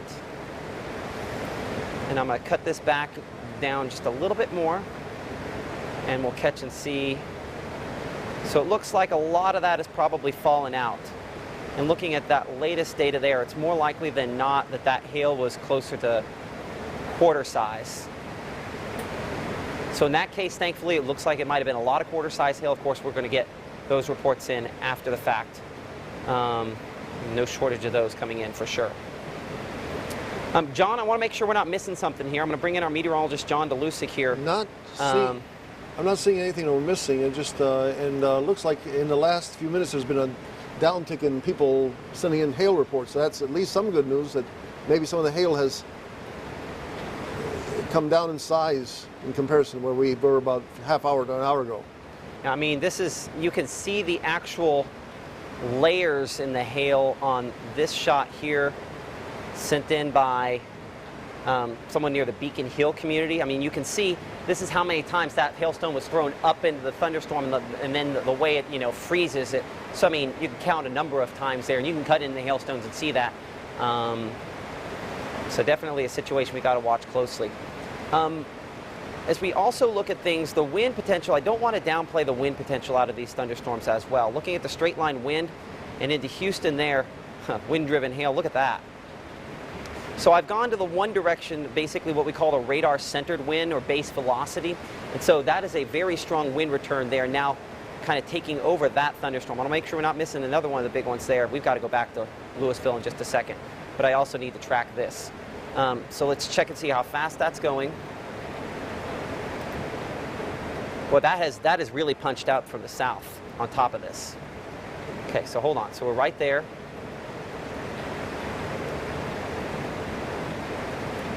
Give me a moment. So we're looking 22 miles. So that's moving about 44 miles an hour. Let's go 44 miles an hour. Because that, remember we've talked about that potential that maybe we get one of these Boeing Echoes and we get those 70 to 80 mile per hour winds. This could be that situation on top of that wind-driven hail as this storm kind of unwinds there. So strong straight line winds moving northeastward there. I show McCondy obviously over top of you at this time. Una at 8:54, Okolona at 9:06, Wren 9:11 to 9:13 there, and Amory 9:24. I'm going to slide this south just in case it takes more of a southerly track. And so Hatley, we of course have about 9:25, Flynn 9:28, Smithville 9:32. Strong, damaging straight line winds possible out of this thunderstorm that could be up in excess of 70 miles per hour. So a variety of threats going on with this as well. Back to the rainfall mode, and what has happened is it's kind of shoved that hail forward now. That's why that hail core has moved a little more northeast the last couple scans there. That's that big push, that big wall of wind. Let's get down to Louisville. We'll come right back to you here in a moment. Just a mess of all different areas here with a lot of different stuff going on. Look at the wind mode here, and I'm going to pull off the lightning, and I'm going to change the radar site down to, we're on Jackson now, let's go to Monroe County. We'll look a little higher there.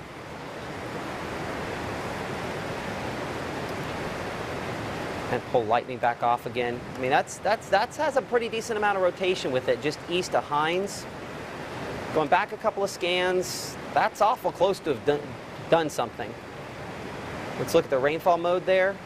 It's not quite in the right spot, but certainly this is flirting with producing wind damage at the very least and is rotating. I would still have you within steps of your tornado safe place if you live here in Louisville. Let me double check this time there. I'm showing 25 miles per hour is where we're going. That's a reasonable guesstimate. All these storms are moving about a different speed. Makes it really difficult to try to nail down these times, so I apologize for that. Hail, absolutely.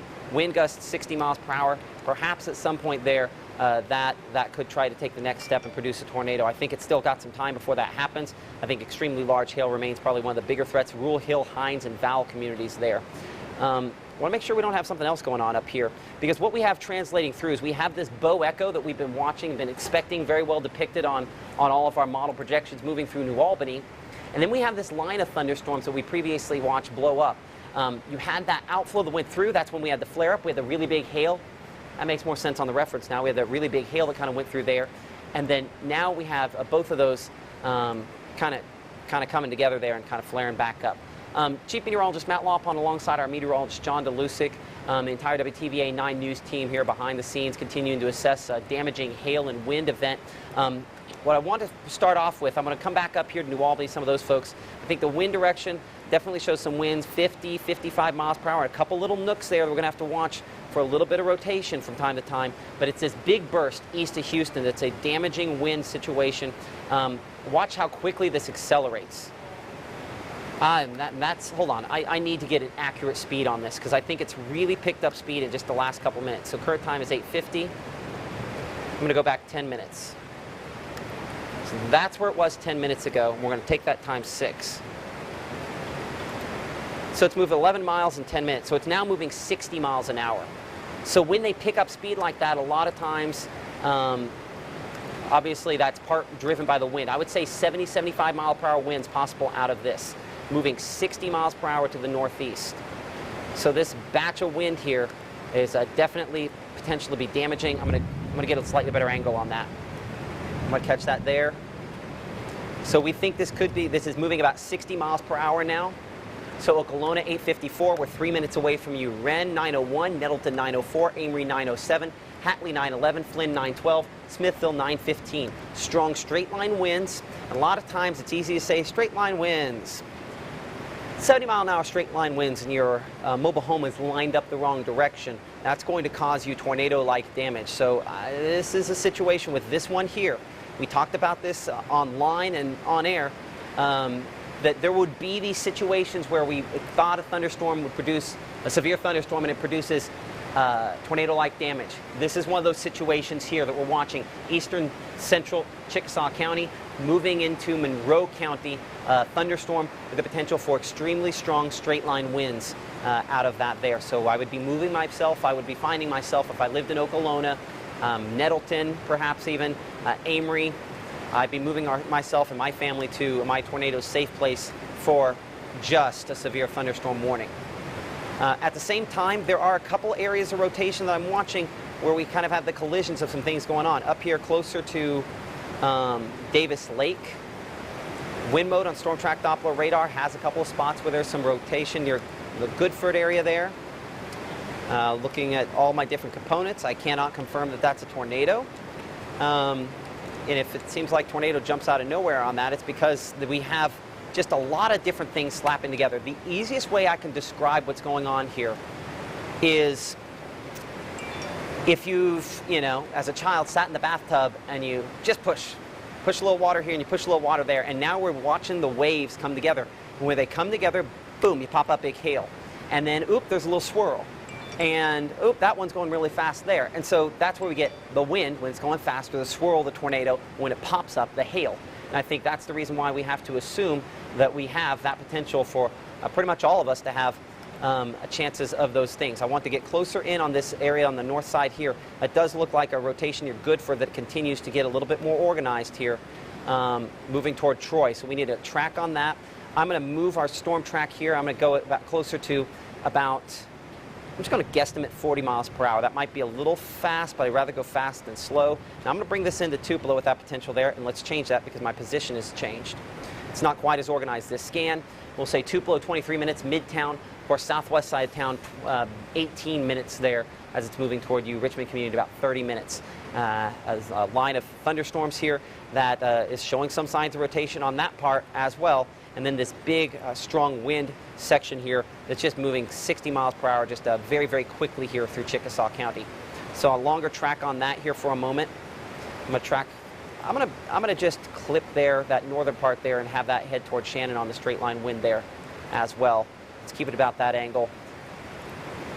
So if you live in these locations, I would find myself within steps of my tornado safe place, or frankly, just go right in and let's wait.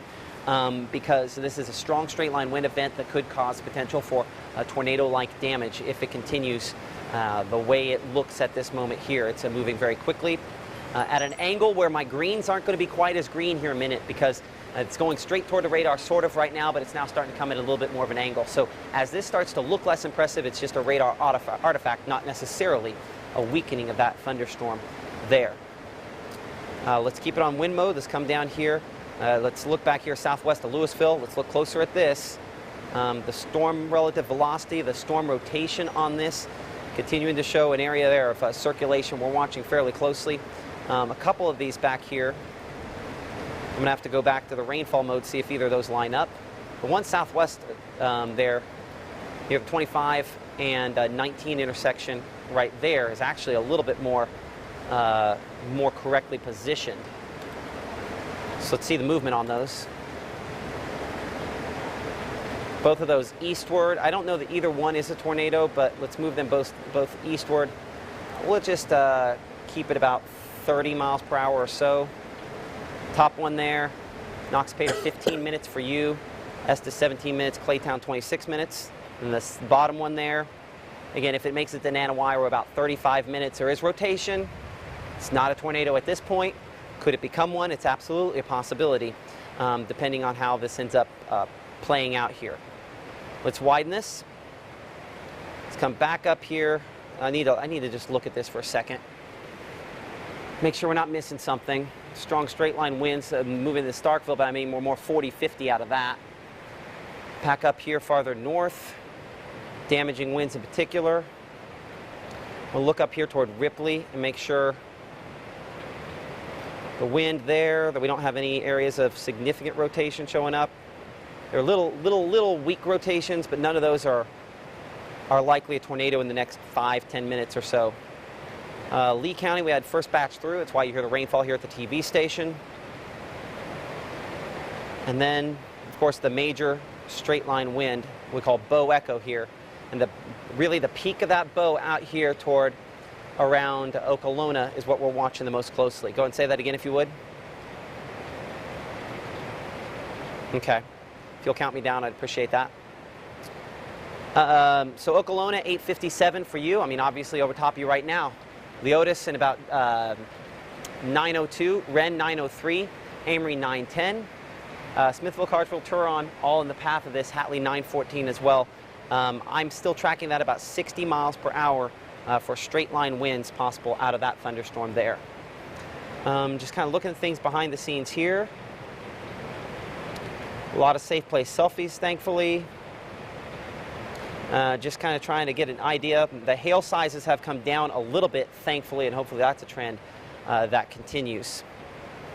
As we bring it in a little closer, I want to just make sure we don't have some kind of interaction, because we always have to worry on the north side of one of these bows that maybe you get something to briefly spin up a tornado. I think the impact you would see from straight line winds is more significant. That's why I'm going to go just the straight line wind mode here. And to give you an example of kind of what we're looking at, I'm having widespread winds, mainly aloft of, almost 90 miles an hour. Now, that's not 90 mile an hour winds at the surface, but there I would be looking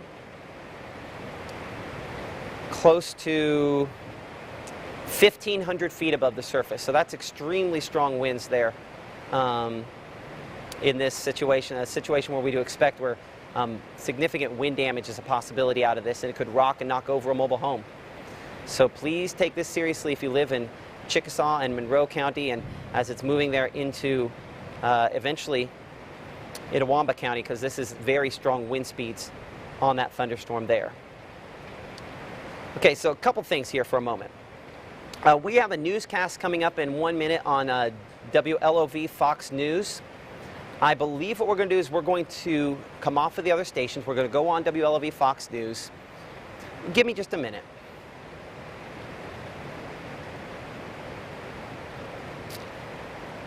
We're not going to do that. And the reason we're going to stay on all the channels, and I know this upsets people sometimes, is because this is aloft at least 70, 80 mile per hour winds. It might be mixing down to at least 70 mile per hour winds at the surface. It's 90 mile per hour winds aloft. So that we're watching that moving toward Wren, moving toward Amory, moving toward Nettleton. And it's a situation, we have a number, we have a fairly large population of folks who do live in mobile homes in this situation. So we want to make sure that folks ahead of this, if you live in one, that you're aware that this could be a situation where it knocks over one of those. So be in that tornado safe place. And now for that. WLOV Fox News at 9 starts now.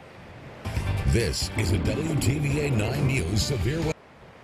I'm Chief Meteorologist Matt Laubhan alongside our meteorologist John Dolusic, the entire WTVA 9 News team, as we are tracking a line of damaging wind, damaging hail, and a few storms rotating and attempting to produce tornadoes. We've spent extensive time tonight tracking these thunderstorms on the air. We've watched long-lived wall clouds, rotations, perhaps a couple of brief funnel clouds. But luckily to this point, we have had no confirmation of tornado damage. That's not to say that that's the way this evening will end, but at least it's an auspicious way that we have spent it to this point here.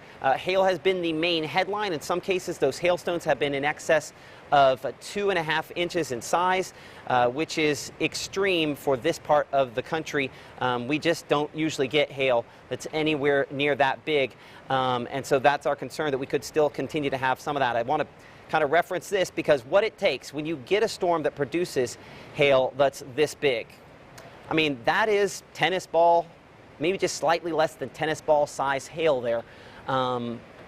That's big stuff. It takes very vigorous upward motion on these thunderstorms. And so when you get that, sometimes you can get wind damage and you can get a potential that these storms produce tornadoes. With me here this evening, as we mentioned, is our meteorologist John Dolusic. Behind the scenes, I want to bring John in as we continue to analyze these storms. The storm in Chickasaw, Monroe County is the strongest. That is the strongest one. Just referring to that, I'm looking at the National Weather Service talk. They were talking 90 mile per hour winds possibly with that one. And they're saying, quote, they're concerned big time about that storm. So I've been here for 30 years. It's very rare to see a storm talking about 90 mile per hour winds. And we're hopeful that that's not mixing to the ground. But John, I think we talked about that a moment ago here, and we'll keep John beside me for a moment. That this was, coating in here behind the scenes with, and this isn't moving perfectly toward the radar, but fairly widespread areas there of 80 to 90 mile. I'm just randomly clicking there. I'm not trying to find the brightest pixels. 80 to 90 mile per hour winds with that there. Tree on a house reported from 155 Logan Street in Chickasaw County. Tree on a house. We'll try to pass that along to the National Weather Service, John. Right. The unfortunate thing, and we'll go ahead and move John for a second so we can show the storm track. The unfortunate thing is that we're concerned that some of these extremely strong winds could continue to cause damage, knocking over trees into buildings, knocking cars off of roads. With that in mind, and we try to talk about these major thoroughfares for a moment, this is moving very quickly in the direction there of 45 and 45 alternate. So this is, I mean, it's now on top of 45 alternate. This is going to be US 45 there, I believe. Yep, that's US 45. And so it's going to be only a few moments away from that. I want to check our discussion here. I want to make sure we have the right speed on this. And they'll put it right on there. Wind speed 90 miles per hour. I didn't write that. That comes from the National Weather Service. There are other meteorologists at the National Weather Service Memphis looking at this and saying that's a possibility out of this. Because we have 90 mile per hour winds that are only about 1,200 feet above the ground. That's fairly low. And so when you get them that strong, it's very likely that that's mixing down. So this could be a significant, damaging, and deadly wind event. And that has been one of our biggest concerns out of this, that we could find ourselves with that. They are moving this at, I want to check this, 50 miles per hour. We had it 60. I'm going to keep our 60 because I think that gives us a couple extra minutes. And when I show you these times again, we need you before these times into your tornado safe place. Before these times. So Ren, it's on top of you pretty much now. I positioned my track just a little bit. We got a radar update there. Let's move it forward just a little bit. There we are.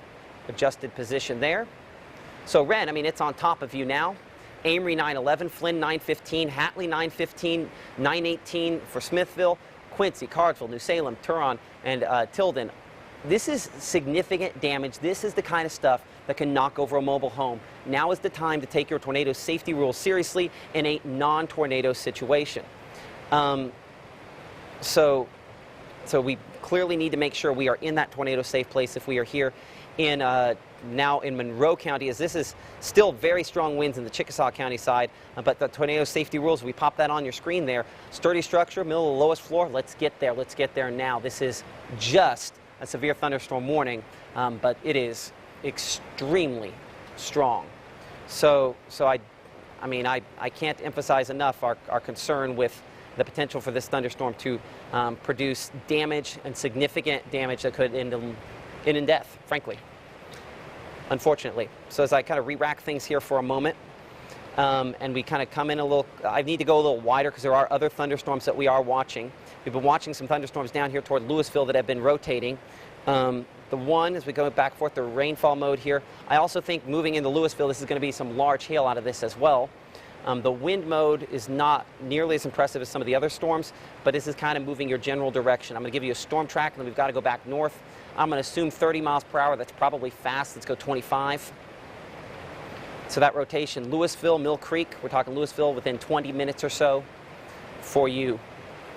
So moving in your direction, a couple areas of rotation. Just going back to the wind here, just to see if there's other spots. And clearly that is the most significant part of this, moving into Monroe County. Moving through Monroe County at this point. I mean, this is 80, 90 mile per hour winds detected aloft, and then closer to the surface, we can't say for sure how much is making it down, but it's a damaging situation already, and it could be deadly if not taken seriously. Luckily, at this point, I don't see any spots there where I'm spinning up tornadoes. We should be getting some of the stronger wind on the north side here at the TV station momentarily, so we should hear that hit the station, and then we should have an idea of what the northern part of this is doing, which has not prompted a severe thunderstorm warning. So there are a couple areas with a little rotation back up on this line, but nothing that is strong enough to produce a tornado. So that's why we're in here nitty-gritty and close in Chickasaw County. This is, I mean, you can see this is moving a mile a minute. Now it's along US 45. So it's only a couple minutes now away from Amory. So let's go 60 miles an hour. So it's at 45 now. It'll be Highway 6 in Bigby area in 5 minutes. It'll be to Amory within about 5 minutes as well. Smithville, we're looking at the peak of this, making it to you in about 12 minutes. So my rainfall shut off here at the TV station. It's kind of sorting the drops before we probably get the big push that we have. So we'll see how that comes here in a minute. John, I want to bring you in for just a second here. Reports, any other wind damage reports that we're getting on this? I'll kind of bring you beside me for a moment as we kind of talk about that. We'll bring your microphone up. Go ahead, John. Is your microphone's muted, I believe? Okay, should be on? Yes. Okay.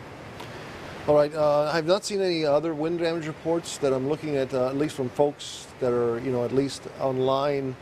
There's so much happening, and it's like hard to pinpoint everything, but right now I'd say right at this moment, not seeing anything.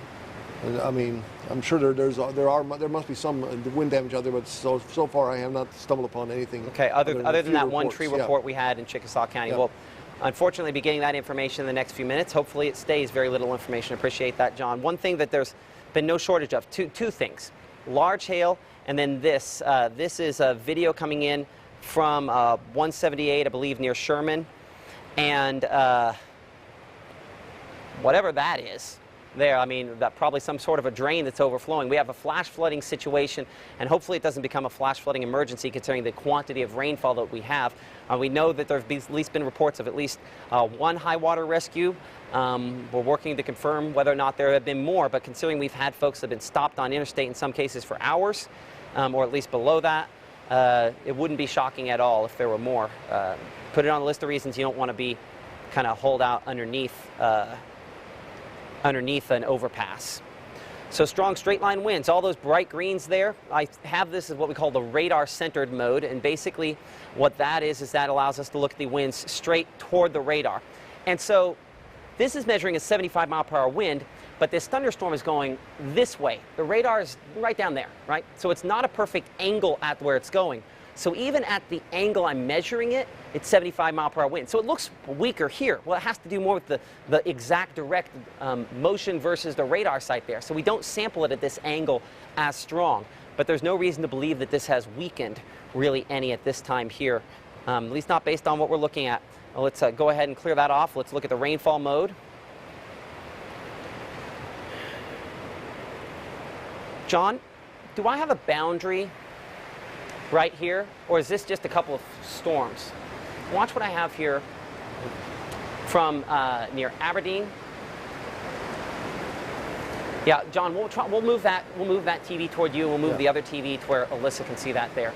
I think we might have a boundary there. The concern with that is if that's the case along the edge of this, that's also enhancing the wind, but it could also make the possibility that you end up trying to spin something up if that's right in the boundary there. Our damaging wind is moving into Amory as we speak, the west side of town, Becker as well. We'll see this update here. It should pop on the rest of our image in just a second. There we are. And so right at this area here is where we have that intersection we were talking about, maybe a little rotation there. I'm less concerned about the rotation on this and more concerned that it could be 70, 75 mile per hour winds on that. Because as you can see, there is a little rotation there between Becker and Amory. But 70 mile per hour winds is low end tornado, and this is also kind of curling back there just a little bit. It's probably not a tornado. It's probably just the intersection. But clearly that's a potentially life-altering situation here with homes and businesses potentially suffering significant damage based on what we have seen on this. New report coming in, law enforcement from 852 of reports of trees on 3 houses, trees scattered across the highway in the Houston area, uprooted trees across the Natchez Trace. So lots and lots of tree damage in Houston.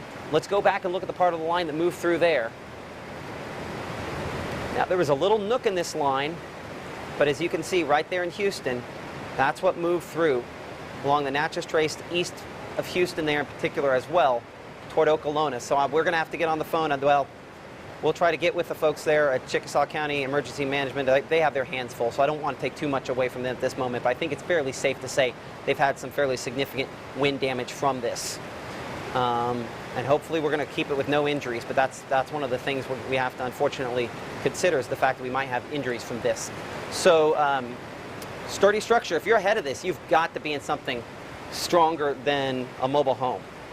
There's no reason to believe that this is producing anything less than 60 miles per hour. it's reasonable to believe it's producing winds in excess of 70 miles per hour, and it's possible that it's producing winds in excess of 80 miles per hour. 80 is a low-wind tornado.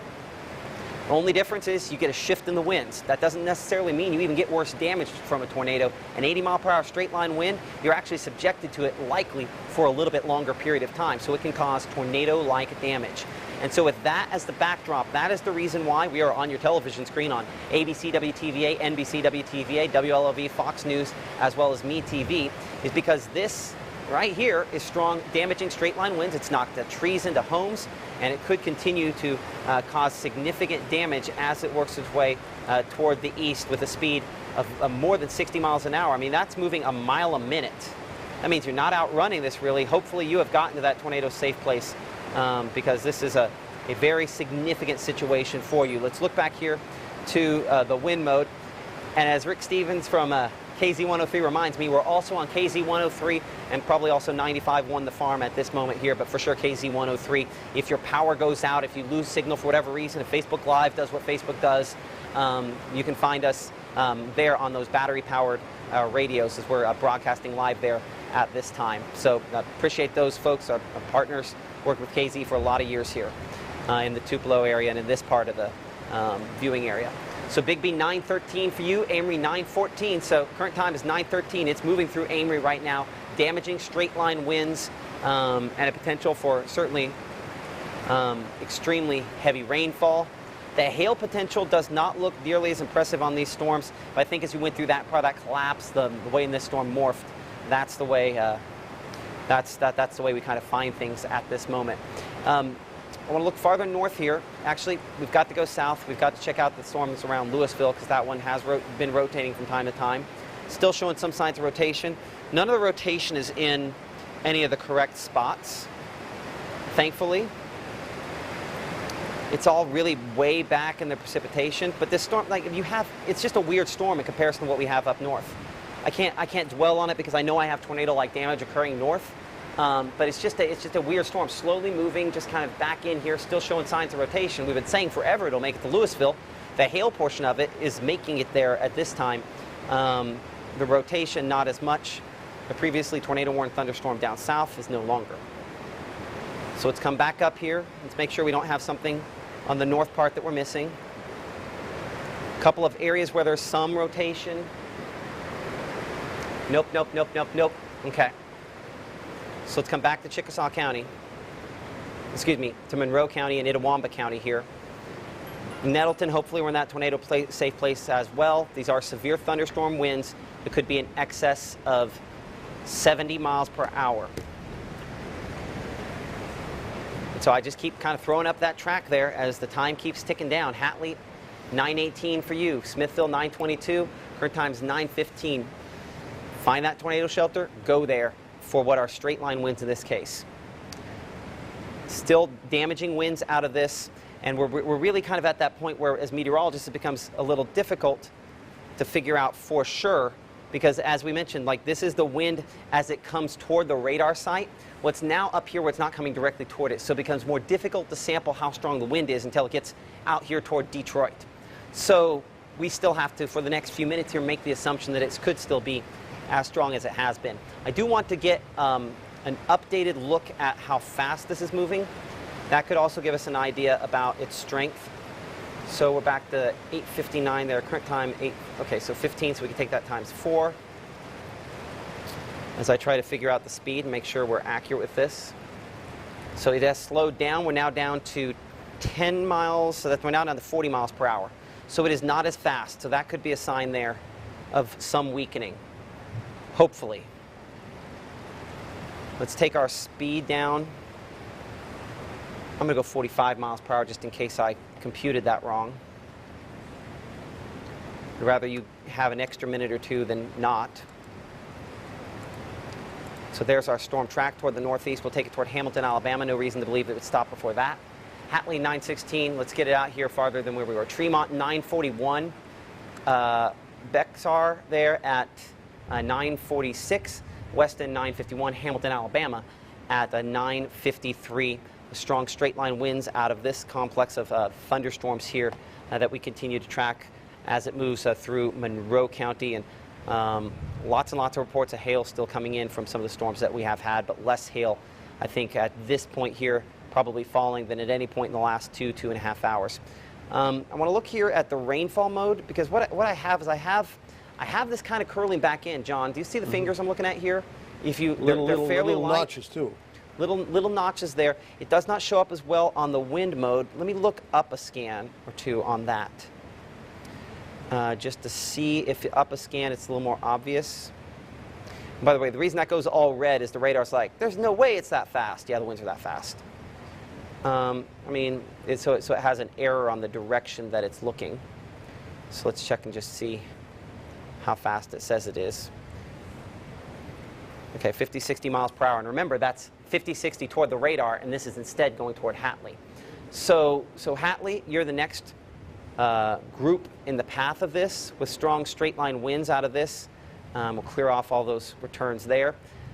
And I'm going to bring this over to, we'll call the closest radar, and we'll update that there. And now we show it right on the verge of Hatley. Let's check the wind mode on Storm Track Doppler radar. There is. It's at that angle curled back around. There's a little rotation there, but I think I'm still concerned that this is coming at you in Hatley and moving along Hatley-Detroit Road toward Parham at about 40 miles per hour, and definitely is strong. It's widening out here for a moment, and here's what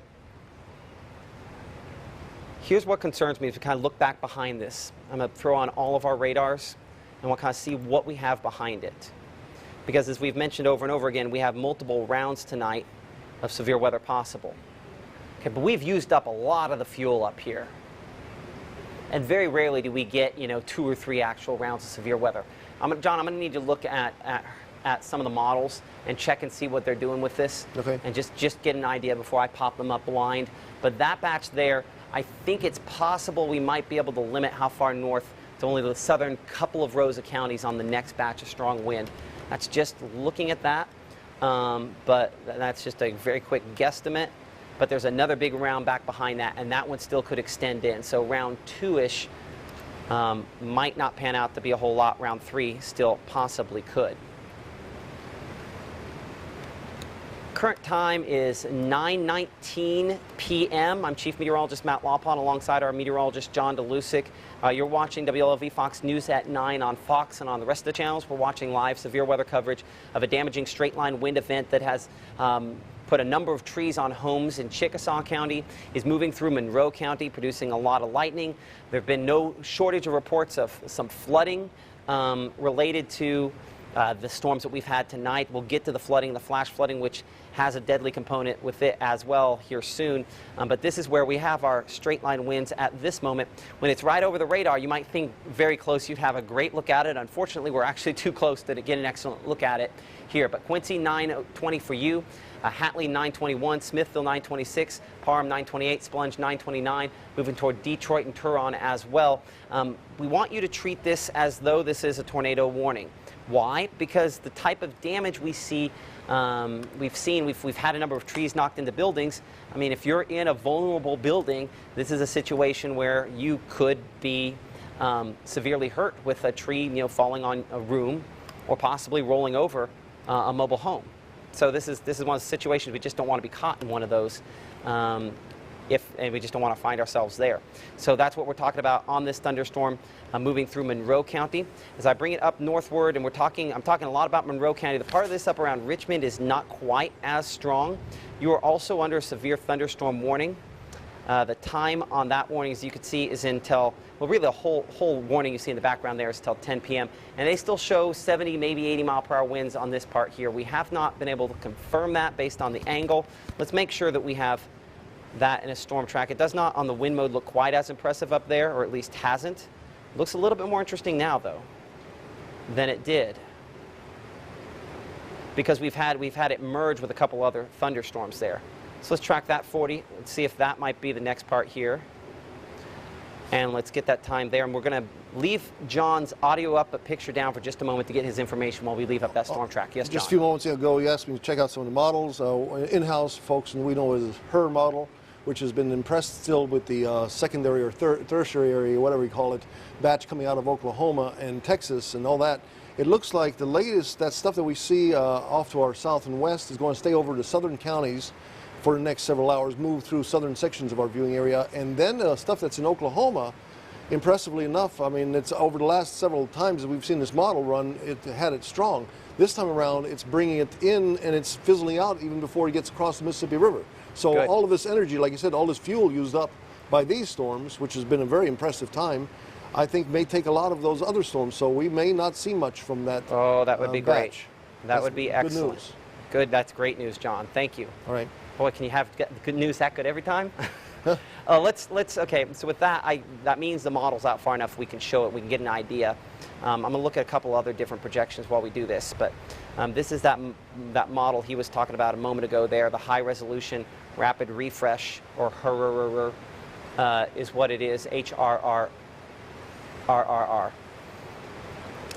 Okay, so let's track where it has this. So it's pretty good on its positioning. It doesn't have this quite as well.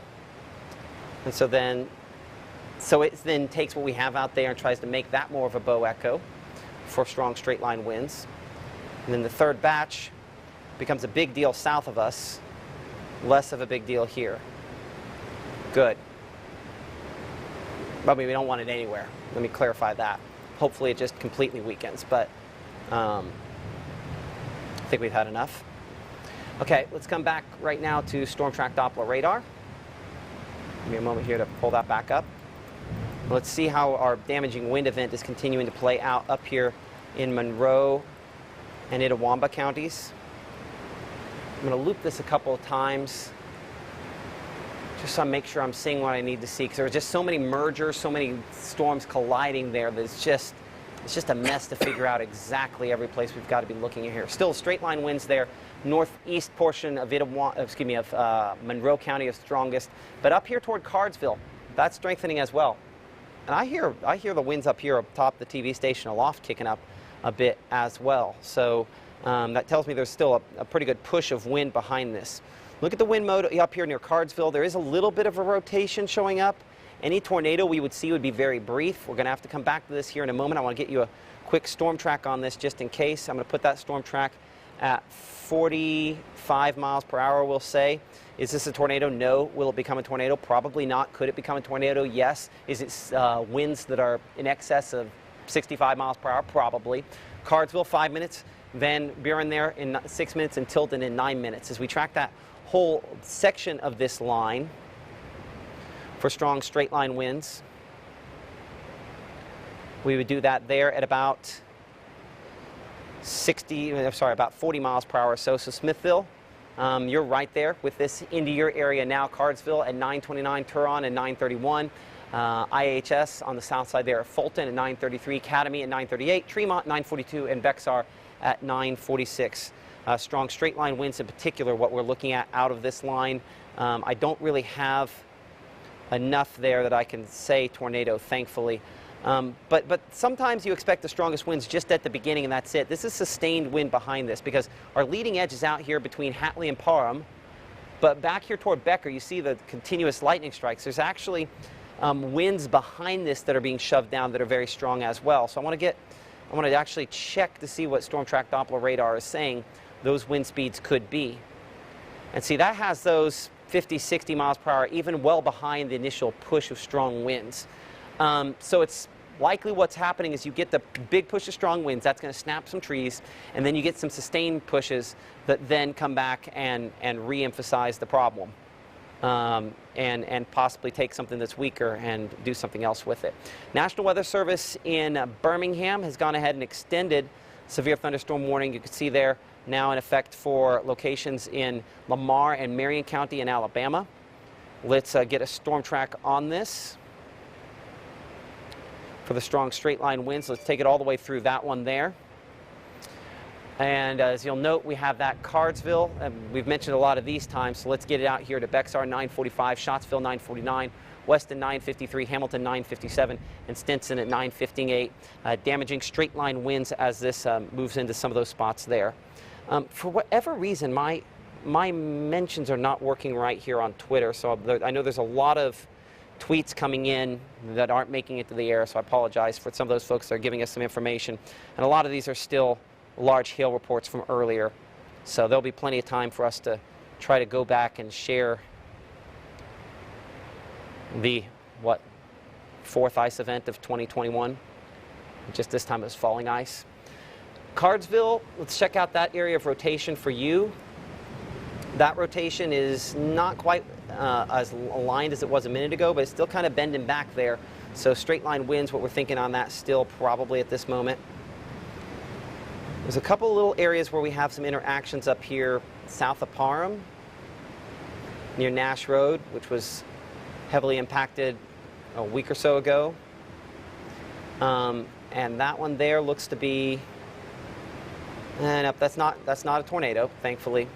And then I have a hard time picking out the wind south of that because it's back behind. So what's going through Aberdeen is probably closer to 50 to 60 mile per hour winds for folks there. So strong straight line winds in that location as well, but not quite as strong as on the leading edge of this. John, trade me places for just a moment here, if you would.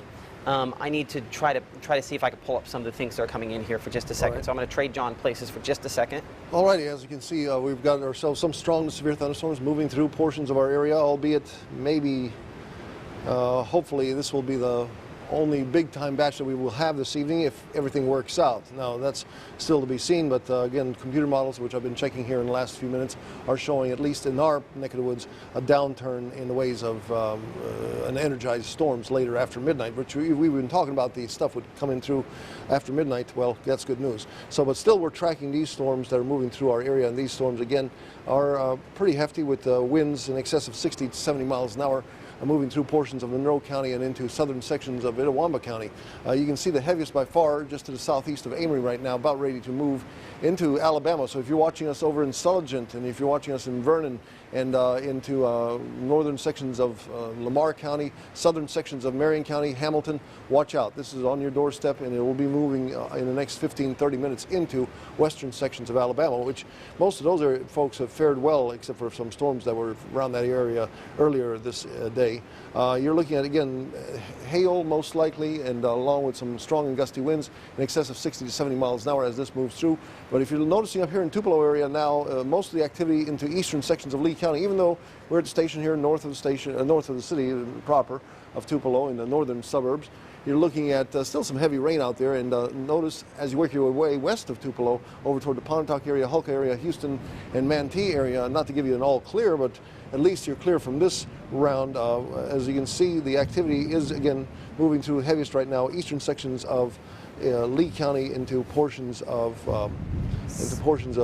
Monroe County, and also into portions of Itawamba County. We're getting reports for power outages in Brewer. I'm trying to pull up power outages here around the area, about 10,000 in the state.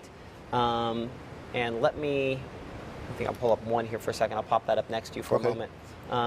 Those are some of the reports there. As you can see, the greatest number, as you would expect, Chickasaw, Lee County. There's Lee County right there. Prentice County. Also, Oxford area and Lafayette County. I don't think we monitor quite as many there, and then back toward Attala County. You might ask, why not Monroe County? It's because there aren't a whole lot of customers tracked. There are 9 out in Monroe County right now. Appreciate the folks at poweroutages.us. That's the group that we utilize for this. John, sorry to interrupt. No, no interruption at all. That's one of the concerns, that if you do lose power, we do have our live stream up on Facebook and, of course, on the WTVA News weather apps. Yep, indeed, and that's, again, when your power goes out, you can follow with those. And as we check out what's happening out there right now, well, how do you get this, remove this off? Oh, I'm sorry, the X in the corner. Okay. Well, Matt knows all this stuff. It's, for me, I get stuck even with a little advertising there on the screen. Okay, so you can see the rotation mode right there showing us, again, a little bit of a brightness over as you work your way east of the Amory area and toward the Wise Gap area. You're looking at maybe some stronger winds north and west of Wise Gap and stretching up toward the Smithville area. You see where all this brighter green happening out there. And again, as we go and check a radar out there, you'll see that is the heaviest of rainfall happening out there in that little bulge that's now stretching over toward the Splunge area, Wise Gap. Most likely you're getting that far leading edge right there that's most likely producing some 60 to 70 mile per hour winds, at least in that portion of this storm. As we were checking out, speaking of the storm, And I was talking about Alabama. They just issued a severe thunderstorm warning for the folks in Alabama. You're looking at Marion County and also northern sections of Lamar County for that severe thunderstorm warning that will be in effect till 10:15. So again, get ready in Alabama. Now, as we go down this line, notice not as bad in the Golden Triangle area, at least this part of these storms. We got some pretty good cloud to ground lightning most likely happening, some gusty winds, but nothing in excess of 50 miles an hour most likely with the ones around West Point and into Lowndes County. Matt.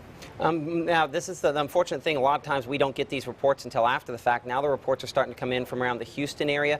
Reports from Houston when this came through there of a tree on a house, multiple trees down, power out at the police station, an underpass flooded at West Madison Street, and car actually stuck in it, which is scary stuff because of the flooding potential that we have here with this. And then a mobile home destroyed in Okolona. Oh my. I hate that word destroyed. I hope that word is incorrect, but that's kind of our greatest fear on what this was. Yeah, and I hope no one was in the mobile home. Exactly, because that's that coming from the Houston Police Chief, Billy Voiles. I appreciate that that report. Newsroom coming with us a second ago there, John. Kind of worst case scenario as far as that's concerned. Maybe even stronger than that. As you can see the past history right there, as Matt's showing you right there. That's moving now through eastern sections of Monroe County, so you got to consider this is the same system that passed through Chickasaw County and western sections of Monroe County, now into eastern sections of Monroe County, about ready to move into Alabama. So please handle this almost like a weaker tornado, and you would most likely, if there was a weaker tornado, you'd take shelter in a storm house or in a basement or somewhere deep inside your house, a well-built house. Mobile homes, in situations like this, I've been doing this for 30 years now, or over 30 years. When winds get up to 70, 80 miles an hour, that's not good news, right, Matt, when it comes to mobile homes. You don't want to be in a mobile home at all. We get a lot of people that call up and say, should I stay in a mobile home? Yeah, if the winds are 35, 40, 45, below more or less severe level. But once you get after 55, 65, 75, and maybe more, indeed, that's like a minimal EF0 tornadoes going through your neighborhood at least. So again, you can see the activity again, the strongest right now, still moving through eastern sections of Monroe County, stretching now from roughly about 10 miles east of Aberdeen to Wise Gap, and then about 10 miles southeast of Smithville, about ready to cross into Alabama. Things will deteriorate pretty rapidly over western sections of Alabama around the Sullivan area. I saw that the storms down south, we do have severe thunderstorm warnings, in effect? Well, yes. Southern sections of Winston County also, the southern 3/4 of Winston, well, no, it's actually all of Winston County, excuse me. Or no, except I think a little part of Winston County not in it. But again, you're looking at Noxapater, Louisville. You're looking at some very intense thunderstorm activity moving through your area with winds in excess of 60 miles an hour.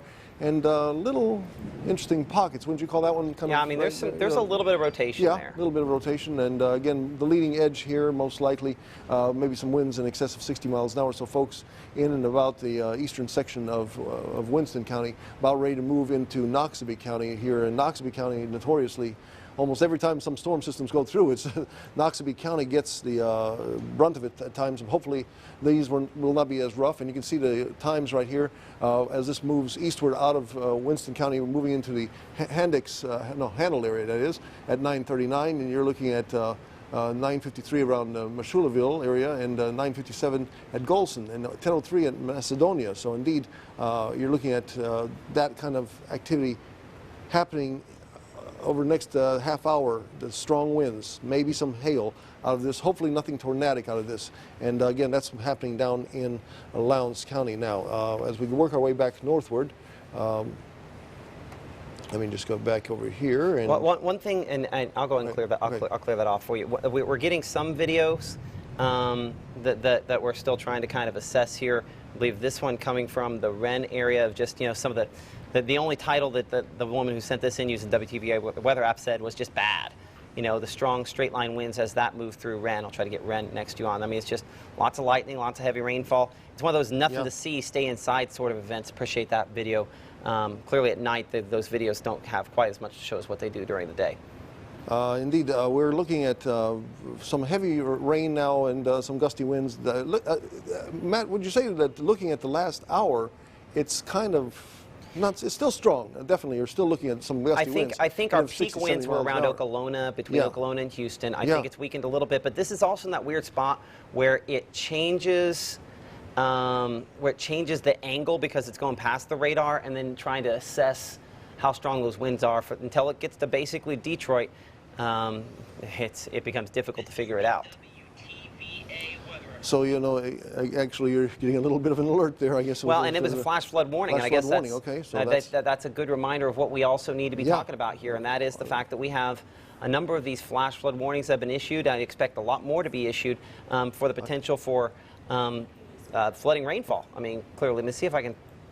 I'm not going to be able to get it to not do the severe thunderstorm warning, but what I am going to see if I can do is I can get it to tell me the information from the flash flood warning, which has been observed flash flooding is the description.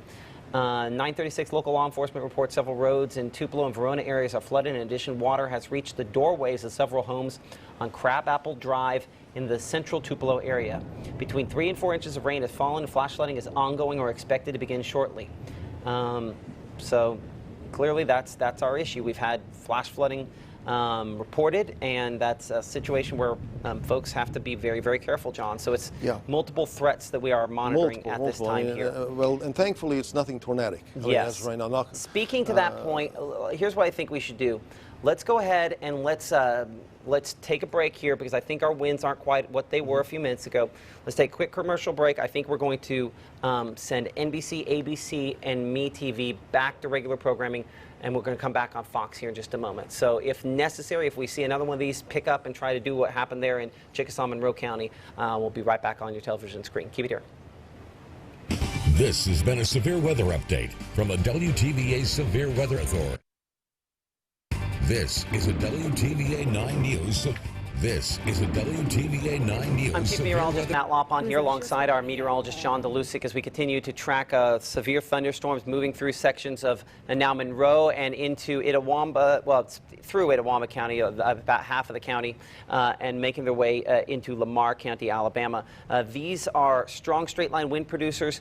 We mentioned a minute ago that there was going to be a time when it got too close to the radar to have a great idea what it's doing. We're at that time, and I think we might have something happen at the exact same moment, which is that we are seeing at least some weakening on this. Still 60-mile-per-hour winds a possibility, but with the history of destruction, and that's a word I'd like to verify if we could, and we're going to try to talk to the emergency manager in Chickasaw County here in a little bit. We've been communicating behind the scenes. We might actually talk to Linda Griffin on WTVA 9 News if possible. But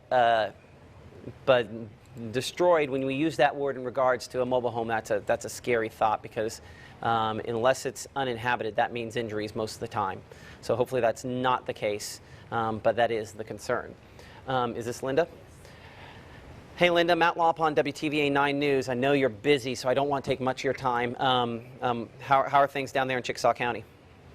Well, we definitely had a wind event, because we got trees widespread down on roads. We got two confirmed on houses, but we got so much power outage that we're not able to see yet exactly what all we do have. And it's not in one particular area other than south of Houston, city of Houston, and 8 east of Houston. The highways got trees down. Okay. Now we had, and I want to double check this, and I'm assuming the police chief, and at least on the sheet of paper it was handed to me, I can't say it was for sure the police chief that wrote this way, but wrote that there was a mobile home destroyed in Okolona. Is that something you can confirm? In Hulka. In Hulka. I heard the Hulka police officer say that he didn't say if a tree fell on it or wind destroyed it. He didn't give much information, but I did hear that reported to 911. So that was in Hulka, not in Okolona. Okay. Right. We'll go ahead and we'll change that. We'll make sure we get that right. But we got lots of trees down, and not necessarily twisted trees, but not necessarily what trees? Say again. Not necessarily what trees? Not necessarily twisted. It looks like the wind in the wet ground contributed to a lot of it. Yeah, that makes sense. Considering how much rainfall we've had, it's easier to push them over, and now we have leaves on the trees, so they catch the wind better. Is there anything you want to say to those residents in Chickasaw County that are fortunate enough to still have power at this point? It seems like that's a growing issue. Yes. Well, and for any of them that can, if they got any damage, to be careful going out, because all the power lines that are down, and a lot of those lines are going to still be hot to their house.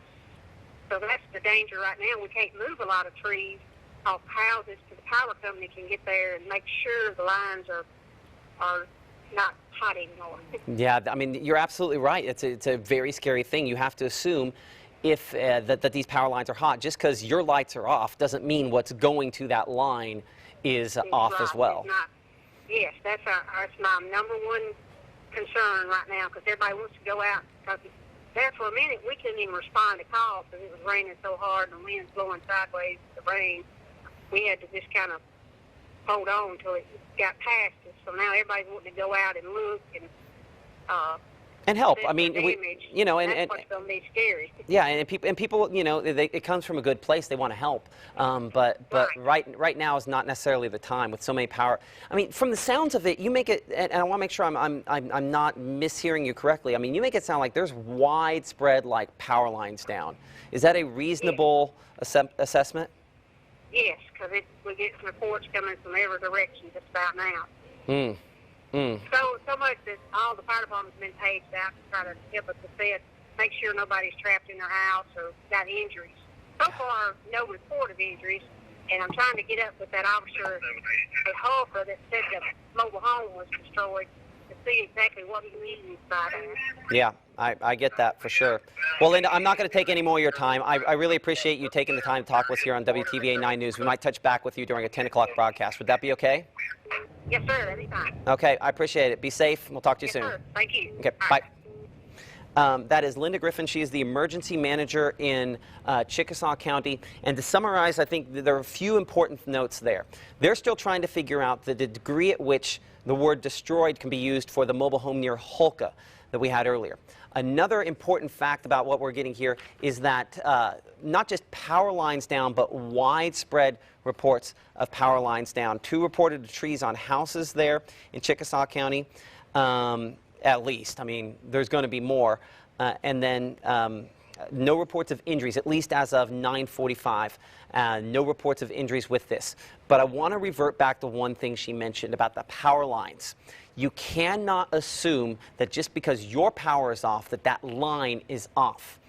This is a situation where the lines are hot, and messing with them can cause fires, and it could very easily kill you. So highly recommend that unless you are a first responder that is being paged out, that if you live in Chickasaw County, and especially the eastern, I mean, well, it moved pretty much all the way through Chickasaw County. Let me take this to 2-hour loop here. But, I mean, if you live really in Chickasaw County, I'd say Woodland there, it got really going there through Houston, southeast, and eastern portion of the county. I mean, let's not go out. Let's give this some time. Let's let the first responders do what they do.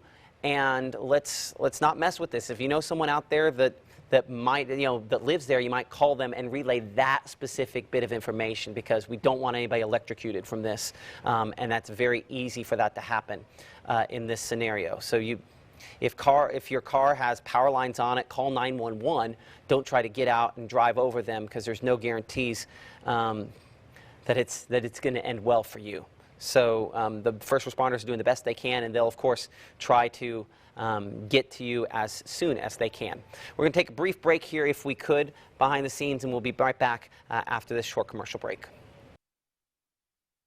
Welcome back. Chief Meteorologist Matt Laubhan alongside our meteorologist John Dolusic. We're continuing to watch severe thunderstorms. We spent a lot of time on the storms up around Chickasaw, Monroe, Itawamba County, southern Lee County, because of just how strong those straight line winds were and the damage they've caused. This one has had less confirmed damage, thankfully, but it is one that we're watching closely, moving east about 25 miles per hour down here through Noxubee County. It's been rotating for pretty much ever. And so that rotation at this point has not gotten anywhere near producing a tornado. Still watching it, but obviously this is going to be a lot of lightning. That'll probably cause some power outages, maybe some 60-mile-per-hour winds out of it, and some hail. And though the hail potential does not look anywhere near as much as it was when it was the most substantial a little bit ago. So continuing to watch that as we watch that move eastward, and we do expect we'll continue to see reports of probably some wind gust damage out of that there. As we slide back up, excuse me there, we'll clear that off, and we'll slide back up our line here. And we come back up here toward locations really on our long-lived wind event here. It just does not, and we're right over the radar site, So it's very difficult to see. So I'm gonna try to make this an aggregate of all of our different radars, and maybe that will give me a more complete, though it's a little blurry, more complete look at the overall strength of this. This is weakened substantially, thankfully. So the wind potential on this has weakened substantially. So that's a good sign there. Hopefully a trend that continues. Reports of trees down in the Fame community. And for whatever reason, I'm not able to get that picture to pop up here. Chris sending us that picture. We'll come back here. So that's actually back here toward right there. And that would have been at the front end of this when this was first starting to do its thing. So we go back here, right there, near the Fame community. So reports of trees down kind of at the beginning of that. You got it in Teams? Okay, give me a moment here so I can pop that up. Just a second. Chris and Fame. Here's an example of that tree down there. Let's make sure to relay that to Jackson National Weather Service.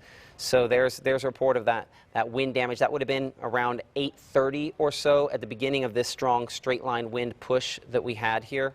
A tree knocked down. Looks like it sort of missed that car there. Hopefully that's something. That's good. Also a report one east of Manti, a tree that fell on a house on the Webster Chickasaw County line. So that would be basically this exact spot here as we watch that area of strong wind. Look at it really power up there, how the greens really picked up on that. So this is what happens a lot of times. We get these reports that start to come in and then they just start to flood in. And we're hopefully not going to hear any reports of injuries, but certainly that is our big concern, as that really that strongest part now exits the eastern portion of Marion and Lamar County, kind of moving into the northeastern Marion and Lamar County. We're going to take another quick break here, if we could, behind the scenes, and then we'll wrap up WLV Fox News at 9. So be right back. Power outages, that's what we're looking at here from poweroutages.us, a website that we kind of monitor power outages with. You can look at that at home as well. You can see the bulk of them to this point: Chickasaw, Lee, back toward Lafayette counties, and then down southwest toward Atala County, where we have the main ones in our area. Not a ton of folks monitored in Monroe and Itawamba counties, but we do expect we could continue to see more reports. But as we heard from Linda Griffin, the emergency manager in Chickasaw County, we should be shocked considering the reports of widespread down power lines that they're having come in from there. As we look at storm track Doppler radar, these storms continuing to move eastward, and I think we're really past the peak on this line. The real question is, what is next? What could be still coming upstream? To answer that, we show lots and lots and lots of heavy rainfall. And considering we've had reports of people trapped in cars with flooding rainfall around Tupelo, and we showed you video earlier on of water just bubbling up in the Sherman area, flash flooding is kind of that secret potential killer that we have tonight that we've got to take extremely seriously. There is another wave upstream. I have to kick my radar over so you can really see it. Well advertised on all our projections that this is going to come through in a big way, and it looks like that angle still could have it through at least 2/3 of our area. Over on NBC, in a couple minutes here, we're going to speak one more time to the emergency manager there in Chickasaw County, Linda Griffin, to get the latest on what's going on there, where it seems that they have had a widespread power outage issue and significant concerns related to still live power lines potentially there in the county and the damages that could go along with that. So that is where we're going with this. It's specific to the storms that we have. We still have a severe thunderstorm warning remains in effect for Marion and Franklin counties in Alabama. As we look at the latest on storm track Doppler radar and we go to the wind mode here, the wind is nowhere near what it was just a little bit ago. And frankly, I think the most damaging part of this storm has now probably exited Marion and Franklin counties. Most of our projections had a couple of isolated areas where we get brief accelerations in that 70, maybe 80 mile per hour range. And storm track Doppler radar showed 90 mile per hour wind gusts with this when it was moving through Chickasaw County. This is nowhere near that at this point. It has gone on a significant downswing, and it's not just because the radar's there and it's all this rain's absorbing all the rainfall. Luckily, the northern part of this has seen a significant downswing in intensity. The strongest portion is really down here between Louisville and Macon. Looking at the wind mode on storm track Doppler down here, there are a couple spots where we see just the littlest bit of rotation. It's broad. It's unlikely to to be a tornado or become a tornado, but crazier things have happened. So we will track that eastward. We're going to go speed about, we'll say, 30 miles per hour on that, as this is at this moment our strongest storm. We show Meshulaville at 10:04, Golston about 10:08, moving toward Macedonia at 10:13, Macon at 10:25, and eventually Dinsmore by about 10:49 if it continues on that pace toward the east. Outside of that, I think we've passed our peak hail potential from these thunderstorms and hopefully past the peak wind potential, but with at least one more round on the way and a potential that it could potentially try to produce a damaging wind gusts in excess of 60 miles per hour or so, and there have been projections to go well above that. We're definitely going to have to watch things throughout the overnight hour. We're going to continue our broadcast over on NBC and ABC WTVA here in about 5 seconds. Thank you for joining us. Keep it here for the best coverage. Always watching, always tracking. WTVA 9 News begins with the Severe Weather Authority.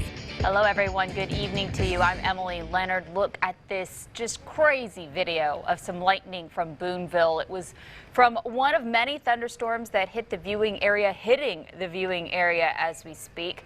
Also, check out some hail. Chunks of large, damaging hail pelted cars and homes in many local communities tonight. Anywhere from baseball-sized hail to some small pea-sized hail. They became a big factor in tonight's storms. Our chief meteorologist, Matt Laubhan, is joining us right now with what we can expect in the rest of our evening with a look at the WTVA Severe Weather Authority forecast. Well, it depends on where you're at. Some folks are going to be picking up the pieces for a good chunk of the evening. Other folks are going to be assessing the damage. You can hear beside me here, I'm on the phone with Linda Griffin, who's the emergency manager out of Chickasaw County. Chickasaw County was at the really epicenter and the beginning of a strong wind event that had us on your television screen for a while this evening, and that wind damage estimated on radar to be in excess of 80 miles per hour. Linda, in speaking with you and in looking at what you've seen there in Chickasaw County, I mean, what kind of damage is coming in? Like trees down in the highway. We've had several reports, trees down on houses. So we're out checking, make sure no one's injured or trapped. And of course, all the power companies out full force, helping get power back on, but the trees down. You know, you mentioned a little bit ago the power outage issues when we were on WLOV Fox News at 9. Fairly widespread? The power outage is fairly widespread there in Chickasaw County? Yes, so far. Okay. Right. I just got off the phone with Oklahoma. It's bad over there. They feel some tree damage. Okay, so I'm gonna have to have you repeat that again. You said in Oklahoma the damage was. Right, they had some hail and they had some tree damage, but they're still evaluating the extent of it. Okay. Okay. And no report of injuries so far, thank you. Thank goodness. And I want to. Right. Go ahead. Our main concern is all these power lines to see. Yeah, numerous power outages reported there in Chickasaw County because of this, and the fact that the power lines are down. Not all those power lines are turned off at this point, right? Right. So, so there's some significant concerns. Want to make sure to give the power folks a chance to get their situation straightened out there. Linda, did you find out any more information? We got a report in Holka of a mobile home that was destroyed. Have you been able to find out any more information about that? I have not. I hadn't had a chance to get back with that officer, but I did hear his traffic on the radio that he had a mobile, but we never did get confirmation. Was it free on it? The wind destroyed it? We're trying to get confirmation. Okay, I appreciate that. Linda Griffin is the emergency manager in Chickasaw County. I don't want to take up any more of your time. I know you have a really busy evening and a really long night ahead. Just thank you for taking a few moments to talk with us. Is there anything you wanted to pass along, anything else you wanted to pass along to the viewers watching at home? Sure. Can you hear me? Yes, sir. I don't have any other. Okay, I appreciate it, Linda. We'll talk to you soon. Thank you. Yep. That's Linda Griffin. She's the emergency manager in Chickasaw County. Her cell phone service, not what it was when we talked a few minutes ago. So there are a few things I want to clarify. Number one, that they had reports of wind damage throughout the county, power lines down throughout the county, and numerous instances where the power lines are down, power's off at the house, and yet the power line itself is on. And so we have to make the assumption that those power lines are all hot. And that means unless you're an emergency responder, you know, a first responder, a person who works for one of these power companies, we don't need to be traveling, especially southern, central, and eastern sections of Chickasaw County. It seems to be the spots where we've had the most reports of trees down, at least 2 reports of trees on houses, the widespread power outages we mentioned a moment ago, that mobile home that was destroyed, at least the report in Holka, working to get some confirmation on that there. And then, you know, just lots and lots of reports of trees near the, what is 155 Logan Street in Chickasaw County, a tree on a house. And then this an example of the many, many, many trees down. This was in the Fame community. That is actually in Webster County. And so that's really where this high wind event began, was there in Webster County. I'll kind of go back here, and you can see the brightest greens just kind of pop on there near Fame, the far lower left-hand corner of your screen there. And then it powered through Woodland, where we've had reports, plenty of reports of damage in Houston. And then that line has now continued to make its way into Alabama. We do continue to have a severe thunderstorm warning that remains in effect for Marion and Lamar counties in Alabama. This does not look as impressive. You might notice all the brighter reds here in Lamar County, Alabama.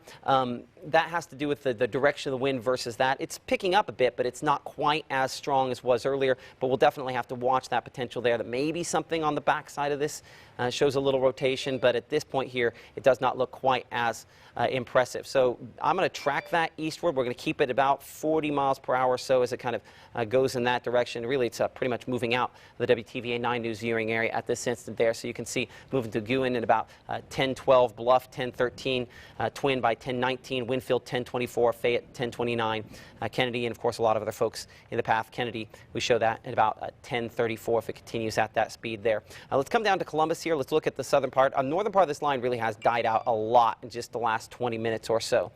And so as I kind of make this a shorter loop, I don't know that this is coming in. This isn't exactly coming in at the angle where I would expect to see wind damage per se. So the wind mode here, yes, you see the shift of red, but it has more to do with the position of where the radar site is than what the storm's capable of.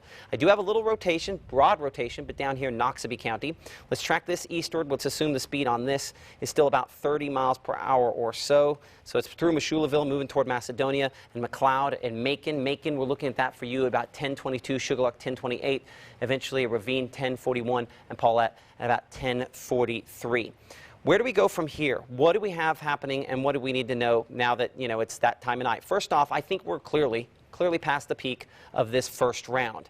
But is there a second round? I do want to bring in our meteorologist, John Dolusic, for this discussion. While I've been doing a lot of this tracking on the air, John's been looking at various other projections behind the scene. And John, based on what you're looking at, what do you think about round 2/3? Yeah, round 2/3 does not look to be I think we're mic okay, muted. there we go. There we go. Can you hear me? Okay, yeah, round 2/3, most likely the way things are looking right now compared to the last several runs we've seen throughout the day yesterday, and through today, which talked about that round after midnight being a big time round. Right now, that big time round may go south of here for the most part. There will be some I think effects over central sections of Mississippi into west central sections of Alabama. But the farther north, I think with the energy, the way the things are looking, from all the energy being used up with these storms, I think we've lost the fuel. As you always talk about, the fuel, it comes big time in play, and this fuel is now on the low side for these storms. So after midnight, those that come in from Oklahoma and Texas and that region will most likely stay off to our south by far with the greatest brunt, but still we'll need to watch central Mississippi into west central Alabama, especially Highway 82 and areas southward could be right on that edge, the northern edge of that one. Yeah, so that's kind of that's the thing about this. You either get it, it's kind of boom or bust. You either get this next one and it's bad, or maybe we're fortunate enough we missed out, right? Yep. Okay, thank you, John. I want to look at that specific line. I'm going to track that kind of final wave. I mean, it's all the way, as you see, Oklahoma and Arkansas. Let's assume that it maybe clips the southern half of our area. What times are we talking about here? I mean, we're looking at getting in our area. We show Grenada about 5 o'clock in the morning. That's assuming it doesn't pick up speed. It's going about 40 miles per hour now. If it were to really become severe, it would probably pick up speed from that. But that tells you there's clearly going to be at least a limited threat all night long, which is the reason you need to make sure that you, as we often say, build that armor, have multiple layers of protection to know if and when you need to get to your safe place. And of course, weather call, code red, the NOAA weather radio, FEMA app, all good options for that. I want to bring in here some video. This is the other story. This comes from the Tupelo area. Alyssa, give me the location again. Crabapple, and this is West Tupelo. This is an example of some of the flash flooding, which is a significant issue that we've had reports of this evening. I'll see if I can, looks like our video is not wanting to play. That's fine. You did? Okay. Well, there have been reports of folks stalled in their vehicles. That goes back to the hail issues that we had back in the Sherman area last night. It looks like that's just not going to play, and that's fine.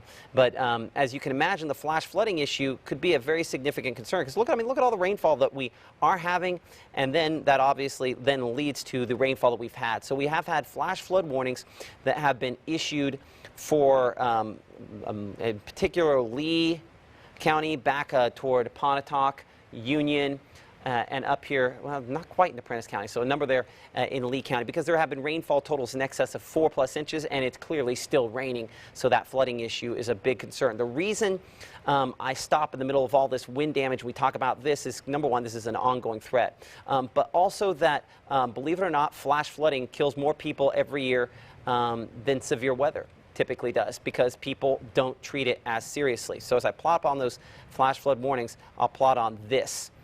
When a flash flood warning is issued for your area, make sure that you find your way to higher ground. Never drive through floodwater, never play in floodwater, because it kills more people than tornadoes and hurricanes combined. And half of all deaths are in vehicles, so no matter how jacked up and great your truck is, it floats in about that much fast-moving water. So keep that in mind. We're going to take a brief break here and come back with more WTVA 9 News at 10 here in a couple of moments. Earlier, Matt was discussing the flooding issues in some portions of our viewing area. This is some video from Union County EMA Director Kurt Clayton. Heads up, anybody trying to get home, in or out of the Union, Lee, Pontotoc County area, check it out. EMA Director Kurt Clayton, again, sending us this photo where a portion of Highway 158 is just flooded. And it's 178, excuse me. Flooded, impassable. Just look at that water just gushing up from below. This is between Blue Springs and Sherman. So don't go out that direction, 178, unless you have to. But even then, they probably have it blocked off, so just be careful. Our Chief Meteorologist, Matt Laubhan, is watching and tracking these storms tonight. Matt, what you got? Well, and you also had numerous folks that were trapped under the overpass there at back in the Sherman area under I-22 because of the hail and the issues that we had earlier on.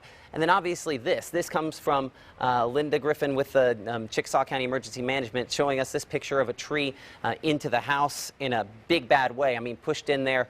You can see the rafters on the inside of that one. That looks to be at least a fairly well-built structure. It looks to be like it's a site-built structure. I mean, it's just a big tree through it, causing significant damage to that location there. Terrible stuff, but that's what these strong winds do. Straight line winds, we said tornado-like damage, not because the tornadoes twist, but because it's able to be as forceful with trees like this. Unfortunately, we expect to see more pictures like this, and appreciate Linda for sharing that with us. We spent a whole lot of time today looking out of our various tower cams, including our Tupelo tower cam. Things at this point just showing rainfall on this shot here. We'll look at how much rainfall we should expect going forward, and we'll take a more detailed look at where Storm Tracker is placing the overnight thunderstorms and when they will move toward your area coming up. Of course, no good time like the present. Sign up for WTVA weather call. Remember, it will call you if your home is ever placed under a severe weather warning, and we've had quite a few of those this evening, so it's a good time to sign up. Spring's not over yet. And sign up for overnight storms. Do what? Overnight storms. With overnight storms, they'll wake you up in the middle of the night. Well, and that's what I'm going to use tonight as our weather call, because I'm going to go home and go to bed, and I'm sure Matt will call me and let me know. Of course, weather call, there's a charge for the service. It is well worth it. You can sign up by going to WTVA.com/weathercall. We'll be right back. Now, your WTVA Severe Weather Authority forecast with Chief Meteorologist Matt Laubhan. It has been a very active evening, and judging by your radar there, it's going to be an active night as well. Yes, and the question is just how active. I mean, it's kind of the billion-dollar question, right? the way we're going to find out and answer that question is, first off, we'll show you what we have on radar. A lot of heavy rainfall, still some flooding potential with this, still a severe thunderstorm warning that we have in effect for Noxubee County, still showing the strongest of those winds in the form of a little bits of rotation, but none of these are strong enough to produce a tornado at this point, and I just don't know that they get quite to that level. But the fact that we have kind of these various little ripples kind of working its way up the line means those southerly winds are still working on it. So it's never an impossibility in this situation. That's why we're going to put a storm track on this. I'm going to go all the way up into southern Lowndes County on that, and I'm going to track the line eastward. We're going to say about 30 miles per hour. That might be just a little bit fast. So as you look there, Macedonia, we're at 10:18 for you, Macon 10:25. Sugarlock at 10:30, McLeod there at 10:35, Memphis, Alabama 10:47, Cooksville 10:48, Saps at 10:52, and eventually Aliceville by around 11 o'clock. Straight line winds, perhaps some that are strong, a little bit of rotation, can't rule out maybe eventually developing a tornado. If I were giving you odds on that developing a tornado, they're fairly low, less than 50-50, probably less than 25%, but crazier things have happened, and the atmosphere is capable of doing some weird stuff tonight. So let's wind this out for a moment here, and let's try to answer the question of, is there another round still ahead? The way in which I'm going to do that is I'm going to pull up a perspective here where I put on all kinds of other, like what we call a surface map. And so I put on arrows that show me moisture, and they show me temperature, and they show me a whole bunch of other stuff. So as I kind of populate this map with that information, and it'll take it a second before it all kind of pops on here, I'll get an idea of a couple things. First off, I'm going to pull off a little bit more so it's readable. But looking at the measure of moisture here, a 60-degree dew point in Tupelo means there's very little left for the next round. Even 59 out there in Greenville means there's very little left for the next round. 63 in Columbus, maybe. 63 Meridian, not a ton to work off of. So what do we have? Well, we have a lot more moisture down toward Natchez, and what happens in theory is as these thunderstorms around Jackson move out, unless these right there gobble up all this moisture, then moisture starts moving back northward somewhat. How far north is the important thing, because on the north edge of that moisture return, we're going to have a potential for some significant severe weather with a big line of thunderstorms moving in from the west. So the next way in which I'm going to figure out just how far north that's going to move is I'm going to look at a projection that then show you in more detail here in a minute.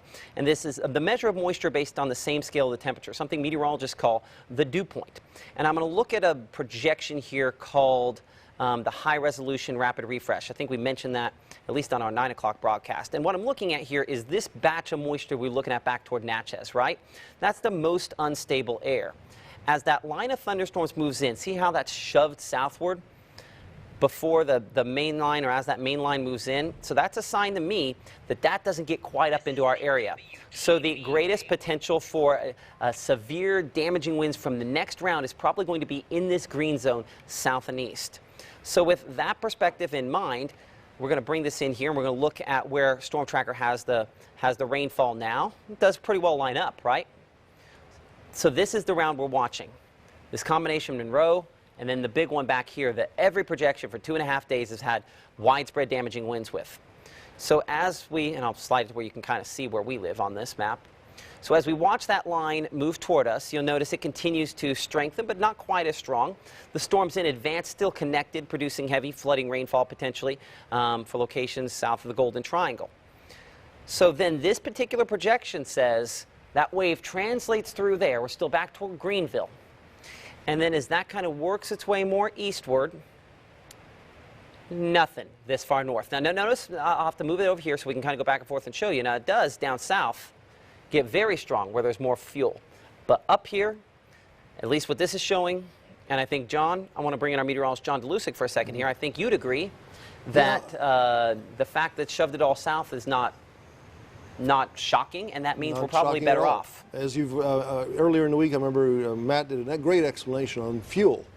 Basically, the fuel that you need to fuel these storms. And now the fuel's been used up. It's just like a car running near empty right now. It's going to try to get you someplace, but this is not going to be a situation, hopefully, overnight that we have to worry about big-time storms, because the fuel was used up by this first couple hours, several hours that we've had, and that's good news. We were just wondering, the question mark was how much was going to be left over for the other storms. Right now, it doesn't look like much to be left over, like you showed at dew point down to 60 and Tupelo. Yeah.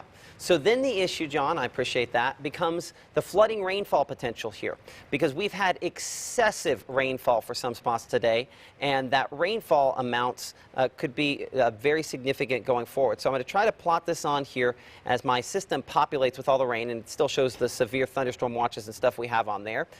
Fairly widespread amounts of inch or more. This is way underdoing the amount of rainfall that we've seen some of these locations. I mean, this says 3 inches in there. I know for a fact it's closer to 4, 4.5. That's just part of the reason why we've seen some of the flash flooding issues that we've had. So I think, and especially down here toward Noxubee and Winston and Attala counties, there's definitely going to be probably more rainfall than what's this have. So it's severely underdoing the amount of rainfall that's probably fallen in some of these spots, and thus the flash flooding potential there.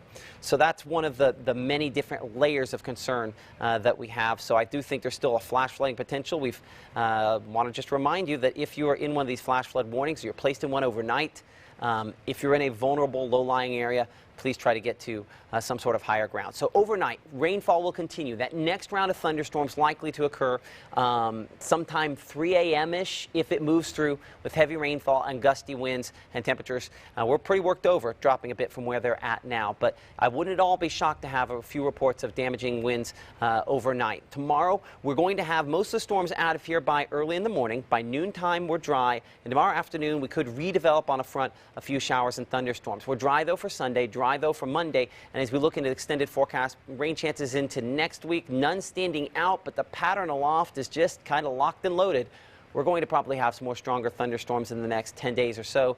Next week remains a possibility. I want to bring our meteorologist, John Dolusic, back in here for a moment. One of the things you've been working on is compiling some of the weather pictures that we've had today. Hail, a big headline from what we've had. John, what have you come up with? Oh, yeah, a lot of hail, a little bit of wind damage over portions of our area, some major wind damage, such as portions of Chickasaw County. As you can see right there, from Terry and Ecru right there, a quarter, and next to it, a little bit of hail that's larger than a quarter, about the size and a half times bigger than a quarter. Here's some more from Brett and Ingomar. You can see how big that one is. That's double, almost not two, maybe if not 2.5 times the size of a quarter right there. Here's some of that wind damage from the folks in from Chris in Fame, Mississippi, which is in Webster County. Also a good-sized hail chunk right there from Laura and Beacon Hill. Another bunch of hail from Christie and Belden. Again, this happened late this afternoon into the evening hours, and look at that one. You can see those neat sizes, different sizes and different shapes of hail. And Matt, one of these days maybe he'll explain with all of our fancy computers the here 3D stuff. I mean, why you have different sizes of hail, how it goes up and down. I mean, you can literally see the water on the outside of this as it's being flung through the atmosphere. The fingers are the water as it's moving quickly, and they just happen to be flung up enough that they freeze, and so you end up with this very gnarly look. Appreciate those reports, John, and all the folks who shared your weather pictures with us this evening there. So we're continuing to monitor things. We still remain with a severe thunderstorm warning in effect for Noxubee County. A wind gusts perhaps up to 60 miles per hour. There's a little rotation, but nothing that's over the top with that. I do want to come in close one last time just to make sure, because there are some interactions there, but it's just not quite what it needs to be if it was going to produce a tornado, thankfully. Hopefully that's something that continues to be the case. But numerous reports of wind damage continue to come in, and one other thing I do want to mention here briefly is a new severe thunderstorm watch has been issued. I'm going to plop that here on the map. I believe that's more for locations in Alabama, but I want to make sure we get that right, because our watch is set to expire, and so as a result, new watches added for some other locations. It's possible we could require another one overnight, and so just know that if you are awakened by an alert, whether it's Weather Call, the weather app, No Weather Radio Code Red, it could be extremely strong winds once again. If that next line does ratchet up more than what we're expecting right now, it could be significant damage. So make sure if you get that alert to immediately get to that safe place, and then you can worry about trying to turn us on, that sort of stuff. WTVA 9 News will continue right after this. Welcome back. Chief Meteorologist Matt Laubhan alongside our Emily Leonard and John Dolusic, clarifying the severe thunderstorm watch situation. This one on Alabama side till 4 a.m., the one on Mississippi side till 11. They've tweaked some times while we were doing everything else, so finally catching up on that.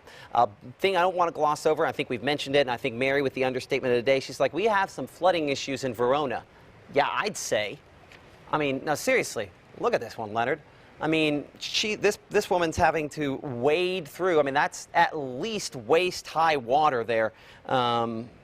Lucky they still have power, and hopefully the power's strung up high enough that it's not an issue, but that's serious flooding issues there in the Verona area, and they're not alone. We've had numerous reports of people trapped in cars, roadways underwater, some major issues as far as that is concerned, and clearly we're concerned that that will continue to be an issue for some of those spots. I mean, because you still have some pretty hefty rainfall rates up here around the Tupelo area and some of these spots back toward New Albany, Pontotoc, out toward Guntown that have had some of the heaviest of the rainfall. As far as the wind is concerned, what was that previous long-lived wind event has now moved into Alabama and has weakened. Down here toward Brooksville is our strongest storm, and that continues to show a lot of lightning. We keep checking for the wind. There are a couple of spots there where there are little areas of rotation. But like this one we see there north of Macon doesn't line up with theoretically where we would expect it to. There's no actual precipitation right there, but it does show you that there's definitely at least a little rotation in some of these storms. So we've got to keep watching them for the next few hours. And certainly we're going to do that behind the scenes here all night long with myself and John Dolusic for the next couple of hours. And then it'll be myself along with our Bryce Jones and our Maggie McCauley, who you'll get to meet in more detail here in the upcoming weeks. So here's our track here as we're looking at Macon there at 10:35, Sugarlock at 10:38, Pickensville at 10:47 there, Carrollton by about 11 o'clock, and Aliceville by 11:10. Not moving particularly fast, but has consistently had just a little bit of that rotation. The overall headline going forward is that there is one more round. We are hopeful that it is not strong, but there is one more round. I'm going to pop up a different version of Storm Tracker here so that before we're done, I get a different version of events on what could potentially happen. And so this one still kind of has one big blob on that last final line there looking at where we're at now. Okay, so it kind of checks out and about where we have things. But it does not have as much in the middle there, and it says that next line could still sweep into our area. One more version of Storm Tracker, which has the positioning a little off. Second round is bad, and the third one's not. Okay, what's my takeaway on all of the above? This is what matters right here. If a warning's issued, you go to your safe place, you're good to go. And if not, you sleep through it. So make sure the WTVA weather call, weather app, code red, that you have a couple of these layers, and if necessary, you can go to that tornado safe place. Even with severe thunderstorms, we want to find that this evening. So we're monitoring things. We'll be here if necessary. Keep it here for the best coverage.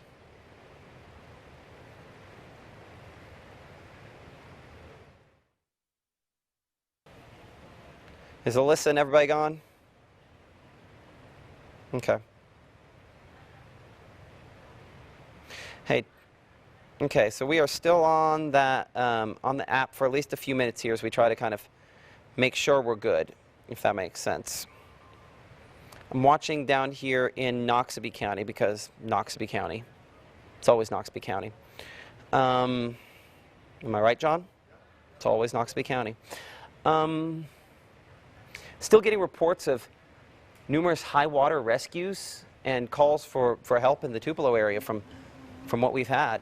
Not a good sign there, but unfortunately it's just kind of the way things have gone tonight. With just the heavy rainfall that continues to fall for some of those spots. I'm making sure that behind the scenes, if you'll kind of stick with me here. No, you're good. I'm just talking to the folks on the stream. If you don't mind, what I'm going to do is I'm going to walk over there and we're going to talk off camera so I can rest my feet for a minute here. And I'm going to see if I can play catch up on all of the tweets and Facebook messages and all the stuff that y'all sent in. Are we? Okay, some good lightning and Solent. And then I'm going to have to keep an eye here on these storms in Noxubee County because Noxubee County. Would you make that into a video that they could use in the morning show? Okay, thank you. Just a little in-house stuff. Go ahead. What are we going to do about Dodge's stuff? Are we going to... Oh, we need to at some point record fuel cast, don't we? Not right now. Until this thing gets out of Knoxville County. Yeah, until this gets a little better, Knoxville County, because Knoxville County. If anybody's going to be here to be able to record us. Worst case scenario, you can always cut it off of Cindacaster. So still watching that Knoxville Southeast Lounge, but that's not really the right angle, Southeast Lounge for something. I'm highly disappointed in the rainfall estimates I'm getting out of our computer today. I don't agree with them in the least. I don't know what the deal is, if it's just they're excessively low. I mean, I could be wrong, but they feel very low. In fact, to check that, we need to put on the airport and some of these other spots. So 2.37 inches at the airport. And because the Oxford airport doesn't work, 0 of course. Okay, ignore the position. The airport's actually back out here. So 2.37? Yeah, 2.73. So it's way off. Because if you're believing radar here, you should back where the airport is, you should come up with 2.2 inches. I mean, so okay, so it's a ½ inch off. I was just saying, Blue Springs and all those areas, they copious amounts. Oh yeah. But and then of course the hail contamination comes in on that. But maybe that's not pulling that into that. Hail contamination is a way to say the hail messes up the rainfall estimates because it sees big hail as heavy rainfall sometimes.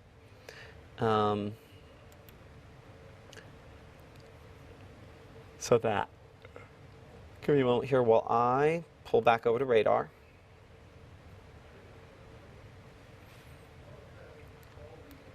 And I'm checking kind of some of the behind the scenes stuff here just to Maven hail from earlier. Let's see here. I'm looking through so many videos of like the storms that we had earlier. In particular, the storms that had all the rotation.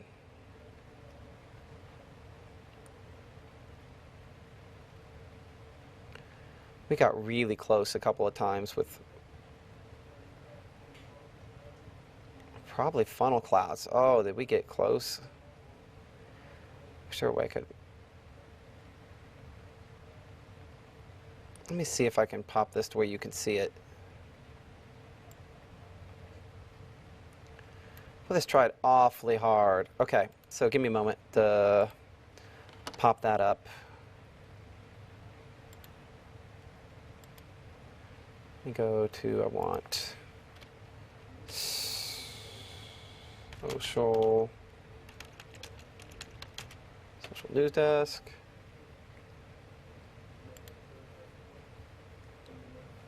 Come on. It's a program that we use behind the scenes to kind of pull up pictures and things. Come on. We've had internet problems all day, and I'm betting that's...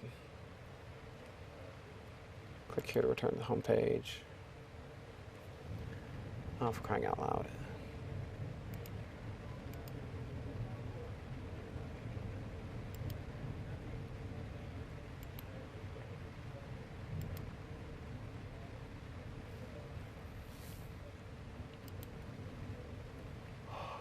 Okay.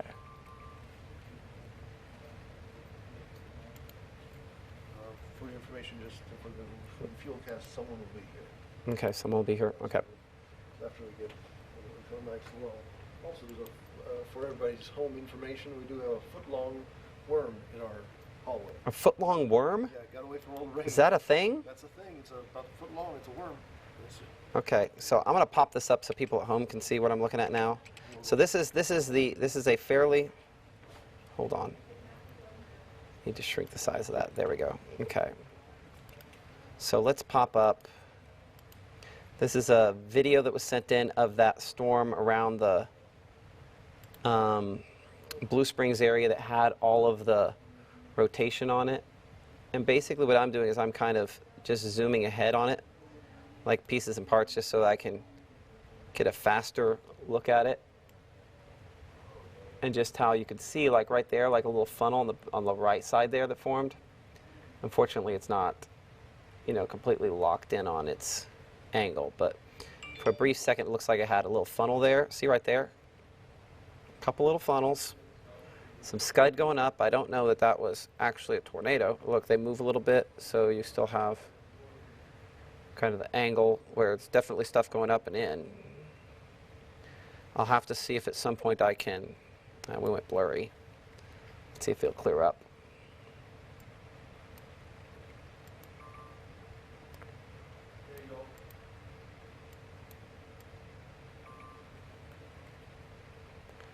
Yes, we are still hot on there. Oh my goodness, that is a long worm. Okay.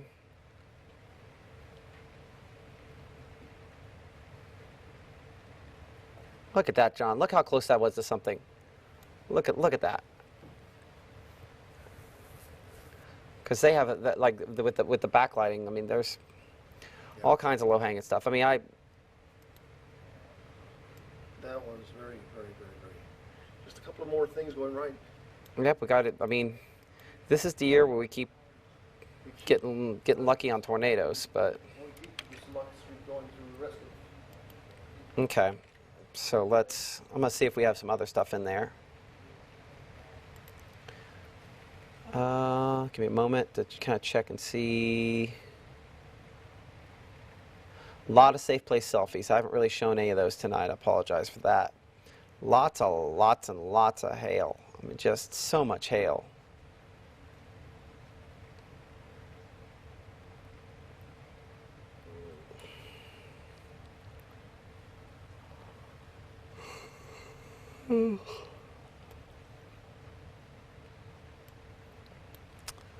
Okay.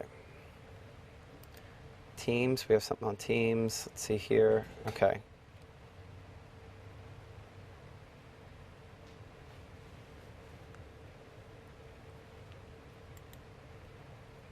Okay, storm chasers.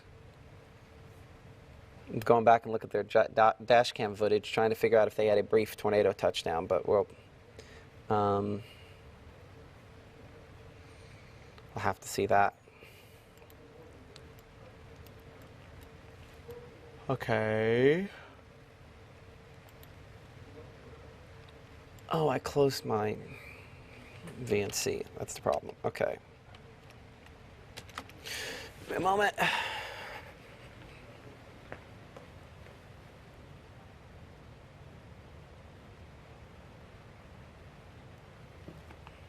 Why didn't I rotate that hours ago?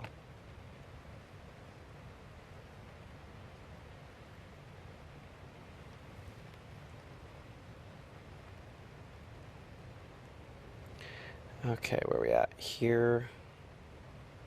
So this is that damaged photo Linda Griffin sent. Let's find what Maddie mentioned a moment ago here. This is a carport roof in the middle of the road, Sparty Opry.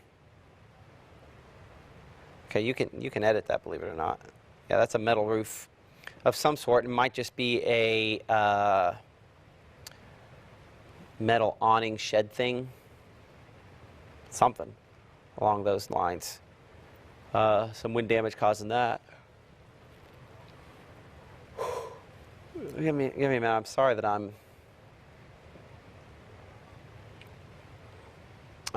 Yeah, I probably need to eat, actually. No. We clearly never ate dinner. Yeah, I will take a water if you would get me one, please. Thank you. Thank you, Maddie. Let's look at wind here.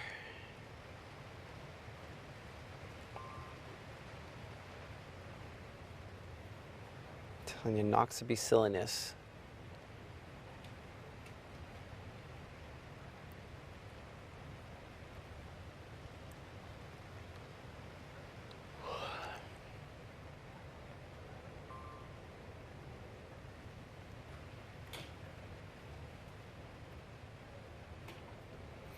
Okay, so let's go down here. First off, let's see if we can, I'm going to do it behind the scenes here. I'm going to start to get our river gauges up. and see if we're starting to see some flooding issues along those. It's going to take me a minute to get the latest data in on that and all pulled in. Sets in, it's pulling and pushing the data, and boom, export. Let's click data, refresh all one more time.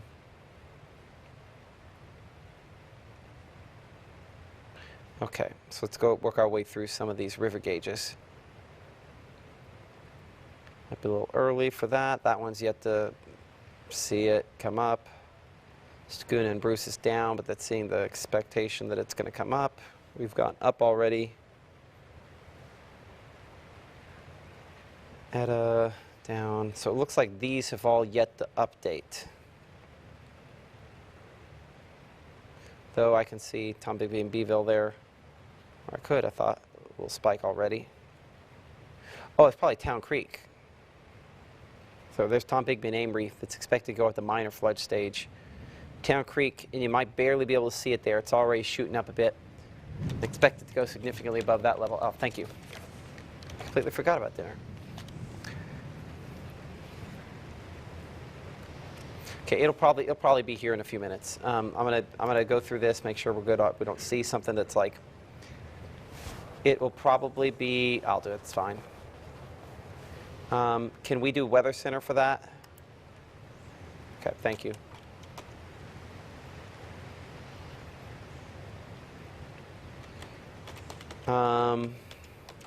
We'll shut it down here in just a minute. I think what we're going to do is what we're kind of discussing behind the scenes. We have some house cleaning things that we have to do, and then we can like shut down. So we'll probably shut down the stream, the online stream for that. I just have to make sure that Noxubee County doesn't do Noxubee County things, or the storms in Noxubee County don't, because it's always Noxubee County.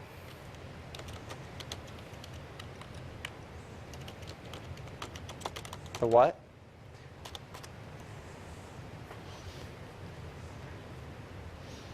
Oh, really? No, I haven't. Would you put that in Teams? I haven't.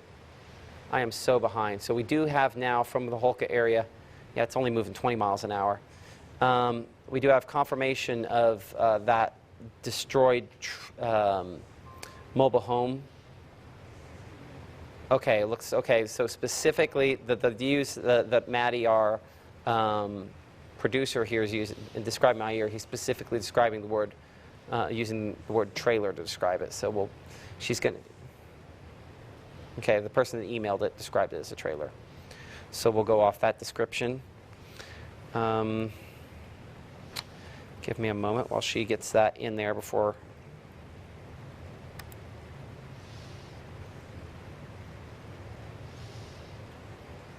Okay. Well, that is a little blurry. Yeah, that's some kind of a. Now that looks okay. Let me pull that up here.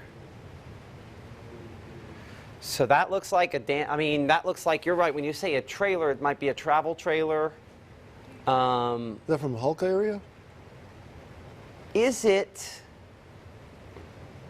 When you see insulation, I'm trying to figure out if I'm making out a grill of a vehicle, a windshield, like one of those drivable.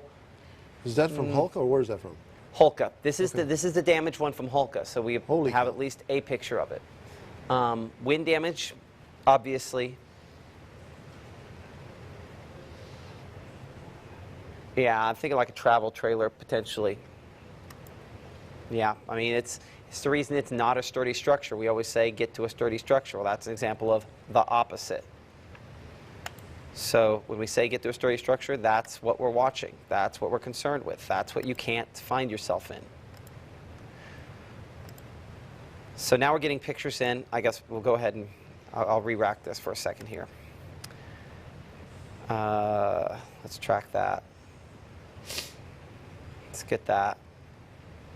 There we are. Some updated time. So speed on this now down to 20 miles per hour. It's a little rotation. I don't think it's quite at the level it's going to produce a tornado. Not yet. It would take It would take some strengthening from here. It's not impossible, but I wouldn't say it's necessarily likely. Now we're looking at now a picture, and I want to kind of define this in more detail here. A picture we've gotten in a few minutes ago. I'll see if we can get it kind of centered on here, of that damage from the Hulka area. This is the trailer of some sort. It doesn't look like a mobile home, a full-on mobile home. It looks like some kind of either travel trailer, but it is clearly destroyed. That was an accurate description on what this is. Knocked over, smashed, insulation there, torn apart. Hard to say what its original condition was, but it's a reason when we say get to that sturdy structure that we're telling you to get to that sturdy structure, because this is not the place you want to find yourself in. It's a good chance of dying if you find yourself in something like that. So that's kind of the worst case scenario, but luckily we have not heard reports of any injuries from that. So at least we have that positive thing working in our favor. I'm going to restart this. We're going to kind of zoom this in a little bit, because we kind of, actually, we're going to go wide first, and then we'll kind of bring it back in, because what I'm trying to figure out is whether or not these next rounds have anything left to them. Because more and more, it's looking fairly good for us. I'm going to staying south too. Yeah, yeah. Even this next round here, staying south. It's closer to the leftover energy. Okay. So here's what we're going to do. We're going to shut down the stream for a minute here. I'm just one more time on Noxubee County. It would be so difficult for this to produce a tornado. But what is concerning is that storm near Sugarlock, really just south of it, like how it's jutting out, but not just that it's jutting out, but I mean, if you consider that versus the rest of the line, it's moving, that portion of the line's moved 25, 30 miles an hour versus 20 miles per hour on the rest of the line. So it's definitely, that part's moving a little faster. Anytime you get an acceleration, there's a wind damage threat with that. But you're right, it is jetting out a little more. And getting a little bright. Getting a little brighter. But we're also looking like a mile up on that. Yeah. And it looks like it's more just right outside of Kemper County, more at least clipping extreme southeast. Okay, here's what we're going to do, John, I think. We're going to shut down the stream for a minute. If we have to bring it back on, that's what we're going to do. So we will give you updates as we get more information. Keep it here for the latest.